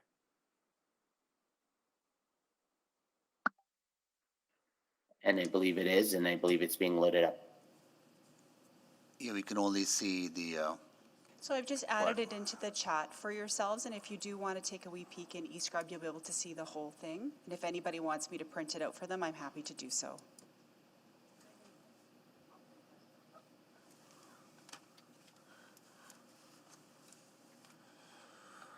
And I'm sorry, Mr. Mayor, am I to speak to introduce the item or speak to close the item?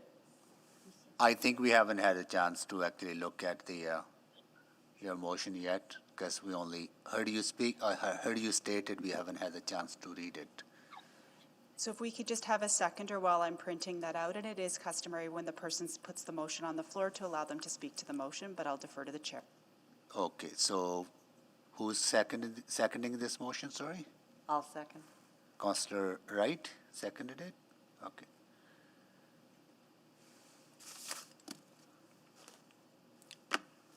Where do we go to see it in the chat? I'm just room? printing you out a copy. It's also in eScribe under this item. Okay.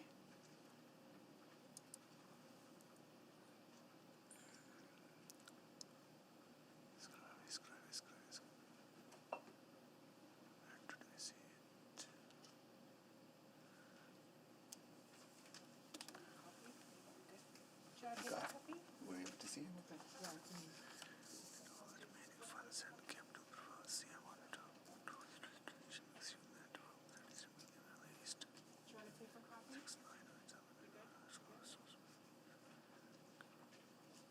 So Councillor Jans, would you like to explain your motion?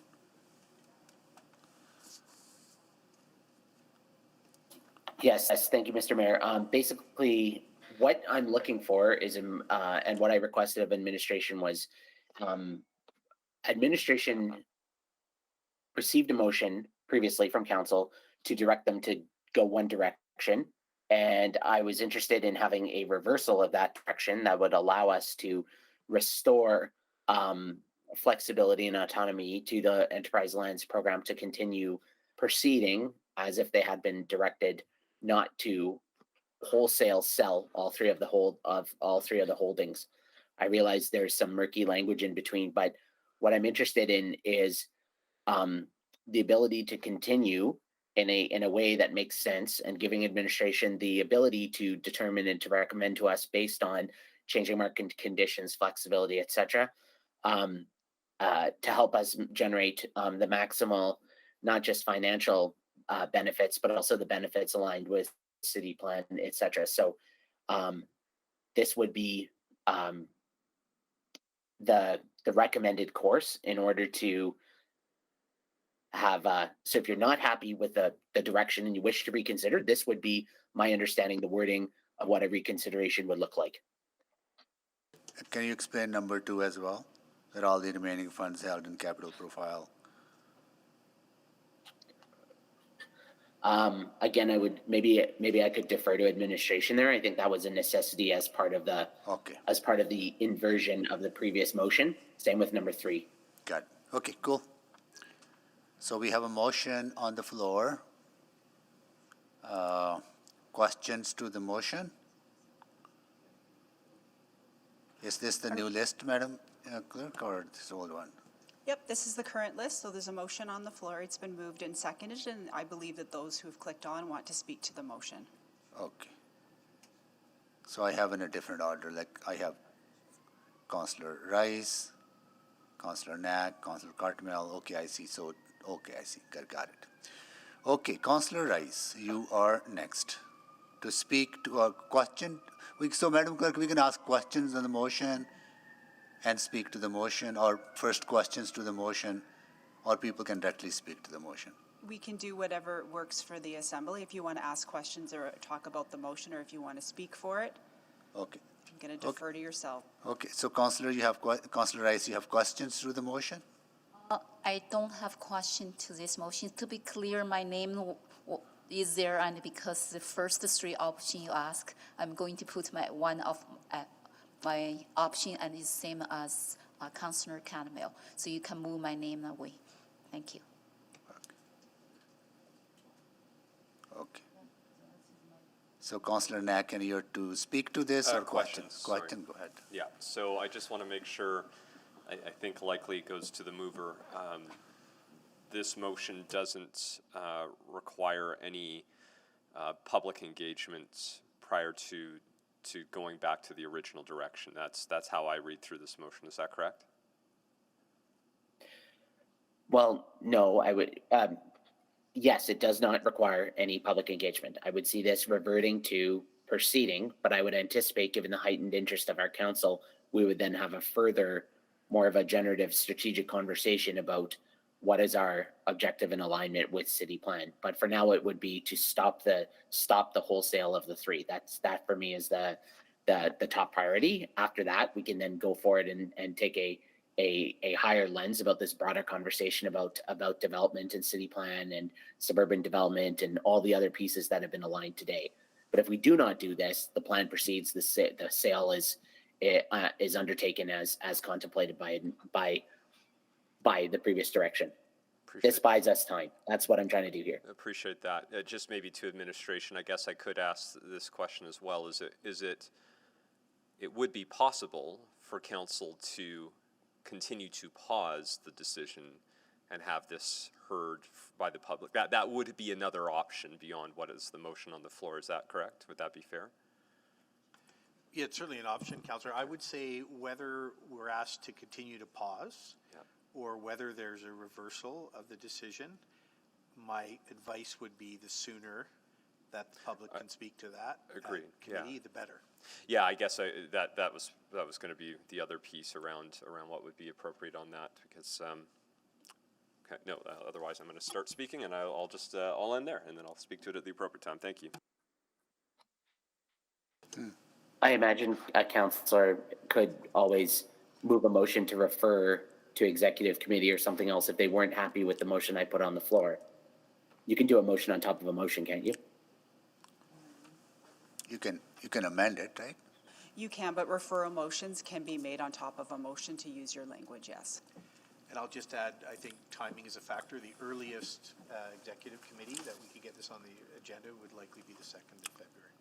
So if this motion is passed, then can it be referred for? No, if this then it motion would is be- passed, then- this then- motion then is passed, but passed, there's a motion on the floor, and if it is the will of the assembly, you can refer this to committee for discussion, and then it would come back up to council. So you can refer this motion that's on the floor to the committee? You could, because what you're really doing is sending the item with an idea of something that council may or may not consider. You're not referring this decision to committee. Committee cannot make this decision. Committee can hear from the public if that so desires of council. Okay. So without passing this motion is on the floor now. So I just want to make absolutely clear in my Sure. mind. Motion is on the floor, it's been seconded. Without voting on it, we can refer it to a committee for public to weigh on it. So you wouldn't vote on this motion, but if somebody hypothetically put a referral motion on the floor, what this council would have to do is say, we want this to go to committee so that the public can weigh in on this decision, So- and then it will come back to council. Okay. You Refer- can't refer it without a vote. Okay, but I'm saying, what will be sent to the committee? The motion on the floor or the report? The motion on the floor Okay, got it. goes with the report. So Got it's it. basically like you have an item. Yeah. You're going to send this item away to have something done to it, and on top of that item, there would be a referral report Got it. from council to committee. But Good. again, that requires majority vote. So that would be somebody moving it, seconding it, then council voting on it too. Good. Is there And to desire be on clear, someone's Mr. Mayor, part? I'm not asking for that, but why I clicked on was to make sure people knew that option existed. Yes. I'm ready to vote on this, but Okay. that should also be known by the rest of council. Good. Is someone willing to, or someone wants this motion and the report referred to a committee for I'll further? move to do so. Okay, Councillor, We also still have questions on the floor. on the, yeah. Yeah. Okay, so Councillor Principe has shown interest, so you can move that motion later on, Councillor Principe, until we exhaust the questions. And the questions are to the mover, right, Councillor? So just for clarity, a referral motion to send this motion to committee can trump the request to ask questions on the Yeah, so there main has not motion. been any motion yet, so Councillor Principe is going to kind of hold back on before making that, so we can go through questions first.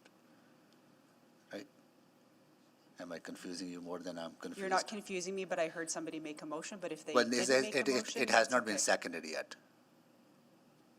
Councillor Principe, can you? Yeah, I'll rescind for Yeah, questions, yeah. Good, okay. Okay, who has questions? Councillor Tang? Yeah, thank you for all of the process clarification here. I was getting quite confusing there. Yes, question to the mover. Can you clarify, what are you thinking in terms of the as appropriate? Are there certain conditions? And for example, if out of those 3 neighborhoods, one might be as is, one might sell as is, and one might continue development. But are you just saying that we'll leave that to administration to determine? Thank you for the question. Through you, Mr. Chair, to Councillor Tang. I would refer Councillor Tang to the city's own report, CR 8197, which states that council has a land development policy C511, and council already has guiding policy through C511 about how the land development is to take place. And I think it's an opportunity to balance our city plan objectives. And then from this point, administration could then bring forward different recommendations or different pieces. Again, I go back to what I'm trying to do here is buy time for further conversation. And the only way to do that is to immediately halt the sale. And then this will give us a chance. I believe policy 511 is even up for review anyway, as part of our city plan conversations. So yeah, if we do not halt it, then it's why as appropriate, I think, is it's not that we don't want to halt on the sale of the land entirely. We're not trying to squat on the land forever. What we're trying to do is get a restore back to a paced development in the way that makes market sense. It's quite possible the department may do an analysis and say things have changed so dramatically that we want to recommend a different course of action. Does that help answer the question? Yeah, thank you. Councillor Tang, thank you. Councillor Tang, Councillor Wright. I guess my question is directed more to administration as far as delaying the decision any further. And I know Mayor Sohi has talked about legal risk and reputation risk. Does a further delay to get more public engagement create a greater risk? I heard from the administration that no, it does not. But It's a again, question that's to probably, admin, Councillor Councillor Jans. It's a question to admin from Councillor Wright. Oh, good. Okay. I didn't want to answer. It certainly doesn't change the answer on legal risk, because given the transparency of the decision, and the delay inherently involves not listing, therefore not creating an expectation. I think it's fair to say the development community would argue that any risk back and forth does create some reputational risk to development certainty within the city of Edmonton. I think that really depends on the length of time. So, and I want to make sure I'm not speaking for, not trying to or attempt to speak for the developers that will all have different interests in this, and they would, which is why we would recommend that if there is a change, we come back for an opportunity for the developers to talk directly to council about to answer the question. Because it seems to me that their, I guess, input was provided over the past 2 or 3 years in some of the analysis and that was done. What I thought was kind of lacking was the public engagement from citizens, except for the survey that was completed, I think, in 2019. But I was just concerned how much more we need to drag this out. Thank you. Thank you, Councillor Wright. Councillor Paquette. Oh, thank you, Mr. Mayor. Just a question to administration, and I don't know if we have comms on the line or not, but and just as a disclaimer, I am not excited about selling city lands in any way, shape, or form. I prefer that there wasn't even an option on the table. But because it is, and because I feel that if we were to move forward on this, we could actually use it as a leverage piece for our own regulations and bylaws to advance the city plan far more rapidly than we ever could dream of just by developing our own small percentage of lands. So that's a serious concern I have. My question then to comms, if you're available, if you're not, I guess anyone else can take this, maybe Stephanie or sorry, Ms. McCabe or sorry, Mr. Corbell.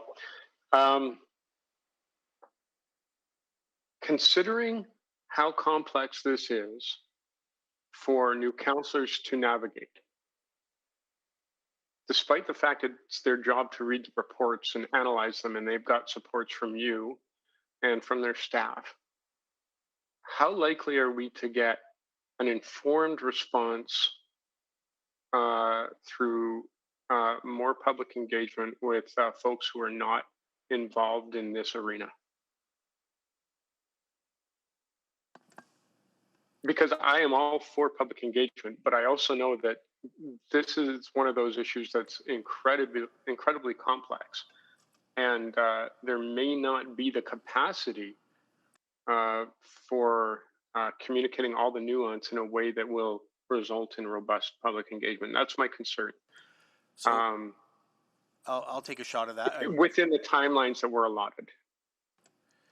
Yeah, so I'll take a shot at that. I think I got to state we value every opinion from every Edmontonian, but I think, having said that, the likelihood is low that we would get a ton of informed and considered perspective from the general public on this point. I think they definitely want to see the city build and accelerate in a perspective like is in the city plan. So I would say it would be minimal. We'll definitely hear perspectives and we'll value every one of them. Yeah. Okay. And based on our past experience on an issue this complex, it requires a lot of specialization.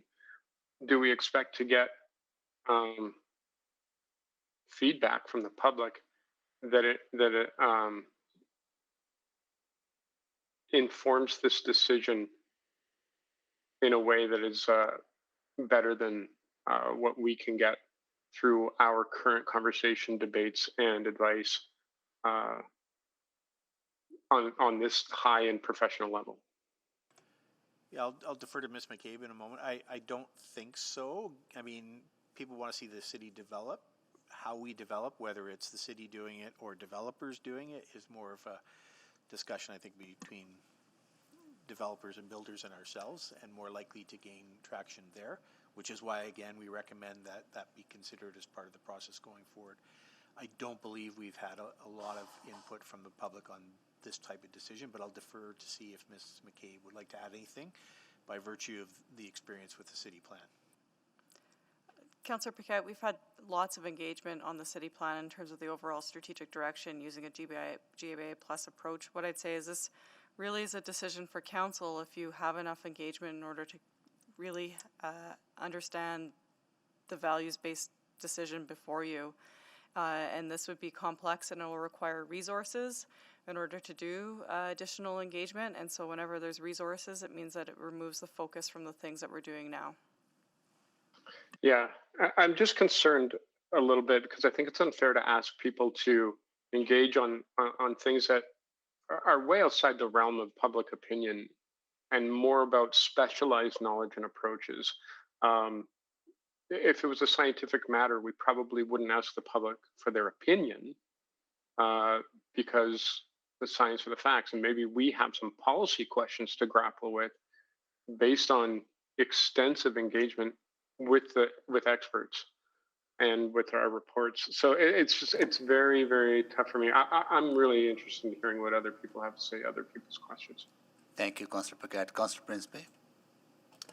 I just wanted to say that throughout this process, I've heard some people mention it's been an ongoing issue for 2 years. Some people say it's been an ongoing issue for 4 years. So it sounds like, and I understand the frustrations of everyone, and I respect the opinions of everyone, but I really do feel that waiting an extra 2 months at this point for it to go to committee is maybe, considering that this is a new council and we're still trying to understand like council's vision as well together as a whole. I do believe that waiting the extra 2 months and having it go to committee is probably the best choice here. Thank you, Councillor Principe. Councillor Rutherford. Mayor, sorry, my apologies. It's 3:30, and we have a time specific at 3:45. 3:45, we do. Great. So is it okay if let's hear from Councillor Rutherford, or should we take a break? She's the only. We probably I not. think we're finishing Okay, this right now. Good, okay, cool. Okay, sorry, Councillor Rutherford, we gotta take a break, then we have 3:45 time specific, then we'll come back to this after that. Thanks.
Afternoon. Councillor Knack.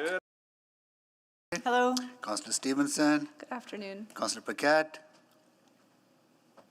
Councillor Tang. Present. Councillor Hamilton. Present. Councillor Rutherford. Here.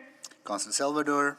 Good afternoon. Councillor Cartmel. Good afternoon. Councillor Rice. Good afternoon. Councillor Jans. Good afternoon. Thank you. Oh my God. And just to Okay. confirm, Councillor Paquette is with us. Councillor Paquette is here. Good. Yeah. We see him now. Sorry, I forgot that the sound was coming in through here and it was on my neck, not on my ears. Okay. All right. We have item 6.3 and 6.4. They're both cross-referenced, right? Should they? They should be cross-referenced. They Are can absolutely be cross. So, do we need a motion to cross? Okay, we don't. That's okay. Good. Okay. Cool. All right. Nice to see you, everyone. Good afternoon, Mayor and Council. Today, Shri Klassen, Chair of the Edmonton Business Improvement Area Council and Executive Director of the Old Strathcona BIA, will be presenting on behalf of the BIA Council. Ms. Klassen is here to share some of the ongoing challenges as well as emerging opportunities being faced by Edmonton businesses in our BIAs and to request support for their membership. COVID-19 continues to impact Edmonton's business community. The BIAs are positioned to help mitigate some of these impacts through their focus on beautification, promotion, economic development, and business recruitment and retention. Their work is ongoing and will aid many of Edmonton's entrepreneurs, but there is much more that can still be done.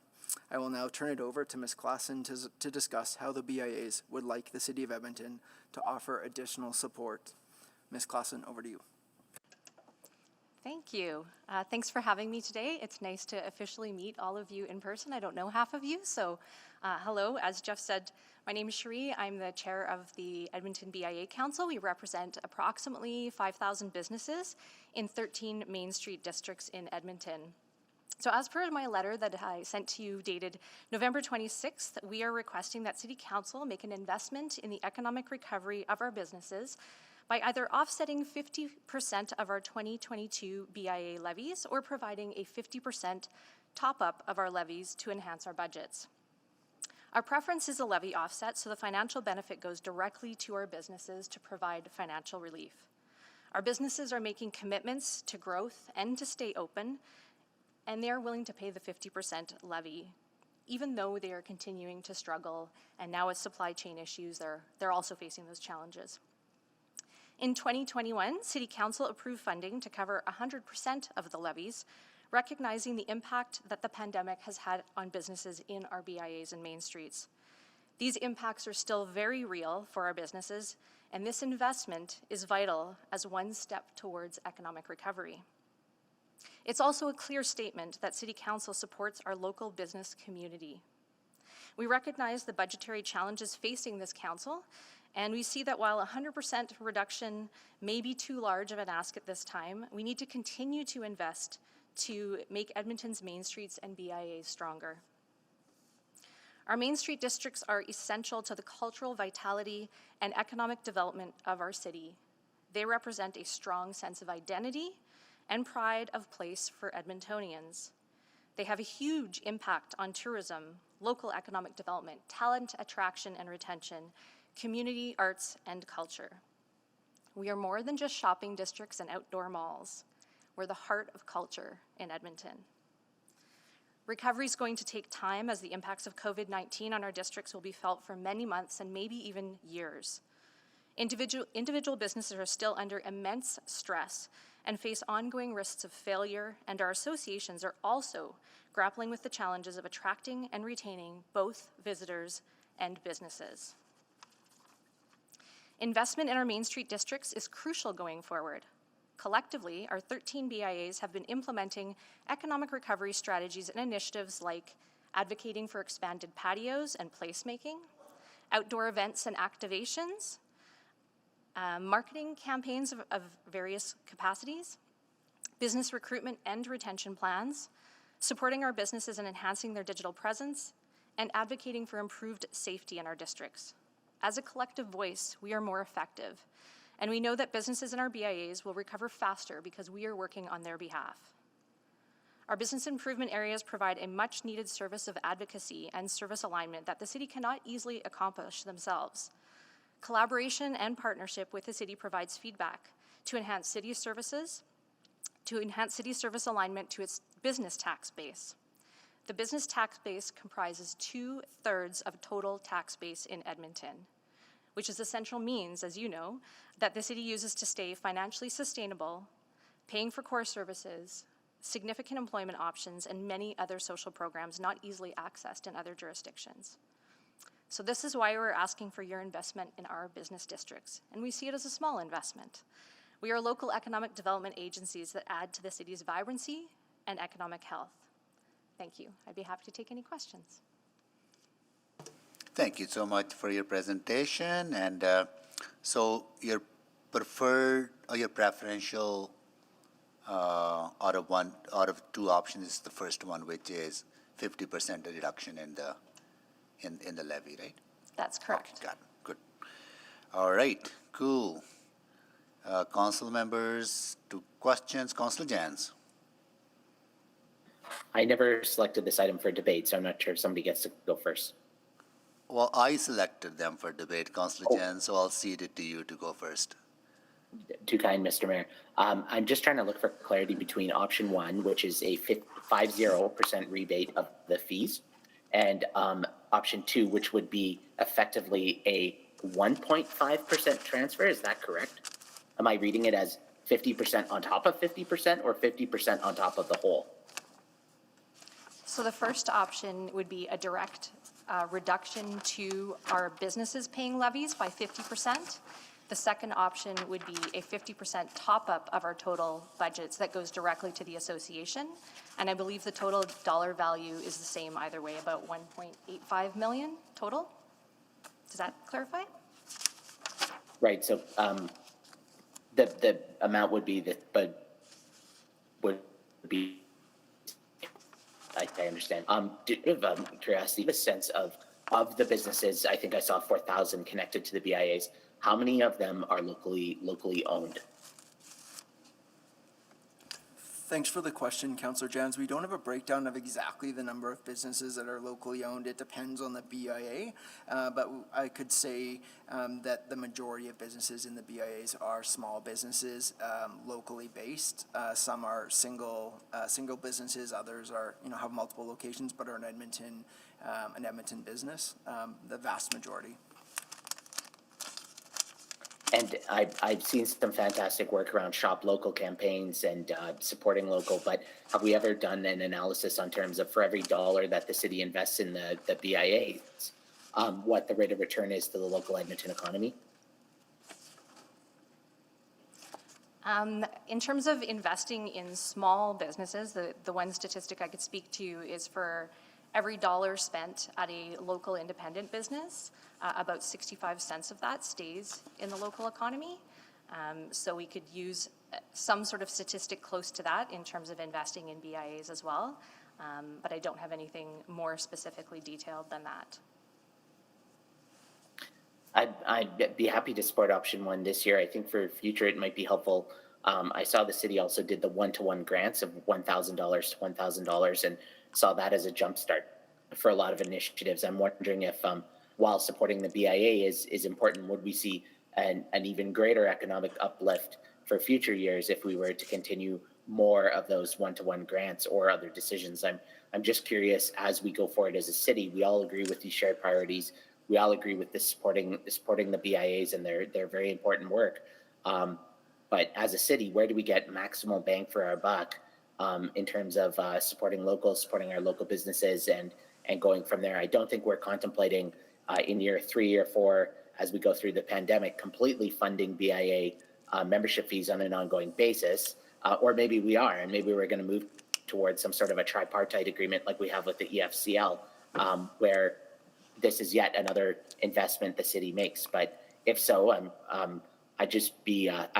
administration sent us a memo with a whole bunch of investments the city had made, and I'd be curious in hearing from administration how we evaluate rate of return. Thanks very much for the question, Councillor Jens. There are different rates of return depending on the type of grant and the location. There's a grant leverage ratio. Our grants range between 1 in 10 and 1 in 30 as a leverage ratio, meaning for every dollar invested, that's the return on the investment that we receive. We are returning to Council in Q1 with an update on the Economic Action Plan, which will include an update on these grants. We can make sure that we include more details about that for you in that report if that works. That'd be wonderful. And I guess a final question would be, do our guests have a favorite BIA, and why is it the OSBA? Oh, sorry, I'll rule myself out of order there. Yes, you're absolutely out of order for that, Councillor Jens, and nobody's going to answer that question for you. You're out of time. Councillor Stevenson. Yes, thank you very much. And just a huge thank you to the BIAs managing during such a difficult time. I don't think any of us anticipated it to last so long. And with so much uncertainty, you've all come up with really great plans for your areas, so thank you. Well, just on the topic of grants, I was really excited in another report that came before us today to look at how the Storefront Improvement Grant and the Cornerstones Grant and one other, I think, are going to be combined. I have heard from businesses that they are really finding it challenging to meet the matching requirement of those grants as they're currently set out. Were those fully subscribed this year? Thanks, Councillor Stevenson. They were fully subscribed, and we have heard from the business community on the micro grants, the small grants, that there was just a challenge there on the matching piece. It's something that we're aware of. We've done as much sort of research as we can on best practices for municipal grants in this space, and that was something that we're sort of aware of, but it's how we've advanced them to date. So sort of from the analysis that it has been fully subscribed and looking at best practice in other areas, is your recommendation, like you wouldn't be looking to make any changes to those programs at this time? Certainly not today. I think we'll be back in Q1, as I mentioned, with an update on the Economic Action Plan, which may have some questions or conversation around potential futures for some of those other grants, but it's not something that we're anticipating at this time. Okay, great. I mean, I think, for me, I think it could be interesting. I mean, knowing that it was fully subscribed, I think kind of changes the conversation a little bit. But if there are options, particularly as an economic stimulus approach to lower that matching requirement for the short term, but certainly can talk more in Q1. I should also just mention, sorry, quickly, Councillor, that we also did look at percentage of the matching grant can actually be human volunteer time for the business association grant. So that was something that we did. We have really tried to make sure that we're aware and addressing that concern. Okay. So as best as possible, we do try to include that as well. Great. That sounds like a really interesting approach. You know, I have heard from the Downtown BIA previously, and I think it's a really exciting opportunity in terms of shifting the structure of BIAs so that property owners, rather than just businesses, are contributing into the levy. I was just wondering, from administration's side, what would be our first steps in helping to advocate for that, or are there things already in motion? Thanks for that question. My understanding is that we have written a letter to the province that's tied to the MJA, and so we are advocating on behalf of the BIAs for that change. Okay, great. That's excellent to know that that's already happening.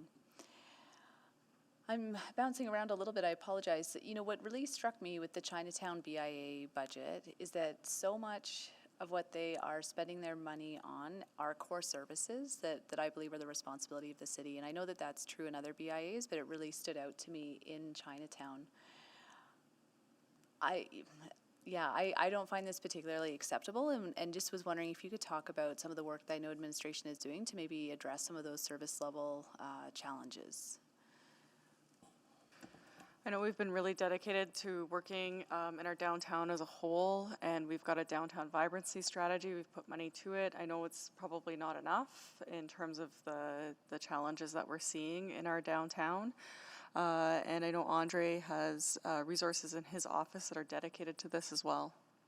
Yeah, and I just want to confirm I understand if you're talking to security type resources as well, which they are also spending money on, businesses, that is something that Chief McPhee and I are working on, and I know there's a desire to get more presence on the security side given to help offset some of that as well. Great, that's excellent to hear. Thank you. I think, yeah, ensuring that sort of that safety and cleanliness is in place for all of our businesses to thrive is really vital. Yeah, I think those are all my questions. Again, I really appreciate the work and thank you for bringing that forward. Thank you, Councillor Stevenson. Councillor Wright. Oh, Mr. Mayor, Yes. before we continue, just a point of order question. Yeah. Are we going to hear from all the BIAs first and then ask our questions of administration, or we don't have contain any- our questions to the BIA, or we just only those? We don't have any We don't have any others We don't have here to anyone speak? signed up to speak. I did not know that. Okay, thank you very much. That clears things up for me. So Thank you Sherry's for all helping me out there. all representing everyone today. So you can ask Perfect. all Thank you. all your questions to her. I'm going to add my name then. Oh, cool. Okay, Councillor Wright. Thank you.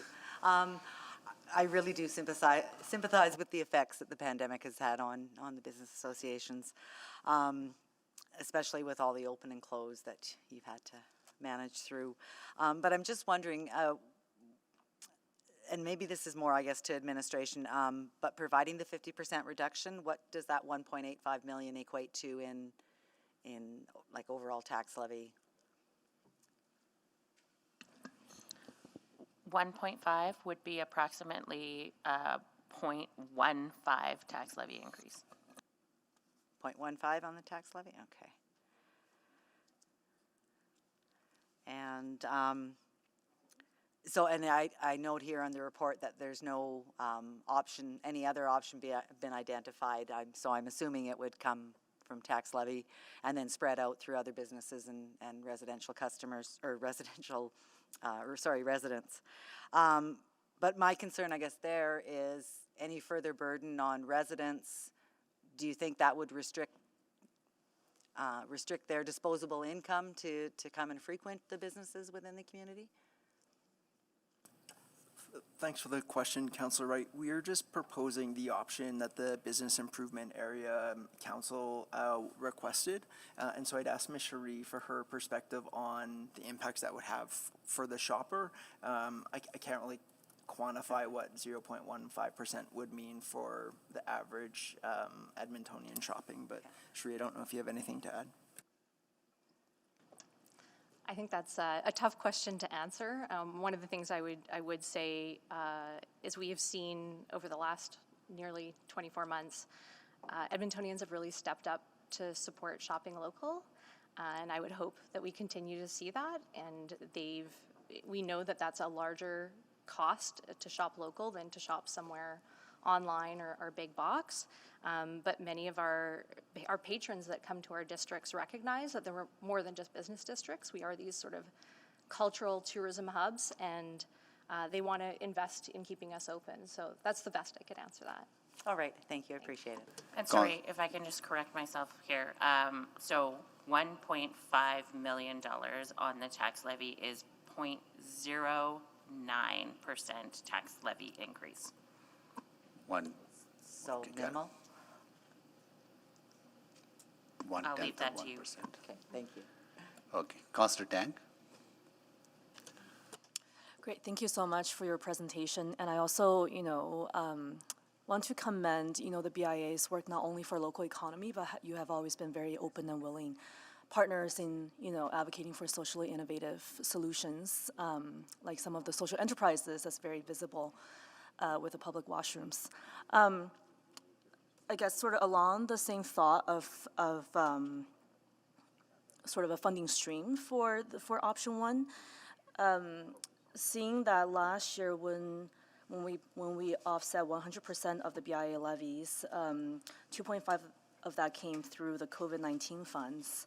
And this year we've already kind of, went through that report and approved that. Can this 1.85 this year technically come from the COVID-19 fund? Yeah, thanks for the question. The answer is absolutely yes. While you've approved that and it is in the appropriate FSR, there's still $8 million that could be allocated by council, and we would anticipate would be allocated. So if this were agreed to by council, our recommendation would be a one-time funding option to come out of COVID funds that you've already set aside. Yeah, I would imagine that's why we have that pot. And, I think just, given the, last year, we helped to offset 100% of the levy, and this year's 50%, while businesses are struggling, we're struggling less, and hopefully next year, I don't, less and less. And I know you're in touch with your members all the time, but I'm wondering if you've done any kind of formal pulse check in terms of how people are doing. We've heard from the chamber in a couple other meetings, just, some businesses are not going to survive, but some are doing quite well. Do you have a sense of that? Thanks for the question. That's a very tough question. I'd say that many of us have regularly sort of done pulse checks, done surveys, but because of the diversity amongst our BAAs, many of us have very small budgets, very small resources. They just don't have the capacity to do that kind of surveying check. So I'd say that it's really vast across BIA to BIA. While some are recovering a little faster, others probably are going to take a little more time. What we do know is evidence has spoken to businesses that are in business improvement areas tend to recover faster than the ones that are not, just because we have people like myself and like my colleagues who advocate on their behalf and work on their behalf. So I don't have anything consistent other than having to ask each individual BIA if they've done a pulse check. Yeah. Yeah, I think I'm just kind of curious, some on-the-ground evidence of, last year this many stores closed. And, more, I remember at the beginning of the pandemic, we talked about how many boarded up shops there are and, have things visibly changed. And I imagine yes, but just very curious about some of those more concrete evidence. And I guess, question for Amin, what about the business outside of the BIA? Beyond some of the grant programs, there is no structure, through this kind of COVID relief. Can you just talk a little bit about that? Yeah, thanks, Councillor Tang. It is a challenge that we continually address. We work with other business associations as well. So, for example, Access, the Indigenous Business Association, with Black Canadian Women Action, groups that don't necessarily work within a certain geography. We try and encourage them as well to apply for grants that they're eligible to apply for, and then also offer support through the one-on-one program that we have, where we'll support any business. We've also been amplifying the message of grants from other orders of government as well, to make sure that as many businesses as possible are applying for as much as they can. It's a continuous issue, social media, etc., to reach out, but it's a challenge. Excellent, thank you. Thank you, Councillor Tang. Councillor Principe? Hi. So my question is, you had mentioned the first option, 50% decrease in the levy for each individual business, correct? All right. As Councillor Stevenson was saying, not all businesses have been impacted equally. So maybe that's not the best option, I would think, because some might be suffering more and some not as much.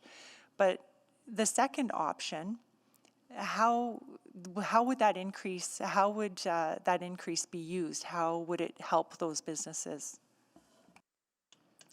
Thanks for the question. Yes, so to speak to your first sort of part of the question, I think that is tough for us to tell without trying to do some sort of an analysis of which businesses are suffering the most, and I don't even know if that's something we would have the resources to be able to do. Why we have been advocating specifically for the levy reduction first, partly because it goes directly to the businesses, so they see a relief in that extra assessment that they pay. The assessment also varies widely in terms of what each business pays, and we just felt that that was the best sort of relief direct to them. Whereas the 50% top-up really is more for us as business associations to enhance our budgets. Many of us, I think only half of us, have had a small budget increase. Most of us have either stayed the same or they're definitely lower than they were pre-pandemic. So we would look at things like developing continued economic recovery type programming. We'd work with things like the Economic Recovery Grant. That could even be a possibility to administer that top-up. So I think the work that BIAs do is based on economic recovery. That's actually where our roots come from 50 years ago. So we would just look at enhancing our budgets. So our businesses themselves wouldn't see a specific financial, cut or reduction, but we would just be able to do more as, more with more budget. Does that answer your question? Yeah, it does. And also I wanted to kind of speak to what Councillor Tang was mentioning about small businesses that are not within the BIA. What have we done to help them, right? And I'm not talking about ones that are in necessarily a group, but small business, that's how you really generate an economy, get it going again, right? So is there anything we can do or have we done to support them? Absolutely, Councillor Principe. We've got a number of business supports underway, ran out of Jeff's team, and so I'll let Jeff elaborate on the programs that he has. Yeah, correct.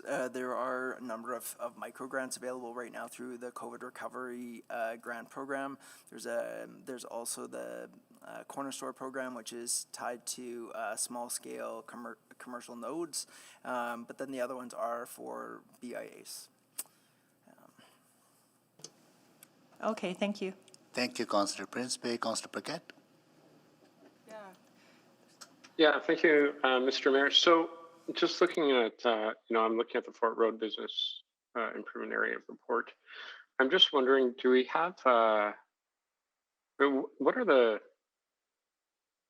guidelines and what is the sort of approach to helping business association or business improvement areas file meaningful updates that have to do with things like strategic goals or action plans or membership priorities or cost breakdowns? Anything? Yeah, thanks, Councillor Paquette. We do support all 13 BIAs as much as we can. It is up to the BIAs and their boards to lead their governance and drive their strategy. They report to council on their annual reports, so that those will come in Q2 next year. But beyond that, it really is up to the BIA and their boards. But as part of our communications with the BIAs, we have stressed the importance of city plan, our environmental goals, as well as our social goals as a city. So I think your time to really dig in with the BIAs on that are part of that annual report, Councillor Paquette, and we'll make sure to also address that as part of the, make sure that they're aware to address that as part of their annual report when it comes forward. Okay, and just to follow up on that,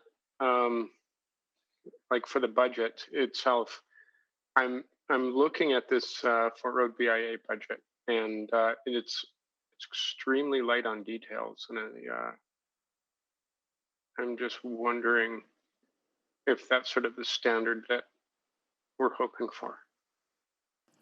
Councillor Paquette, I think that we could work with our BIA partners to obviously improve the level of detail in their budgets, and we can make sure to provide that feedback to the Fort Road BIA and help them.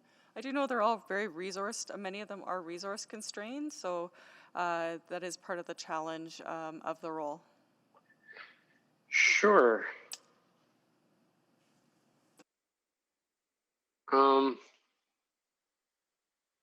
I mean, I'm not sure how to say this delicately, but if you look at that report, you've got an administrative budget number, you've got a personnel budget number, you've got programs and projects budget number, and no breakdown of anything.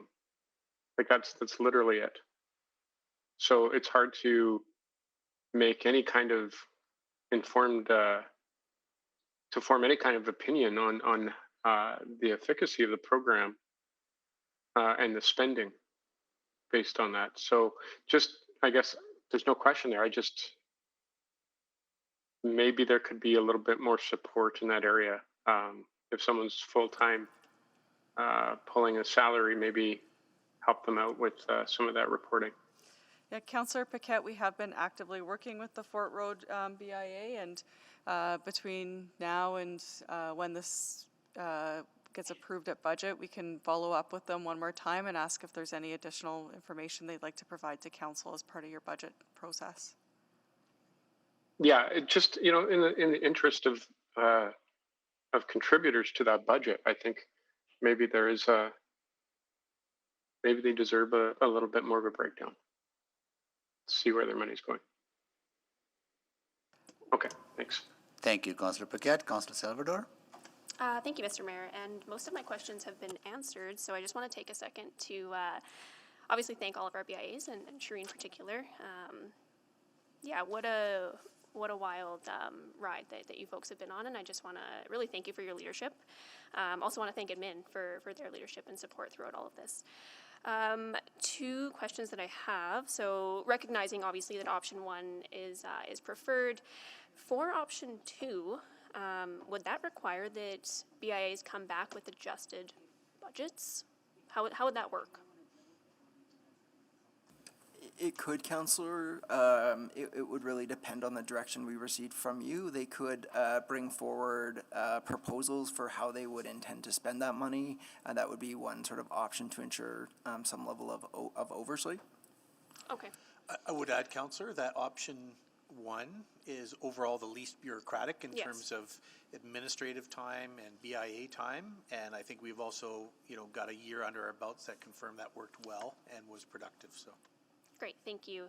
And then just to confirm on the funding source side of things, as Councillor Tang mentioned, COVID funds is likely, I guess, an option in terms of source. Are there any others that have been identified? I know it mentioned at the time of the report there weren't any specific ones put forward.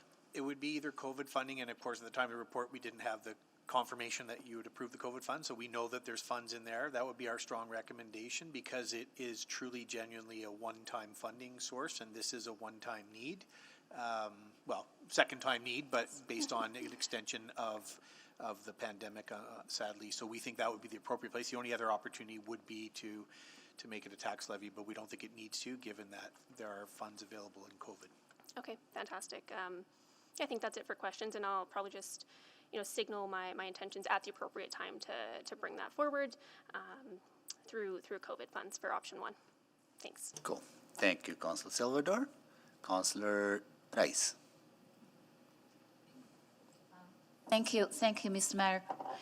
Thank you very much and for your great work.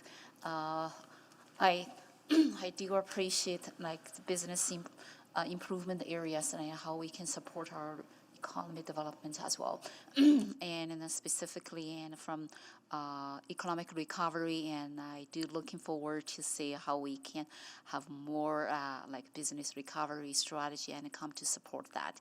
And so my first question is about the budgeting. By looking at the operating budgeting and then out of the 13 BIAs, associations, and we have 6 associations are seeking a slight increase and for the budgeting for 2022. So is there any specific reason for that increase? Thank you for the question. I'll do my best to speak on behalf of 12 other BIAs. I think it really is dependent on each business improvement area. I know for the total budgets that are presented in the report, some of them do include some of us using our reserves. I know for my BIA, we are dipping into some of our savings to top up our budget, while our levy amount is staying the same, and so some of us are in that position, while others have seen that they need additional funding for additional programming, because quite frankly, the work we have to do now and over the last year is even greater than we've had to do before, because we have to do a fair amount of economic recovery. I think they're fairly marginal from what I've seen in terms of increases, but I do know that some of them are using their reserves to top up their total budgets. So many of our levies are staying the same, but the budgets are increasing slightly. I will also add that these are all reviewed with our board of directors, who are businesses in our districts, who look very closely line by line item and try to understand where they would be the most effective in terms of programming and initiatives. Thank you for that response, and it would be helpful for us to make a decision, and if you can provide the increase reason, and because due to the COVID-19 impact and our business heavily in fact impacted as well, and then from operating perspective, and then so I cannot say very detailed in the breakdown and how that increase reflect the 2022 under COVID-19 impact and for the operating cost. So that's my first question. And the second question is about the policy support. And we are talking about the financial support and your request and from city. And from city perspective, this question more to administration side. Is there any other type of policy we have specific to support BIAs instead of financial, just to give money, increase the give money? And then my next question you can answer at the same time. Next question is about, so you mentioned this funding and for this increase for the 6 BIA association will come from, possibly will come from COVID-19 finance. And then, so is this one time and or is it ongoing every year we have to increase? It's one time. And Jeff, can you speak to some of our policies to support businesses? Yeah, thanks very much. So the high-level policy is the city's 10-year economic action plan, which has 23 actions. A number of them are there to support small businesses. That's the primary policy document. But just to highlight a range of other activities that we do undertake as well, we work closely with the BAs on their governance, on strategy, on direction setting, on goal setting. We coach them. We talk to them on a daily basis. There's a number of folks across the city who work really closely in partnership with them. So there's a bunch of other things that are happening to drive that policy. And just to highlight as well that 10-year economic action plan is derived from city plan with the goal of accommodating more job creation in the city over the next 50 years. So for me to ask this question, because I'm looking at that and then to think about 2023 and 2026 and the budgeting process, and then that will give me some information and to prepare for that. Thank you. Thank you, Councillor Rice. Councillor Tang, can you take the chair? Yes, I can. Thank you so much. I will move the recommendations in 6.3 and 6.4. Second. Seconded. Oh, sorry. You have the chair. You have the chair. Moved by Mayor Sohi and seconded by Councillor Stevenson. Can we vote, please? Thank you so much. I just want to quickly speak to this. Sorry. I would say that the resiliency of our small and medium-sized business has been really tested during this COVID, and there has been a lot of struggle out there, and the leadership that BIAs have provided during this difficult time is really appreciated. So please do convey to everyone our deep appreciation for that. Look forward to the budget discussion on your proposal.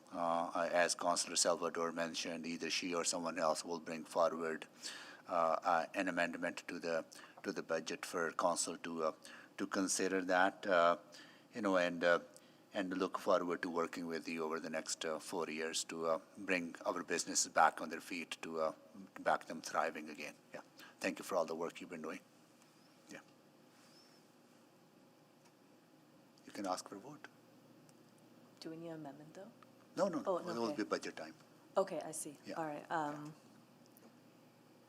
I'm sorry, did Councillor Paquette did you put yourself on the list again or no? Recall the vote. Well, Okay. I had, but Mayor Sohi did a good job. I didn't want to add anything kind of a downer to it.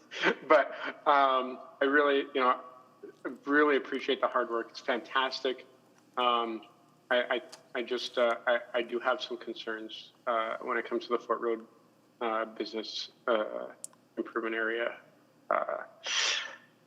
And I think that point has been well made, but so I will be technically supporting this because there's more than just that one wrapped up in it. But just this reporting here I would have a lot of trouble supporting this as a standalone as far as this report goes. for the Port Road BIA. And I hate to have to say that, but these are tough times, and we have to make sure that every dollar is being accounted for and utilized wisely, especially with really hard hit areas. So that's my support. Sorry to end it on sort of a downer note. On the plus side, I think it can only get better from here. Okay, can we please vote now? Can I ask a point of order or a point of process? So Stop the vote, please. it is possible that sorry, thank you, Clerk. It is possible Councillor Paquette could now make a motion arising from this item, or is it you have to accept it all or nothing, or you'd have to amend it? And like, what are the legislative options for something like that? Or if we wanted more information in future about one particular aspect of the report, is this what a motion arising is for? So just for absolute clarity, the two motions on the floor right now have been cross-referenced. If hypothetically speaking, you're looking for particular information with regards to any of the matters that have been raised today, if we knew what that was, we could tell you if that could be moved as a subsequent motion. Or are you speaking more specifically to what Councillor Salvador alluded to making as an amendment or a motion during budget? Could you just clarify, please? Good question. Could you walk us through both scenarios? This is great process education. Okie dokes. Let's start with the first one, which would be the budget amendment. So the budget's not actually before you right now, so it would be out, or I would suggest to the mayor that he would rule a motion to amend the budget out of order. One, because the main budget motions have never been put on the floor, and two, they're not actually on today's agenda. So I think the councillor was just suggesting that when that motion, or when those items are before you, that it is possible that an amendment will be put forward. So right now, what is before you are the two, I just need to go back to the agenda because I can't see both of the motions, but the motions coming out for both of these reports, is there a particular, if you can meet me halfway and tell me what it is you're trying to achieve, Sure. I might be able to help you. I don't want to single somebody out, but let's say 11 of the 12 BIAs have acceptable budgets, but one requires a second glance or more information. Could the councillor make a request of administration to provide more information? And would that be a motion arising or something like that? That could be, I'm going to pick hypothetically, so I'm just looking at the list of BIAs here. Hypothetically speaking, if a councillor wanted to put forward a motion asking for additional information, and it is particularly related to a potential budget amendment, I would suggest that that motion be made today and voted on. That way that information can be made public before any potential amendments are made during the budget discussions that are going to commence again next week. Okay, thank you very much. I appreciate the clarity.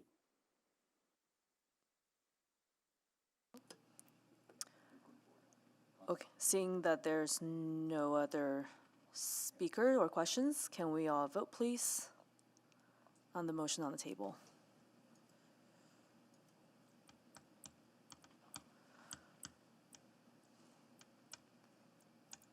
We have all the votes, Madam Chair. Please display the vote. And it's carried. Back to you, Mr. Mayor. I'll take the chair back. Thank you so much. Okay, can someone move to bring forward 7.3 because we have to deal with that item? So moved. Second. Moved by Councillor Cartmill, second by Councillor Tang. Please vote to bring forward 7.3.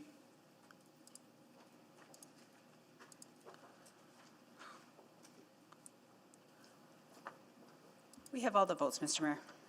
Okay, so can you give us a Super brief. super brief presentation on it? So this bylaw was before council on November 22nd, and it was laid over to today. So there's two components to the changes that are being recommended. The first change that is before you would change the regularly scheduled council and committee meetings, but for absolute clarity, not the statutory public hearings, from 5:30 to 5 p.m.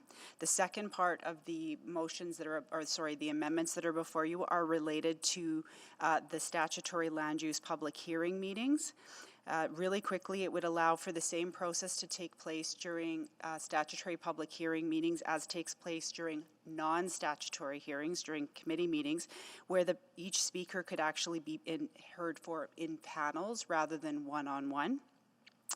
And that's probably the biggest change, and we're happy to answer any questions that you may have, and I believe Ms. McCabe is still with me as well. very simple changes, schedule from 5:30 to 5, and hearing members of public in a panel at the statutory public hearings, right? That's all? That's, Cool. that's it in Okay. a nutshell. Councillor Jans. I just wanted to say thank you. This means a lot as one of the childcare caucus, one of the four of us who does have children in childcare. It just means the world that we'll be able to participate both as parents and also as democratically elected representatives. And I think for future, when we talk about being a more inclusive intersectional body, these sorts of changes are the ones that can enable more people to run and participate in future. So thank you so much. And I just, thank you so much to my colleagues for doing this. Thank you, Councillor Jans. Councillor Rice. Thank you, Ms. Mayor, and I would like to thank you everybody and who support and bring this and to the change. And then so as an individual and as a mom and a wife, I do understand the family needs is very important.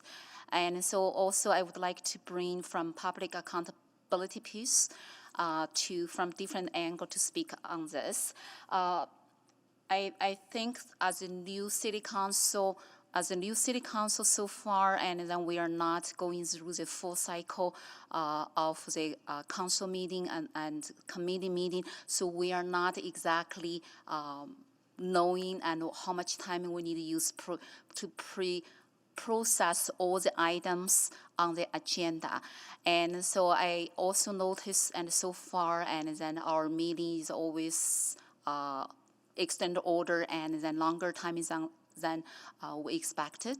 So I would like to, from impact perspective and from internal impact perspective, and so if we change to the 5 p.m. and then what if we are frankly to extend the order and from 5 p.m. and to longer, and then I think that will create the time and the difficulty and for the administration side to planning their work.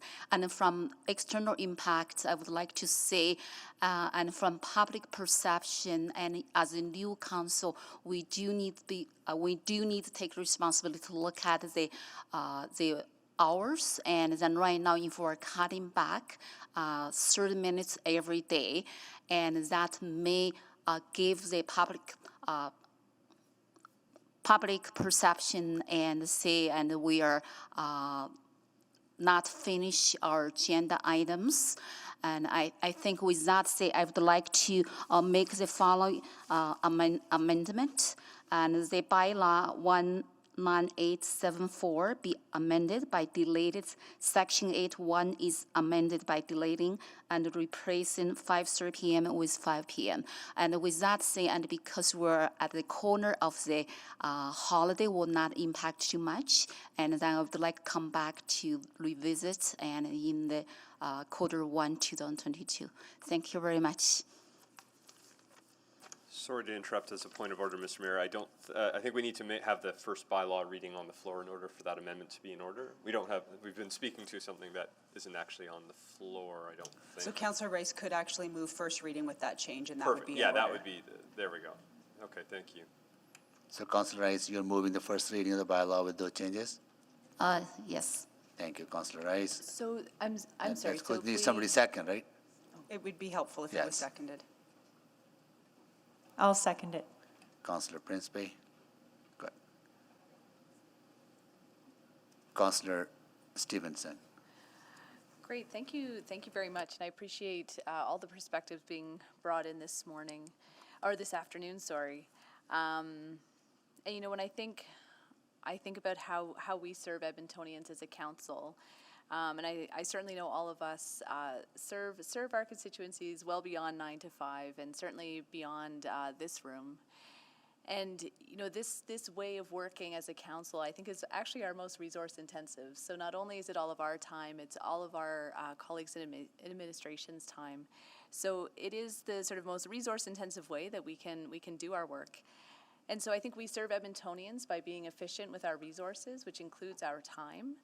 I think we do tend to wrap things up quickly when there is a deadline. And so I think it's incumbent upon us to have that efficiency and also that discipline. I think that's a great point, that if we do make this change, it's really upon us to be disciplined with our time to provide that predictability to administration and to ourselves. But beyond that, speaking to Councillor Jans's points, I think the way we serve Edmontonians, not only being efficient with our resources and our time, but by taking care of ourselves and ensuring that we come to this space in the best mindset to make great decisions. I think we also serve Edmontonians by creating a political environment that welcomes a variety of people to be involved in the democratic process. And for me, these changes, as Councillor Jan said, are so important in creating that inclusive community. So I support the original motion as it stands with the change to our hours, and happy to hear from my other colleagues. Thank you. So, from clarity point of view, Madam Clerk, Councillor Rice's amendment will put the schedule back at 5:30, right? If it passes, If yes. it passes, right, okay, got it, okay. Councillor Rutherford? Thank you, Mr. Mayor. I just, again, as you may hear my kids in the background as I'm having this conversation now because my kids are home.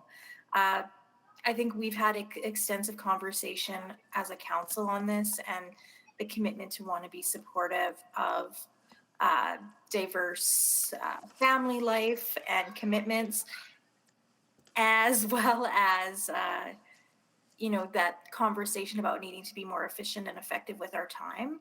I truly believe that right now the overrun is really the learning curve that we're on. And as we become more and more comfortable with the content that's in front of us, we will spend less and less time. So I am confident that we can amend to 5 p.m. and be inclusive of all different families whilst still being efficient with our time. And I agree with Councillor Stevens, and it really just calls upon us to challenge ourselves to do that. But I think it is doable, and I believe it demonstrates and role models to other councils as a leader that we can be accommodating to different family lifestyles in this public space. Thank you. So I too would support the former I will not support the amendment on the table, is what I am saying. Thank you, Councillor Rutherford. Councillor Wright? Hi, I too am a wife, mother, and new councillor. And although I don't have to rush home to get my kids now out of daycare or anything, I do remember back to when they were young and just that extra pressure. I do like the original motion, just to show that we are a family-friendly, and we do look to the work-life balance on council. And I think maybe we can look for efficiencies in other areas. I know we had at one point talked about maybe reducing the time from 5 minutes to 4 minutes for council to speak. So if we do find that we are getting behind, that might be an option that we could look at. And just being prepared for our council meetings as well will help us to be able to get out at 5 o'clock. So I do support the original motion. Thank you, Councillor. Thank you, Councillor Wright. Councillor Principe? Hi, I just wanted to say I seconded that motion because I understand where Councillor Rice is coming from with public accountability. And but as Councillor Stevenson said, we all know this job is not finished at 5 or 5:30 either. So I just wanted to say that I understand both perspectives, and maybe when my kids were younger, it was expected that we would be at work, and maybe there's more of a cultural shift now of trying to be more family friendly. And so yeah, I just wanted to say that I do see both sides, and I understand the conflict here. So from procedure point of view, for new councillors' benefit, if you second a motion, doesn't mean you have to support the motion. Absolutely, correct. If you put a main motion on the floor, you can't speak against it, but if you're the seconder, you can speak against it as well as vote against it. Yeah. Councillor Paquette?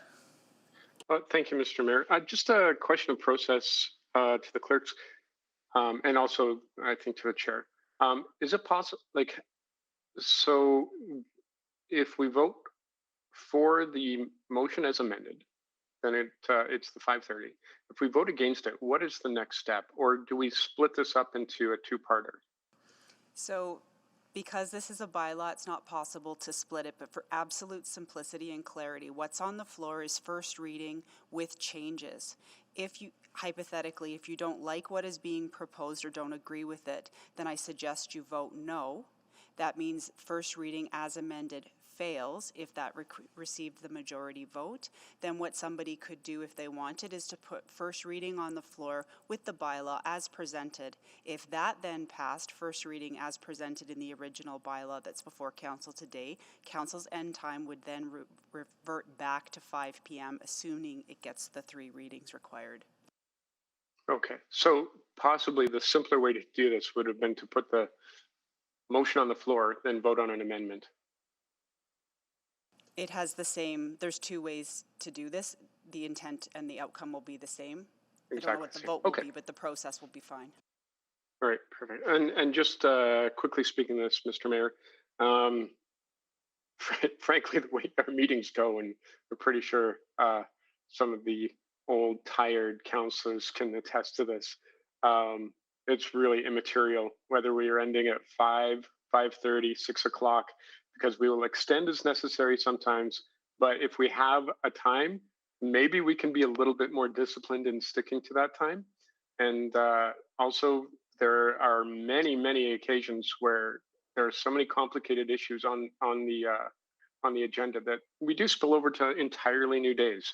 So I'm absolutely willing to support the original motion that was not amended. This one probably wouldn't get my support simply because, as Councillor Principe so wisely put it, we're trying to create an atmosphere where councillors can be both councillors and parents, and this also helps to encourage a lot of equity, both age-wise and gender-wise, I believe. So, thank you, Mr. Mayor. Thank you, Councillor Paquette. Councillor Tang. Thank you so much, Mr. Mayor. I think shortly after the election, I heard so many feedback from the community just about how wonderful it is to see so many women, but also young parents elected this round. And when I think in preparing for this role, I've really mentally prepared myself for the time commitment and really worked hard to rearrange our family schedule because I have a young child as well. But at the same time, I also recognize so much of the, maybe perceived as small procedural changes is also a major signal to opening the door for many others and leveling that playing field in creating a more inclusive workplace. And I think so many other workplaces have come on board in creating more child and family friendly environment. And I think this chamber should do the same. So happy to keep with the original motion, I think. Thank you, Councillor Tang. Councillor Knack. Thank you, Mr. Mayor. So a few items I'll speak to, and I'll come to the time piece quickly. Just as an initial piece, I wanted to note, I'm going to not support this in order to support the original bylaw. I will just say from a presentation piece, it would be nice to make sure every bylaw that we're changing, we have a red line version. That would just be something I would ask for from all of the administration so that we have a clear what's actually changing in the bylaw versus having to go back and forth between pages. Even as someone who'd been around for 8 years, it's still painful for me to not have a red line version, and Councillor Henderson would echo that if he were still here with us today. He's still alive, don't worry. On this timing piece, I appreciate the points that have been raised, and I appreciate why it was brought forward. For me, while I'm used to the 5:30, this is one of those ones that I don't know why it's been 5:30. It's been 5:30 ever since I've been here, and if I have to give the answer of that's the way we've always done it, and I don't know why we did it, maybe we need to figure out if that's the best way to do it. So I hope we continue to have conversations about these things about, hey, this is something we've done as long as I've been here, And if I don't know why we've been doing it, we should ask ourselves if it's the right thing to be doing. Doesn't mean we should immediately turn it over, but I actually think going to 5 p.m. makes a lot of sense for those with families, and just to create an environment where we can encourage more people, a greater diversity of people to run, to put their name forward, to not feel like that's a barrier. Of course, as you will all know, as you've probably all learned in 6 weeks, the clock does not stop at 5 p.m. You got a lot of work to do after 5 p.m. You're going to community meetings, you're going to events, you're reading your agendas, you're updating questions. So ending our meetings at 5 doesn't end our day. So just to be very clear to the public, this is a long time job that people have put in many, many hours for. Actually, the reason I had originally selected it was to speak to the changes on the public hearing. And I know we're talking about this, but since this is all on the floor, I might as well get it out of the way now and then not speak to it if this fails and the main one goes on, which is to say, I think the changes to the public hearing are a good change. I do want to note it is a big change from what we've done in the past, allowing sort of one individuals to speak each time. I think going to the approach we take for committee meetings, the budget public hearing, non-stats, is a way to ensure the public still can be actively involved in the process that also lets us be more efficient, because we have gone through public hearings. Mayor Sohi would know this in the past, and as well as any of the returning councilors, where some public hearings have lasted, 3 days. I think you went through one that was at least 3 days just before the 2013 election. And I think having people speak one at a time creates that situation where you almost feel like an obligation to ask every single person a question, especially if you're the ward councillor. Whereas sometimes the points do cover some of the same general themes. And so being able to ask a single panel of speakers a round of questions, and if you need a second or third, take it. But instead of asking everyone questions, this is actually a better change for them, I think, too, because it means that we won't run in, hopefully it will minimize the amount of times where we're extending really late because we've got so many speakers. We still want all of those people who come to a public hearing to speak. We want to encourage that to happen. But by going into panels, I think it's a really positive change for efficiency. So that's actually why I originally wanted to select it. I think it's a positive change, but just felt we should talk about it as a council. That's why I didn't have questions, but wanted to speak to it. Thank you, Mr. Mayor. Thank you, Councillor Knack. Councillor Salvador? Thank you, Mr. Mayor. And yeah, thanks for the opportunity to speak to this. I will not be supporting the motion on the floor because I do want to support the original move to 5 p.m. For a few reasons, a number of which have already been mentioned. Well, I don't have kids myself, and a number of my colleagues do, and a lot of Edmontonians do. And very early on, when you're deciding to run, it's not just an individual decision, it's very much a family decision. So being able to have these types of signals to Edmontonians, I think it really says that we are attempting to be an inclusive and equitable workplace, which is fantastic. So being able to set that tone is really important. So that is all I have to say. Looking forward to supporting the move to 5 p.m. Thank you. Thank you, Councillor Salvador. Councillor Rice, are you online to speak to this? Or speak to this, then you'll go last because you're the mover of the motion. Councillor Stevenson? Yeah, sorry, just a really point of clarification. For the panels, are we going to have a set number of panelists? I just know for the public, the non-statutory public hearing, I think the panels were quite large. They were about 18 people. And that just meant that the speakers had to stay until, to sit through all the other speakers. So just wondering if we might be able to find balance, recognizing we want to be respectful of the speaker's time as well. So the original reason that we had 18 is because we could fit 18 chairs in this chamber. So that's why there's 18. And because the bylaw doesn't actually specify the number, we can look at being more flexible now that we have a combination of both online. Perfect. So that can be decided as we move forward. Great. Thank you so much. Thank you, Councillor Stevenson. Councillor Hamilton? Could we actually move a second round if we're going to carry on? So Hamilton haven't had a first round. I was offside. Sorry. I apologize. I thought Councillor Stevenson was going to speak to it, right? So that's why. But it's okay. Can I ask for a second? Can I retroactively ask for a second? Okay. round? It's okay. Councillor Hamilton? I'll be brief. I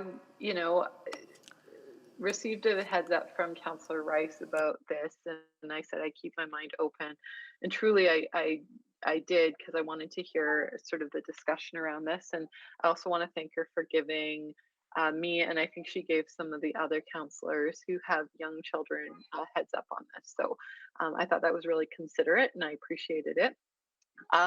What I'm hearing, albeit not consensus on the amendment, and I understand that, but what I'm hearing from council here, and what I hear also in what Councillor Rice is hoping to accomplish, is about mutual respect for not only each other's time, but the time of our counterparts in administration and members of the public.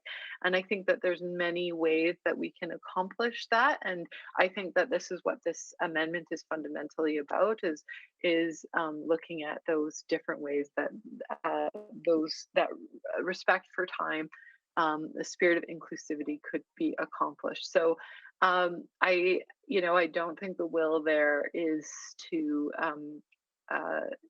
postpone replacing 5, the end time of the day, and I think that's fine. But I think what I would ask our council to keep in mind going forward is that when we extend orders, when we choose to sit on an additional day, it does have bearing and impact for people that aren't in chambers and who maybe don't have a voice at the table right now. We can be very powerful from our position on council.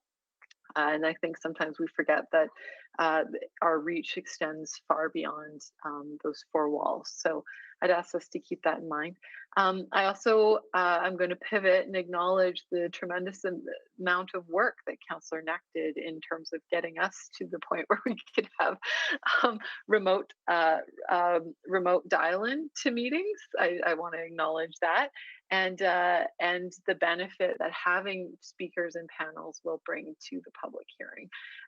This council doesn't know, I think council entertained for twice, at least in the last term, speaking remotely. And it was almost laughed out of the room. I see Councillor Knack laughing now. It was almost laughed out of the room. And when we talk about the values that we want to bring forward, that respect for members of the public's time, I did receive feedback from folks who did appreciate that even if they had to sit through the individual speakers, they were able to do so from home or their workplace, where they were able to continue on with other matters of business. And I think ultimately, you can hear August in the background here, I think paneling does help move the process along. And I think for a lot of, and I think we saw in the last public hearing, a lot of folks really, as I think, riff off of the points that other speakers have made. So I think it will allow a little bit more of an effective conversation across issues or across a specific application. So that's all I have to say. And back to the motion as amended, I appreciate Councillor Rice and what she's brought forward on this. But I'm going to respect the will of council now, is to see this go to 5, and ask that we keep in mind that reach that we have and the impacts that our ability to, or our tendency, I'm going to say, to go beyond the end time. And Councillor Paquette's absolutely right. It could be 4:30 p.m. and we'll keep extending. It could be 7 p.m. We'll keep extending. So just to keep in mind the impact that has on the folks in our chambers. Thank you. Thank you, Councillor Hamilton. Councillor Tang, can you take the chair? Yes, I can. So, a couple of quick questions. I understand that we had to make some changes to accommodate additional budget meetings. That's why we would not fall back onto the Wednesday meetings because of those changes. Usually, what I understand that if the council meets on Monday, if we don't complete our agenda on Monday, then Wednesday is a backup day, right? That's correct, and just to remind everybody, council used to go from 9:30 to 9:30, Yeah. and 2 councils ago, we were asked to create a new calendar, so council starts on Monday and finishes on Wednesday afternoon at 12. Yeah, so. But because of budget, you're right, the calendar was adjusted. Yeah, so there's an extra day allocated. If we change the schedule to 5 o'clock, if we don't finish the agenda, we can go to Wednesday to finish the agenda, right? Can you say that again? I'm So sorry. if we change the time, adjournment to 5 o'clock, but we haven't finished the agenda yet, then we have Wednesday, next Wednesday of the week to go to finish the agenda. Yes, it's all considered one meeting, Yes, that's all correct. one So you're meeting. just having a little Yes, recess. one meeting. Yes, I think it's very important to understand. I'm going to speak to this now, that we are not actually reducing the hours of the work that we do, because we're here to finish our agenda, and there's ample time allocated to finish that agenda. The challenge that some of us might be seeing, that we are facing because of current schedule, is because we ask for extra days allocated for budget deliberation. That took away the Wednesday that was allocated as a backup day for our meetings.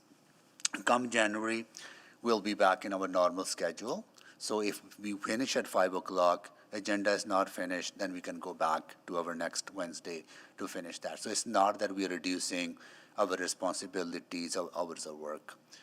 But being in this chamber is the part of the work we do. There's a lot of stuff we do in the mornings, there's a lot of stuff we do after we finish this meeting, and there's a lot of stuff we do on the weekend, right? So I think it's very important for us to not frame this conversation in a way that somehow reduction of hours in a particular meeting means that we are doing less work. Our world is changing. It's changing to accommodate diverse voices in decision making. And some of those diverse voices come from parents with young families. And it is responsibility of any institution that is committed to change, a progressive institutions, to accommodate that change. And this is a very small accommodation that we can make to allow our colleagues to be go home for a brief amount of time and be with their little loved ones, and give them the necessary attention that they need. So I'm not going to support the amendment from Councillor Rice, and we look forward to supporting the original bylaw as proposed. And I'll take the chair back. Yes. And I'll take the chair back. Councillor Rice, to you to close on this. Yes, I'm going to give a little bit speak. I found today is very, very difficult for me. And the reason for me to say this, and then I do know the results, and for this amendment will come from. It's challenging. I was debated, I should put this out or not out. And because I do understand everybody's perspective, and also everybody talking about why we need this change, that is aligned with my personal value as well. So I'm the person and care about family and care about my colleagues' family needs, and then care about for our chamber how we demonstrate as an example to the inclusive and diversity workplace. And I think, like Mayor, you said, the workplace is changing. And then as new city council, and every day I'm working at least, I believe, between 12 and 16 hours. And then, so our work hour is not only in the chamber, our work hour in the community, in the outside of chamber lots. And so I understand that these results could come this way, but I'm not going to take it personal. And then like I really appreciate Councillor Hamilton and mentioned I'm seeking conversation in advance I put this amendment with all the my colleague counselors and with younger kids. I try to and reach them like a few times today, and then even before, I didn't get fully chance to speak everybody yet. However, I still want to bring this amendment and forward to demonstrate the different voice and be heard at city chamber. And then from public perspective, yes, like Councillor Knack mentioned, this 5:30 from 9:30 to 5:30 is already over 80 years now. You are the third term.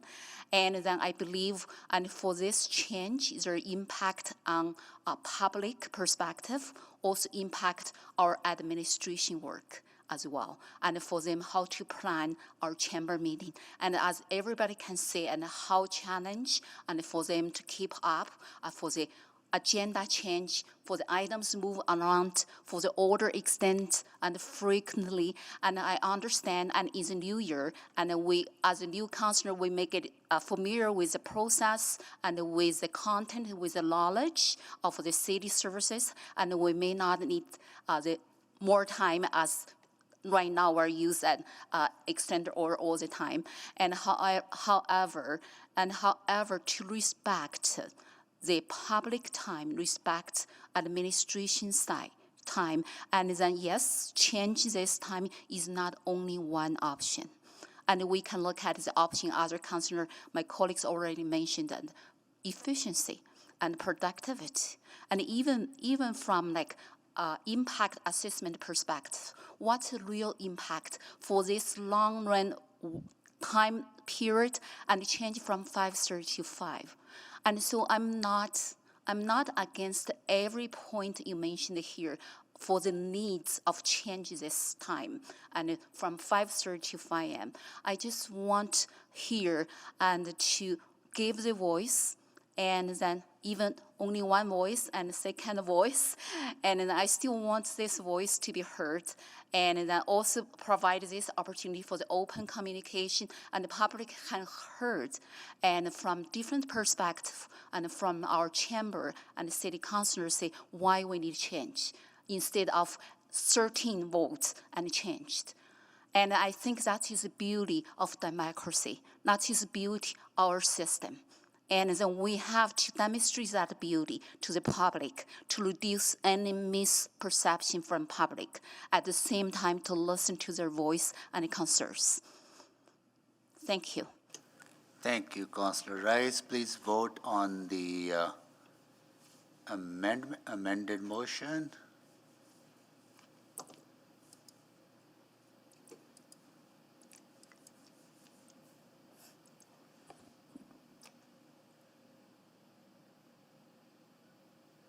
Councillor Rutherford? We have all the votes, Mr. Mayor. Please display the votes. That is defeated.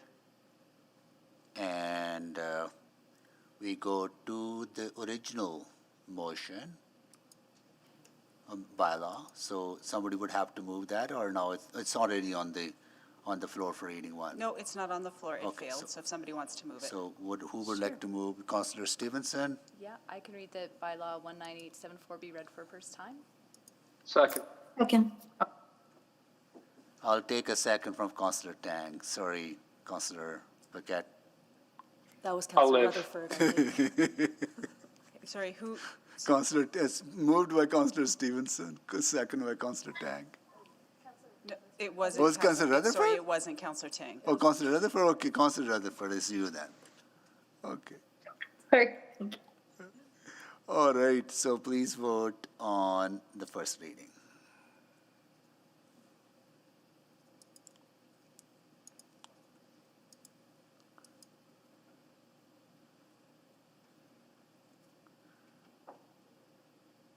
We have all the votes. Display the votes, please. That is carried. Second reading? I'll move second reading. Second by Councillor Rutherford, right? Yeah. We need to hear the seconder, Okay, Mr. Mayor. sorry. Seconded. Please vote.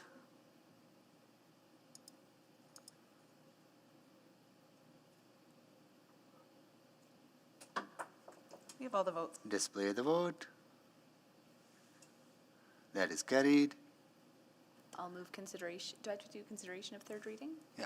If you would like to have 3 readings passed today, yes, please. Okay, consideration of third reading, please. Seconded. Please vote for the consideration for third reading. We have all the votes. Please display the votes. That is carried. And I'll move bylaw 19874 for third and final reading. Second. Please vote for the final reading.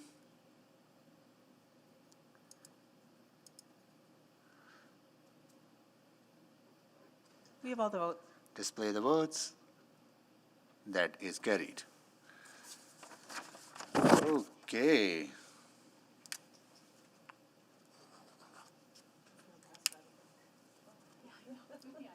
We don't have much time. So do we have to extend past the 5 o'clock now? The bylaw isn't in effect until It's the end of not the meeting. not in effect yet, right? So we are going back to our item on You're going back to 6.7, please. 6.7.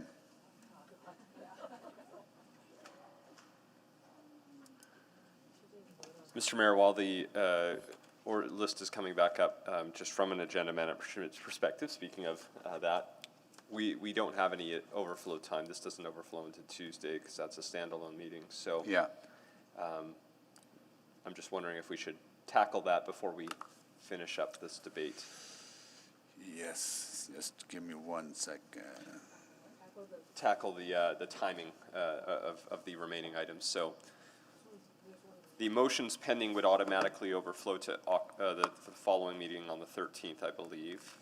That is correct. And if none of them are time sensitive, then we might have an opportunity to hold off on those, but we would still likely not have enough time to finish this. So So- alternatively. All that remains on your agenda is 6.7, and 7.4 was already put over once from November 22nd. And just a friendly reminder, December 13th has a few items on it, and as well as the Police Commission interviews from 1:30 to 6:30. So you have 2.5 hours to deal with anything put over from today, plus the items that are already on your agenda, including the mask bylaw. May I speak? You have on 7.4, Counselor? Yes, I was just saying I can take that off. We can bring it forward, do you, Counselor Knack, can you move forward, and bring forward 7.4? Counselor Principe, can you bring forward 7.4? I'll bring forward 7.4. Please vote to bring forward. Second. Counselor Cartmill. Please vote.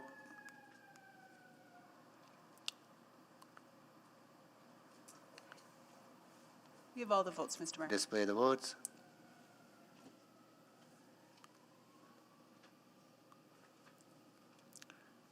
It's carried. So you have questions, Counselor Principe, on that, or? You have questions on that, or you just wanted to move it? Sorry. You know what? I'm sorry. I thought we were moving it to the next meeting. Oh, I was just moving it forward here. Sorry, no, you brought it forward on this agenda, so I now. did. I brought it forward, yes, and I was just trying to rescind. oh. When, Do you have quick questions? We can deal no, with this. there was a presentation. We had a presentation at a It says committee. presentation available. No, we already had a presentation on this at a committee meeting, so it was referred from committee to here. Also, you didn't have any questions, you just exempted because there was a presentation on it? Yeah, yes, that's correct. Oh, okay. You That's wanna- a courtesy that we put in Oh, all you wanna- selection sheets so that you're Oh, aware I that admin see. has So a you want to move presentation. you want to move the bylaw, Councilor Principe? No, I don't have any questions on it, so I just asked to move the bylaw. Okay, cool. Bylaw 7.4. Councilor Principe is moving it. Who's seconding it? I can second. Councilor Stevenson. Please vote. So to be clear, we're not moving this to a different meeting, we're voting No, on we're first voting reading on and it, yeah. passing. Thank you so much Yeah. for clarification. Yes. The first reading has been moved, so please vote. I'm a yes. Thank you, Councillor Rutherford. We have all the votes, Mr. Mayor. And this needs 3 readings? Yes. Councillor Principe, you want to move the second reading? So moved. Seconded. Councillor Stevenson seconded. Please vote on the second reading.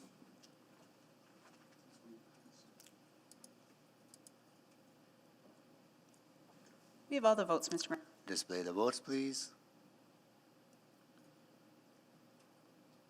That's carried. Councillor Principe, you want to move consideration? Yes, please move consideration of the third reading. Councillor Stevenson seconded? Yes. Yeah. Please vote for consideration.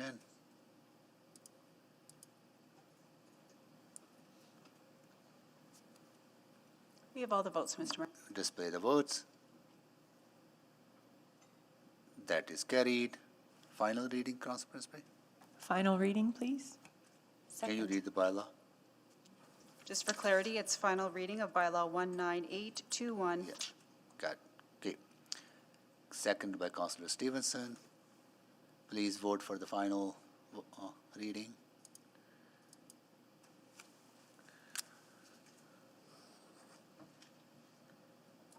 Councillor Jans? We have all the votes, Mr. Mayor. Display the votes.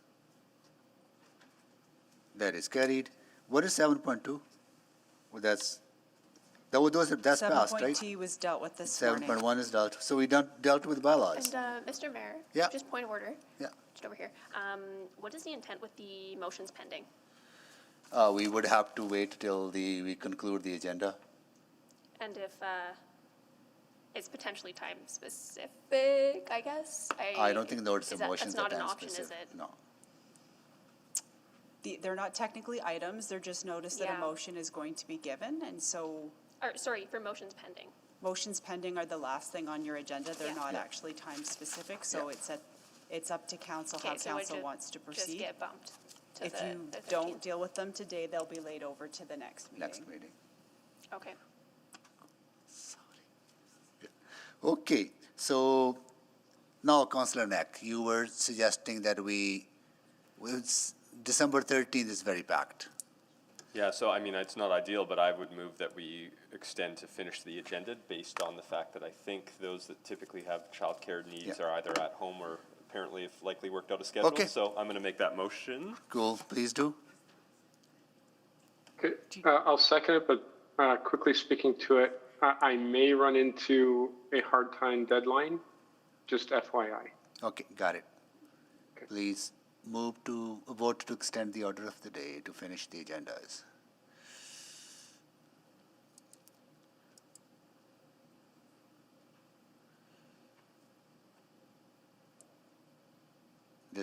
Sorry.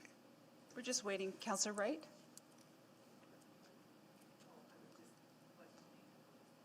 I'm sorry, I can't hear you, Councillor Wright. I'm sorry, I was just looking at the vote as to designate the Edmonton Cenotaph. Didn't we already vote on that? We Yeah, did. we did. Apologies, this motion, we weren't quite prepared for this, so MJ was being very flexible and was just calling the vote, so that title is not correct. We already voted on it. What you're voting on right now is if you want to extend orders to finish every item on your agenda. Then there we go. Thanks so much. We have all the votes. Display the votes, please. Good. That is carried. So, council members, I want to get a sense, 6.7, do we want that debated? Do we want have public an opportunity to weigh in on that or not? If we don't, we can vote on it. If we do, then we can send it to the committee. I'm sorry, No. Mayor Sohi, point of order. Sorry. We've got, I think, people queued up to ask questions yet on the motion. Okay. And I understand that the process would be questions and then speaking to the motion and then consideration of this motion, unless someone puts a referral motion on the floor, then we would have questions of and speaking to that motion instead. Okay. So what is the motion on the floor? Remind me, Madam It's Clerk. Councillor Jans's motion to. Yeah, Councillor Jansen's motion? Yeah, I gave you a paper copy of Yeah, it got early. it. Okay, so this is what is on the. That is We are correct. voting on this no referral motion. The motion on the floor is the one that you're holding in your hand, and it is the one that's up on the screen. No other motions have been made at this time. Okay. I thought Councillor Principe made the motion to She refer it. started to, and then I Okay, asked for okay, a got it. seconder, and that wasn't Got given. it. Okay, got it. Cool. Okay, that's clear then. All right, good. I thought that was good. Councillor Rutherford. Just, sorry, a point of order. I did still want to bring that forward. It's just that we had changed to the speakers in kind of inopportune time. Yeah, so there was no seconded. Like, I would second a referral motion. Okay, so, I would too. so then we will be debating the referral. We're talking in hypotheticals. I haven't heard the referral motion to executive committee actually be made yet. Okay, Thank you. Referral to going to the executive committee. To the February 2nd, February 2022. 2nd. February Yes, 2nd. okay. Thank So you. what would And- be going would be the motion on the floor as well as this item and all accompanying okay, documentation. Councillor, Second. seconded by Councillor Rice. So now we are talking about a referral. Questions on referral, right? Good. Okay, so we still follow this order. So Councillor Rutherford, questions on the referral to committee. I don't have questions. I'd like to speak to this motion. I had questions to the previous motion before the referral, but I would like to speak to the referral when that time is appropriate. Okay. Councillor Paquette.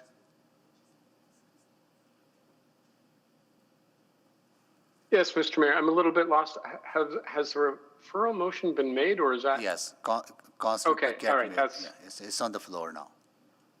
Okay, I got it now, and I'm with you. My question was, I think, to the original motion, but to referral, I will say this, just to speak to it. I am a little bit concerned about asking members of the public to weigh in on matters of actual expertise in a certain area of professional concern. However, if this extra time gives councillors the opportunity to ruminate on this question and to go deeper into the literature and the reports that we have, then it may be a wonderful thing. This is kind of our first, I think, legislative test for this council. And while it would be nice for the question just to be answered, I think it makes sense for us to take the time to get it right. So I would support the referral motion. Thank you, Councillor Paquette. Councillor Hamilton? Sorry, you caught me with my mouth full. I'm speaking to it. I'm not asking questions. So if there's other people for questions, Okay, good. I want to Councillor respect Knack, no that. questions. Councillor Cartamel, you have questions? Nope, speaking. Speaking, so we are all speaking to it, whoever, people who are on the list are speaking to it, so we'll go with you, Councillor Hamilton. All right, I guess I'm on. Okay, so speaking to the referral, I am prepared to make a decision on this matter today. And I agree with what Councillor Paquette is saying. If members of council feel that they need to have more time to digest this, and they're not prepared to make a decision, I respect that, absolutely. Why I'm prepared to make a decision on this motion today is because I don't support it. And I think there was a really good discussion today, and that about where the city should be, what lines of business the city should be in, the focus of those lines of business. I absolutely think that was a really fruitful discussion.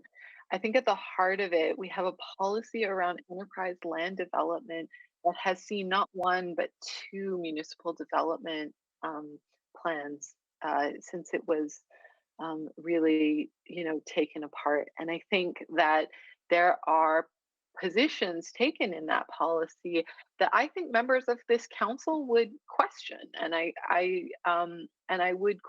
personally would question whether or not those are current with the values that this council holds. I think that inherent in the confusion around this is the numbers piece. How much money, and I don't think that's irrelevant, but it's how much money today is worth how much money in the future.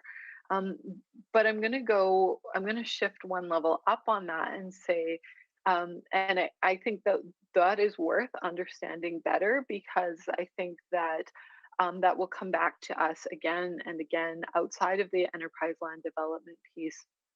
But also, when we talk about the EdTel fund that comes up, when we talk about opportunity cost that comes up, I think that's a really beneficial discussion. But if we go one level up, I want to come back to this.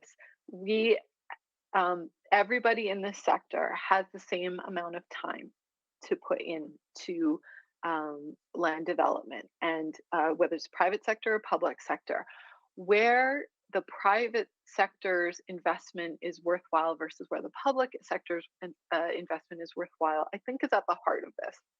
And what we heard from Ms. McCabe was that when the public, greenfield land development does not need help from the public sector. Greenfield land development it's going, and any further investment from us in the private or in the public sector means that our rate of return is less. That we actually make less for our shareholder, which is the residents in the city of Edmonton.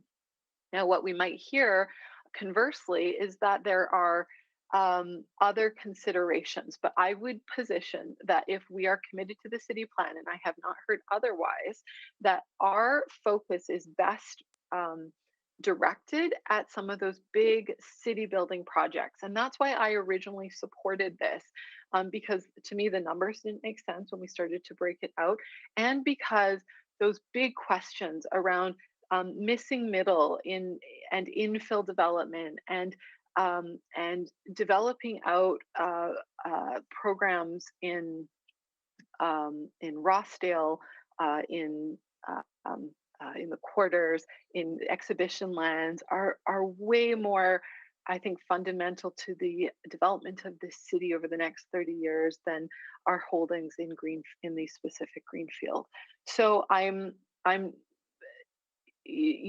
understand the huge amount of questions that this presents, but that is really, I guess, succinctly why I am prepared to make a decision today, why I voted for this over the course of the last 4 years.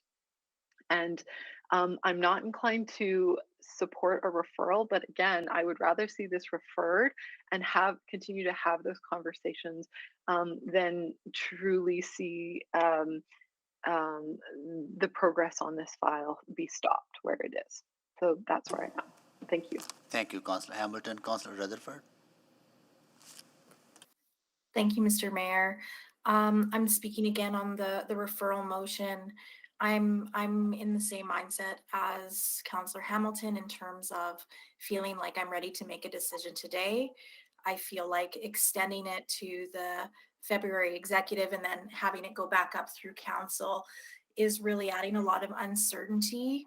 And I find that clear as kind. And so I think if we can make a decision today, whatever that decision is, would be much better than dragging this decision out. And I don't see building off of Councillor Paquette's point as somebody that I don't see any new information coming forward through engagement of the public that would help in this decision making. And that's what public engagement really is about what information is needed to make a sustainable decision. And we have the What We Heard reports. We have had public hearings on this already. There's been a lot of that work already done. And so I feel like extending it if it's needed by others, but for me, I will speak to the fact that I am ready to make a decision today on this matter. I did have one specific question still around the motion that Councillor Jans put forward, just in understanding the wording and what we are deciding to, but it was not anything that would need to be referred back to executive. So that is why I will not be supporting the referral motion. Thank you. Thank you, Councillor Rutherford. Councillor Knack, you are clear on you're not referral for, but you spoke on this earlier. I haven't yet. Oh, you haven't. But Okay, sorry. I'll be brief because I agree with what the comments from Councillor Hamilton and Councillor Rutherford have just stated. I would just say that, and maybe this is as someone that's gone through this debate for a lot of times, I truly echo the point that I don't think there's going to be anything new that comes forward at this stage. We've had the benefit, and to all of Council's credit, it was clear that every member of Council has read through every single attachment in this report. So that to me says that you are all ready to make this decision. I think just based off the fact that what's going to happen if it goes to a committee meeting is we're going to hear from UDI, we're going to hear from CHBA, we'll hear from all of the same organizations that just sent us letters over the last week at that meeting. And so that's where my concern is that we're not going to get anything new from them at that point in time. They've had the time to share their feedback. This maybe unsurprisingly hasn't been something that's generated a lot of general public attention and excitement. So we haven't had speakers from the general public out, but they've had the ability over the last many years to do so. And so because of that, I don't think we're going to have any new information to inform our decision. So if you've taken the time to read through the reports, I think we can make the decision today. Thank you. Thank you, Councillor Knack. Councillor Cartmel. Thank you, Mayor Sohi. So really, my thinking aligns with that of Councillor Hamilton and Councillor Knack. We're not going to hear anything new if this is referred, I don't think. I understand that a lot of information's been provided to the new councillors and that this was one piece of information that they wanted more time to think about. I think we had a pretty good discussion today, and we heard that that depending how you count it, that continuing with this work is not the financial bonanza that it might have looked like on first blush. That there's an aggregate of $45 million more to be gained, but that money would be distributed out over the next 30 years. So it's, as Councillor Paquette said earlier, it's bird in the hand versus a somewhat risky second bird in the hand if it comes that way. And I understand there might be some tension around that, but I didn't hear a financial bonanza. I heard actually the opportunity to crystallize the value of these assets today, to take that value and perhaps more clearly support the city plan, which is not in greenfield development, but which is in a lot of other things. I know those are choices to be made later, but there's no choice to be made later if we have no money to work with. And this provides some of those resources that might allow us to proceed in that basis. We heard that there's a market value imperative here no matter who is developing and selling the land. So those that are looking for opportunities to buy lots can still buy them at the same value. It's not like the city is subsidizing or selling them at a less value. It's not like there's an opportunity that's being lost here for that small player perspective. Really, there's a number of aspects here that we consider. There might be pros, there might be cons, there might be benefits, might not be. I didn't hear really any amazing benefit that comes from reversing these decisions, and I didn't hear any benefit that comes from delaying this choice. I understand that the information comes fast and furious, but it was not administration that was asking us to reconsider. It was not administration asking us to review. It was administration bringing these sets of reports and these sets of considerations for information. And it was council that chose to give this a second look. I think we've had that second look, and I think it's time to confirm this direction and move forward. So I will not support deferral, and I will not support the motion on the floor. Thank you. Thank you, Councillor Cartmel. Councillor Stevenson. Yes, thank you for the conversation today. For me, the referral is about having more time, and the time relates specifically. I feel that we're taking action before we have clarity of what we want to achieve. The fact that we haven't come up with a plan of exactly what we would do with the proceeds if they were to sell, and just what the long-term objective is around land and enterprise land, and how we want to approach not only residential greenfield, but industrial and infill development as well. So for me, I think making a decision today could preclude some of the options that we have as a corporation for how we manage our assets to leverage our city plan in the future. Thank you. Thank you, Councillor Stevenson. Councillor Rice. Thank you, Mr. Mayor. I do heard different perspective, and specifically we have very deep discussion and between questions and answers back and forth. I think this referral is not about to gain the new information. Actually, it's give us the time and to make decision with a fully understand a complex and a complicated file and in the past 4 years.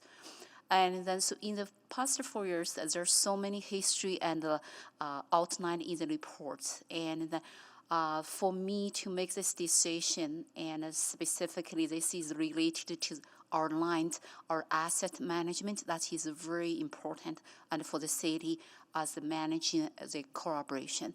I think from that perspective, and yes, and to me, like I said earlier, today is very, very difficult because for this 3 motions received as information, I agree.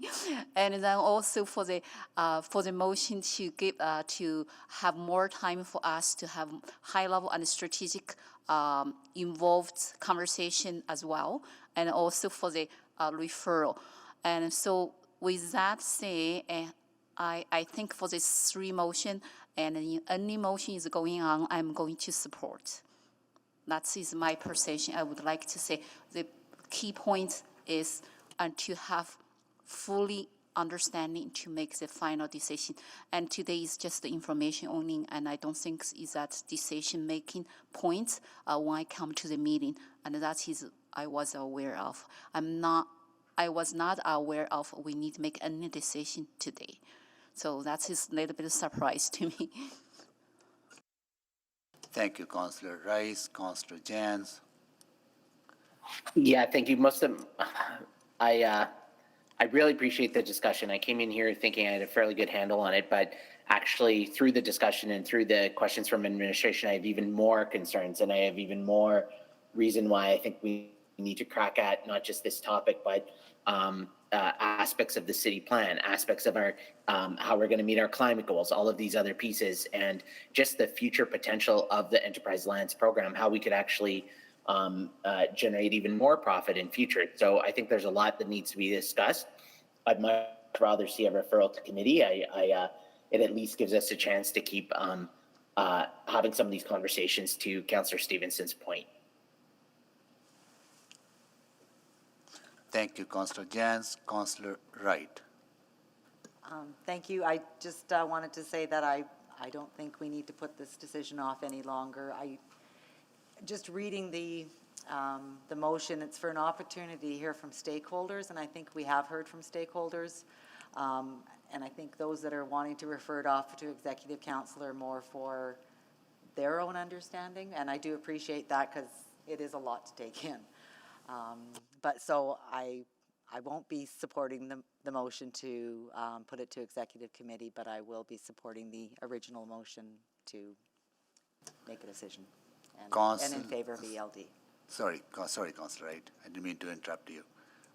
Councillor Salvador. Thank you, Mr. Mayor.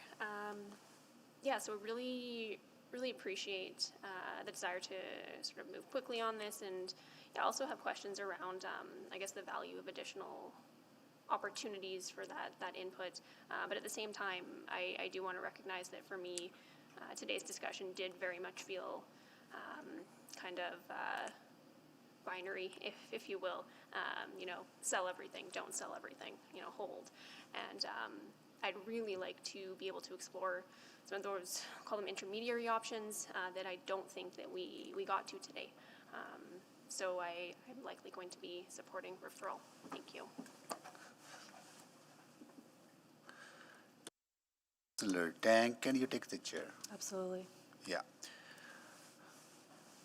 I am not going to support the referral, and I'm still kind of formulating my my view on the original motion and looking forward to hearing the perspectives. The reason I would not support the referral is that the answers I'm looking for are not going to be given at those public hearings, at the executive committee, because people will be speaking about whether this is the right decision or the wrong decision.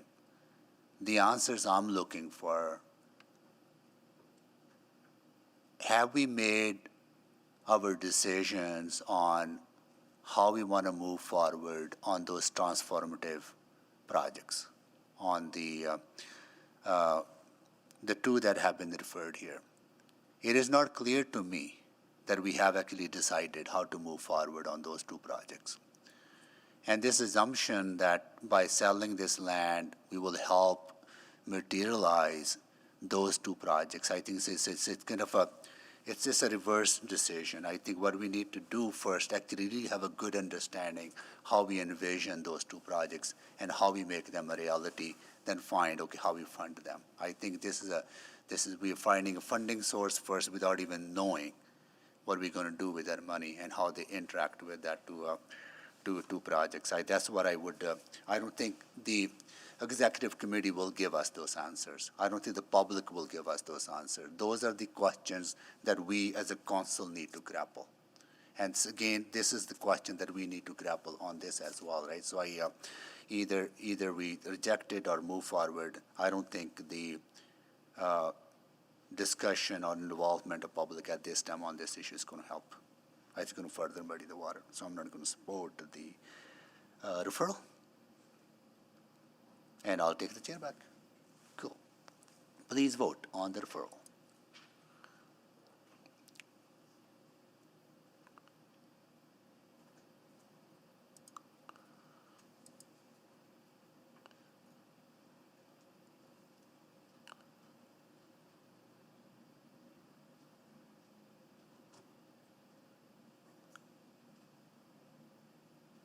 We're just waiting for one more.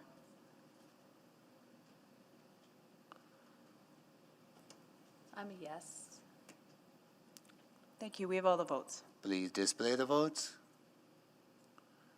7-6 is carried.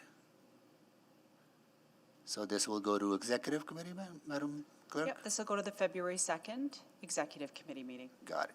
Okay, cool. We're done with the agenda. No. So. Mr. Mayor, my apologies. I have to run. Okay, no worries. Already running late, but I had to stay for the vote. So we're done with 6.7. Now we go into motions pending. Sorry, Councillor Salvador didn't mean to. So we do have 3 motions pending. We go in the order they are on the agenda, right? That's correct. Okay, the first one is affordable housing, land assets management and opportunities. Councillor Stevenson. Thank you. Thank you so much, Mr. Mayor, for the opportunity to speak to this. Can the motion be brought up? As we're waiting for the exact wording, this is really a motion to have administration do some work to think strategically about how we're using our land assets to prioritize them for affordable housing. So there's a lot of great work already happening in the city administration. This would also look at adding some new policies to ensure that the opportunity to accommodate affordable housing is being considered at the time of land acquisition or initial concept designs for all city-owned facilities. So really opening up opportunities to expand our affordable housing portfolio in the way that the city is providing land to support that. Maybe I'll stop there. I recognize it is a long day and happy to answer any questions that people may have. And this needs a seconder, right? If we could have seconds before you take questions. As a chair, I can second it? You can absolutely Okay, second it. I'll second it, yeah. Okay, questions? Questions? None? We're ready to vote. Please vote.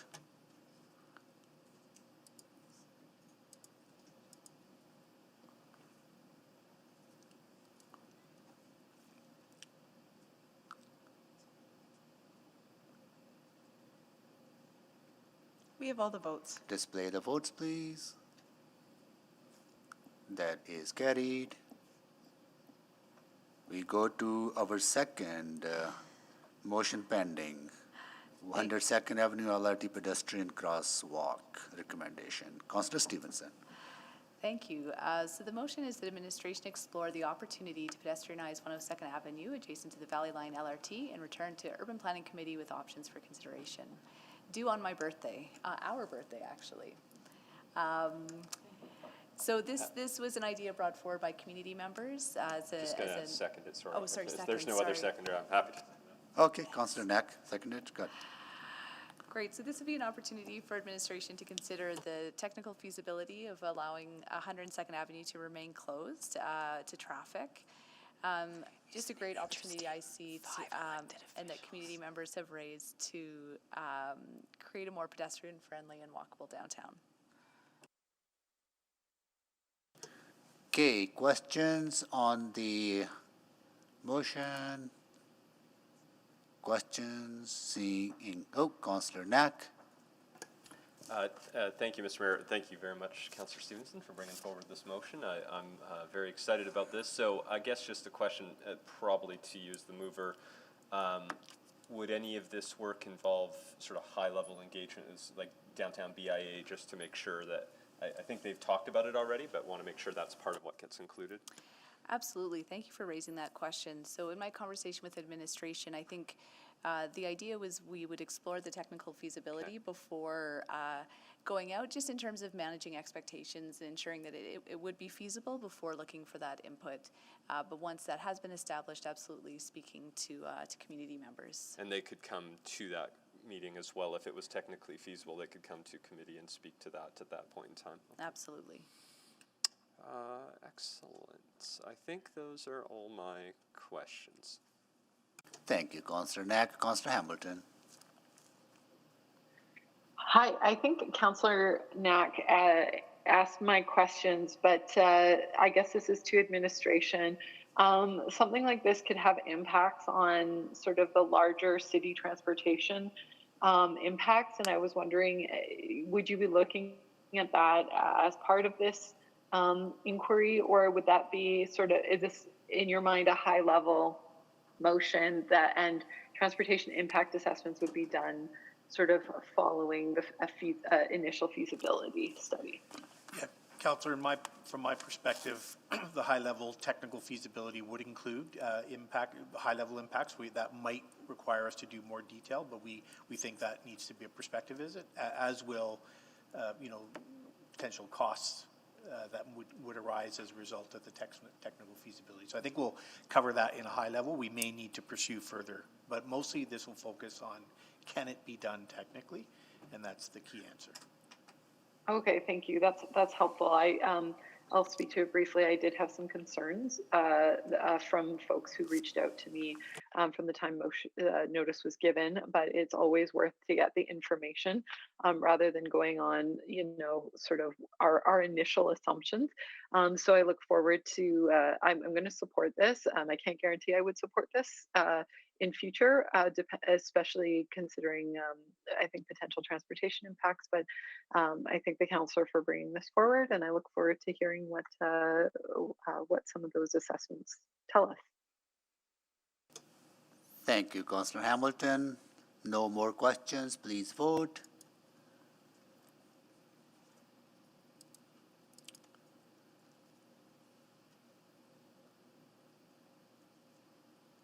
We have all the votes, Mr. Mayor. Go display the votes. That is carried. 8.3, problem properties progress report. Great. Yeah, thanks, Mr. Mayor. And if we could get the wording up, fantastic. Would you like the wording that's going to go up is which version? The most recent one that we sent you. I have the most recent here. If I can read it out, would that be helpful? Yeah. If you could, because it is a little bit different, but not substantially. Okay, just 1 second. I'll also put it in the chat for. Can you read it, Councillor? Yeah, I'm just grabbing the. Okay. So,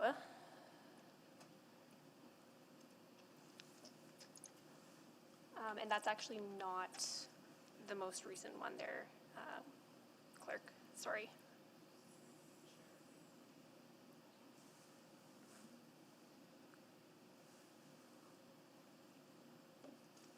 So that, just to clarify, the one I have Okay, so says. yeah, I can read it out and then we can just amend that one, is that all right? So I'll read what I have. So that as part of the upcoming Problem Properties Initiative update that will be brought forward to Community and Public Services Committee Q1 2022, administration provide information on the following efforts to address residential and commercial problem properties. 1, metrics on the prevalence of problem properties and existing interjurisdictional efforts to address them.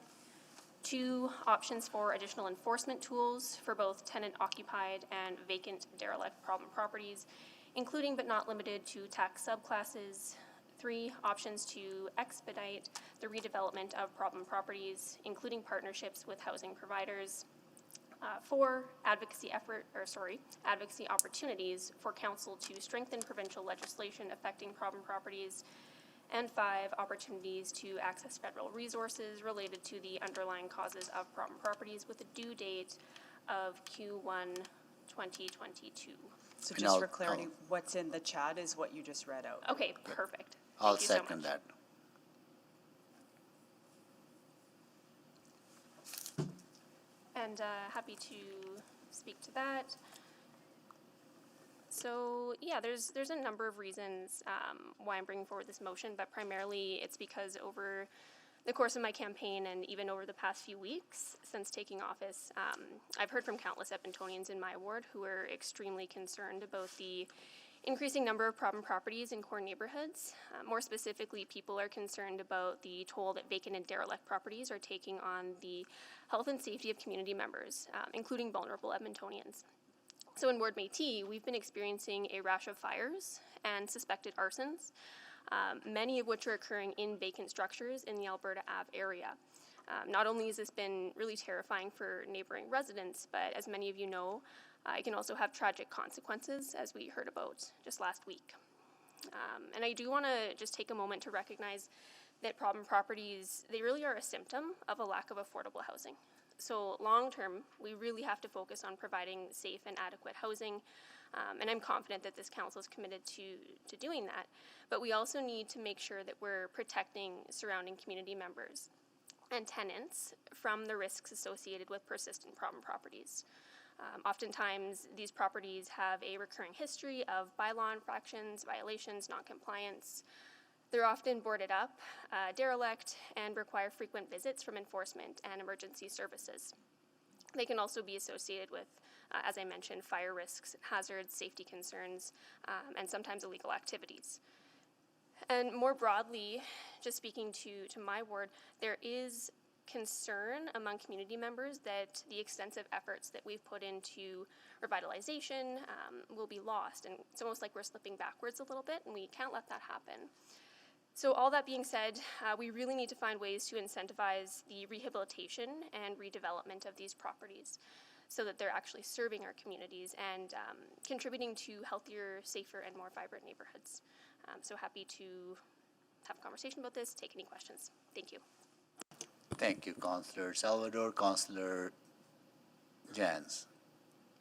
Thank you, Mr. Mayor. I cannot convey my enthusiasm for this motion strongly enough, and I would have seconded it if you hadn't beat me to it, Mr. Mayor. Just to confirm, though, with the adjusted wording, vacant lots are included. Can I look for a confirmation from the mover? That's correct. And this could also apply to other forms of disorder or bad neighborly. Oh, Just point of clarification there. So with the adjusted wording that is in the chat, you'll be able to see that it does mention tenant occupied and vacant and derelict problem properties. So vacant derelict is in there. Is that your question? So that could involve the pits, like where they did a demolition and then haven't done anything to it. Is that correct? That's a good question. I would say Is yes. problem I guess properties a legislated term? Or, because I would like to take a really wide berth with this motion. Because I've Sure. also got concerns. Sure, and maybe I would refer to administration in terms of the actual definition. Is that included? Because I would like to see that included. Is that encapsulated in what's already in the motion? Councillor, we can make that assumption, and we'll scope that into the work that we're going to do. Thank you. Thank you, because one of the other problems is, that's come up right now is snow removal, about owners not removing snow around the property and then that being an ongoing concern, or melts, or just bad upkeep. Another interesting one that came up was mosquitoes in the pits, and sometimes the big puddles, and mosquito nests happening in the summer. And to the mover, I noticed in your preamble, the mover said that this is a symptom of a lack of housing, but it seems, at least in some cases in my area, the symptom is or the cause of the problem properties rather is actually greed. It's land speculators sitting on property, not wanting to do anything for a decade. And is there a way to? I saw some other. It's not just carrots in education, but there was contemplation of certain sticks, so to speak, that we would have legislative tools to crack down on either the speculators themselves or banks who may be profiteering off a problem property. I heard of in the past a former city councillor who organized community members to go to a house that was a source of violence and disarray in the community, and they actually found which bank held the mortgage for that house and went and met with the bank manager and shamed them into being better neighbors. So I'm interested in taking a wide scope here and wondering if that's also the mover's intention with this motion. Thank you for that question. And, the intention was to keep it fairly wide, and where it references, options for additional enforcement tools.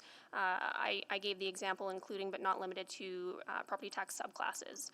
So in my mind, my intention was to ask for that full spectrum of options. Short answer, I believe so. And again, maybe to administration, is there enough breadth here to bring those types of opportunities back? Or would that be pushing things a little bit? I would say that's our understanding. It's a wide scope, and that would include things this order of government could do, and also recommendations for other orders of government, I believe. So we can do that. Fantastic. That could include fines, those sorts of things. Yes. Excellent. Looking forward to it. Thank you. Thank you, Councillor Jens. Councillor Stevenson. I was just hoping to speak to the motion. I don't have any questions. You can do that now. Great.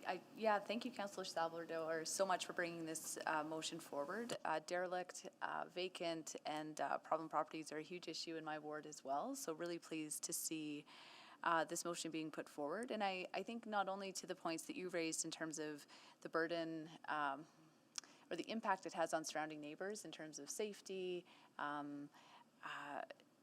property values. There's also a huge burden on neighbors right now in terms of the enforcement, so that they are the ones responsible for flagging these properties, following up with these properties. So I'm really looking forward to many parts of this motion, but particularly around a strategy for enforcement tools and including proactive enforcement, so that we can really take that burden of reporting and follow-up from adjacent neighbors. I absolutely think this information and this work will help advance many of our goals, including creating more social license and acceptance of affordable housing, when we can show how well-run affordable housing can be a great component of every neighborhood. So thank you again for bringing this forward. I look forward to supporting it. Thank you, Councillor Stevenson. Councillor Knack.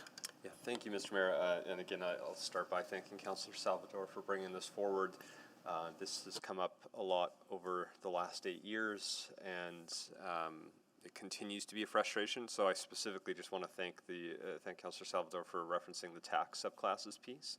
We've talked about it, and I believe some work was planned by administration, but I think it's better to explicitly say it, because it is time for that tool to be used. Spoiler alert, it doesn't matter what comes back. We need a new tax subclass for derelict and vacant property, because there should be a financial penalty for these properties that are not taking care of what they need to. We have tried many other mechanisms, so I'm just preemptively saying this part because I think we absolutely need to do this. If we need to, we shouldn't have to keep spending more money of our own on enforcement. Let's penalize those who are doing it and use that money to make sure we can hold them accountable to it. So there's a lot of other great things in this motion, so thank you for all of the great work, but I just cannot stress that piece enough. That needs to be a core element of this report because we've talked about it, we've asked questions about it, and for a variety of reasons, we never explicitly made motions about it, and then nothing ever ended up coming back. So this is one of those spots where I'm glad it's in writing now so that we can make the change going forward. Thank you, Mr. Mayor. Thank you, Councillor Knack. Absolutely agree with you. And I also want to thank Councillor Salvador for bringing this together, putting this together and working with the administration on this this motion. It's, I did talk to a number of people in some of the neighborhoods that are impacted. And, they're committed to their neighborhood, but they're at the edge and they're, they don't want to give up. But if we don't do anything, they'll start giving up and moving out of their neighborhoods. And we need those people fighting for their neighborhood, and we need to support them. Absolutely. Cool. Okay, please vote. What happened here? Why can't I see? I can see my favor. vote. I'm in favor too. I can't see my vote. Thank you, Councillor Jans. We have all the votes. Display the votes. That is carried. Private reports, none. Notice of motion and motions without customary notice. None. We are adjourned.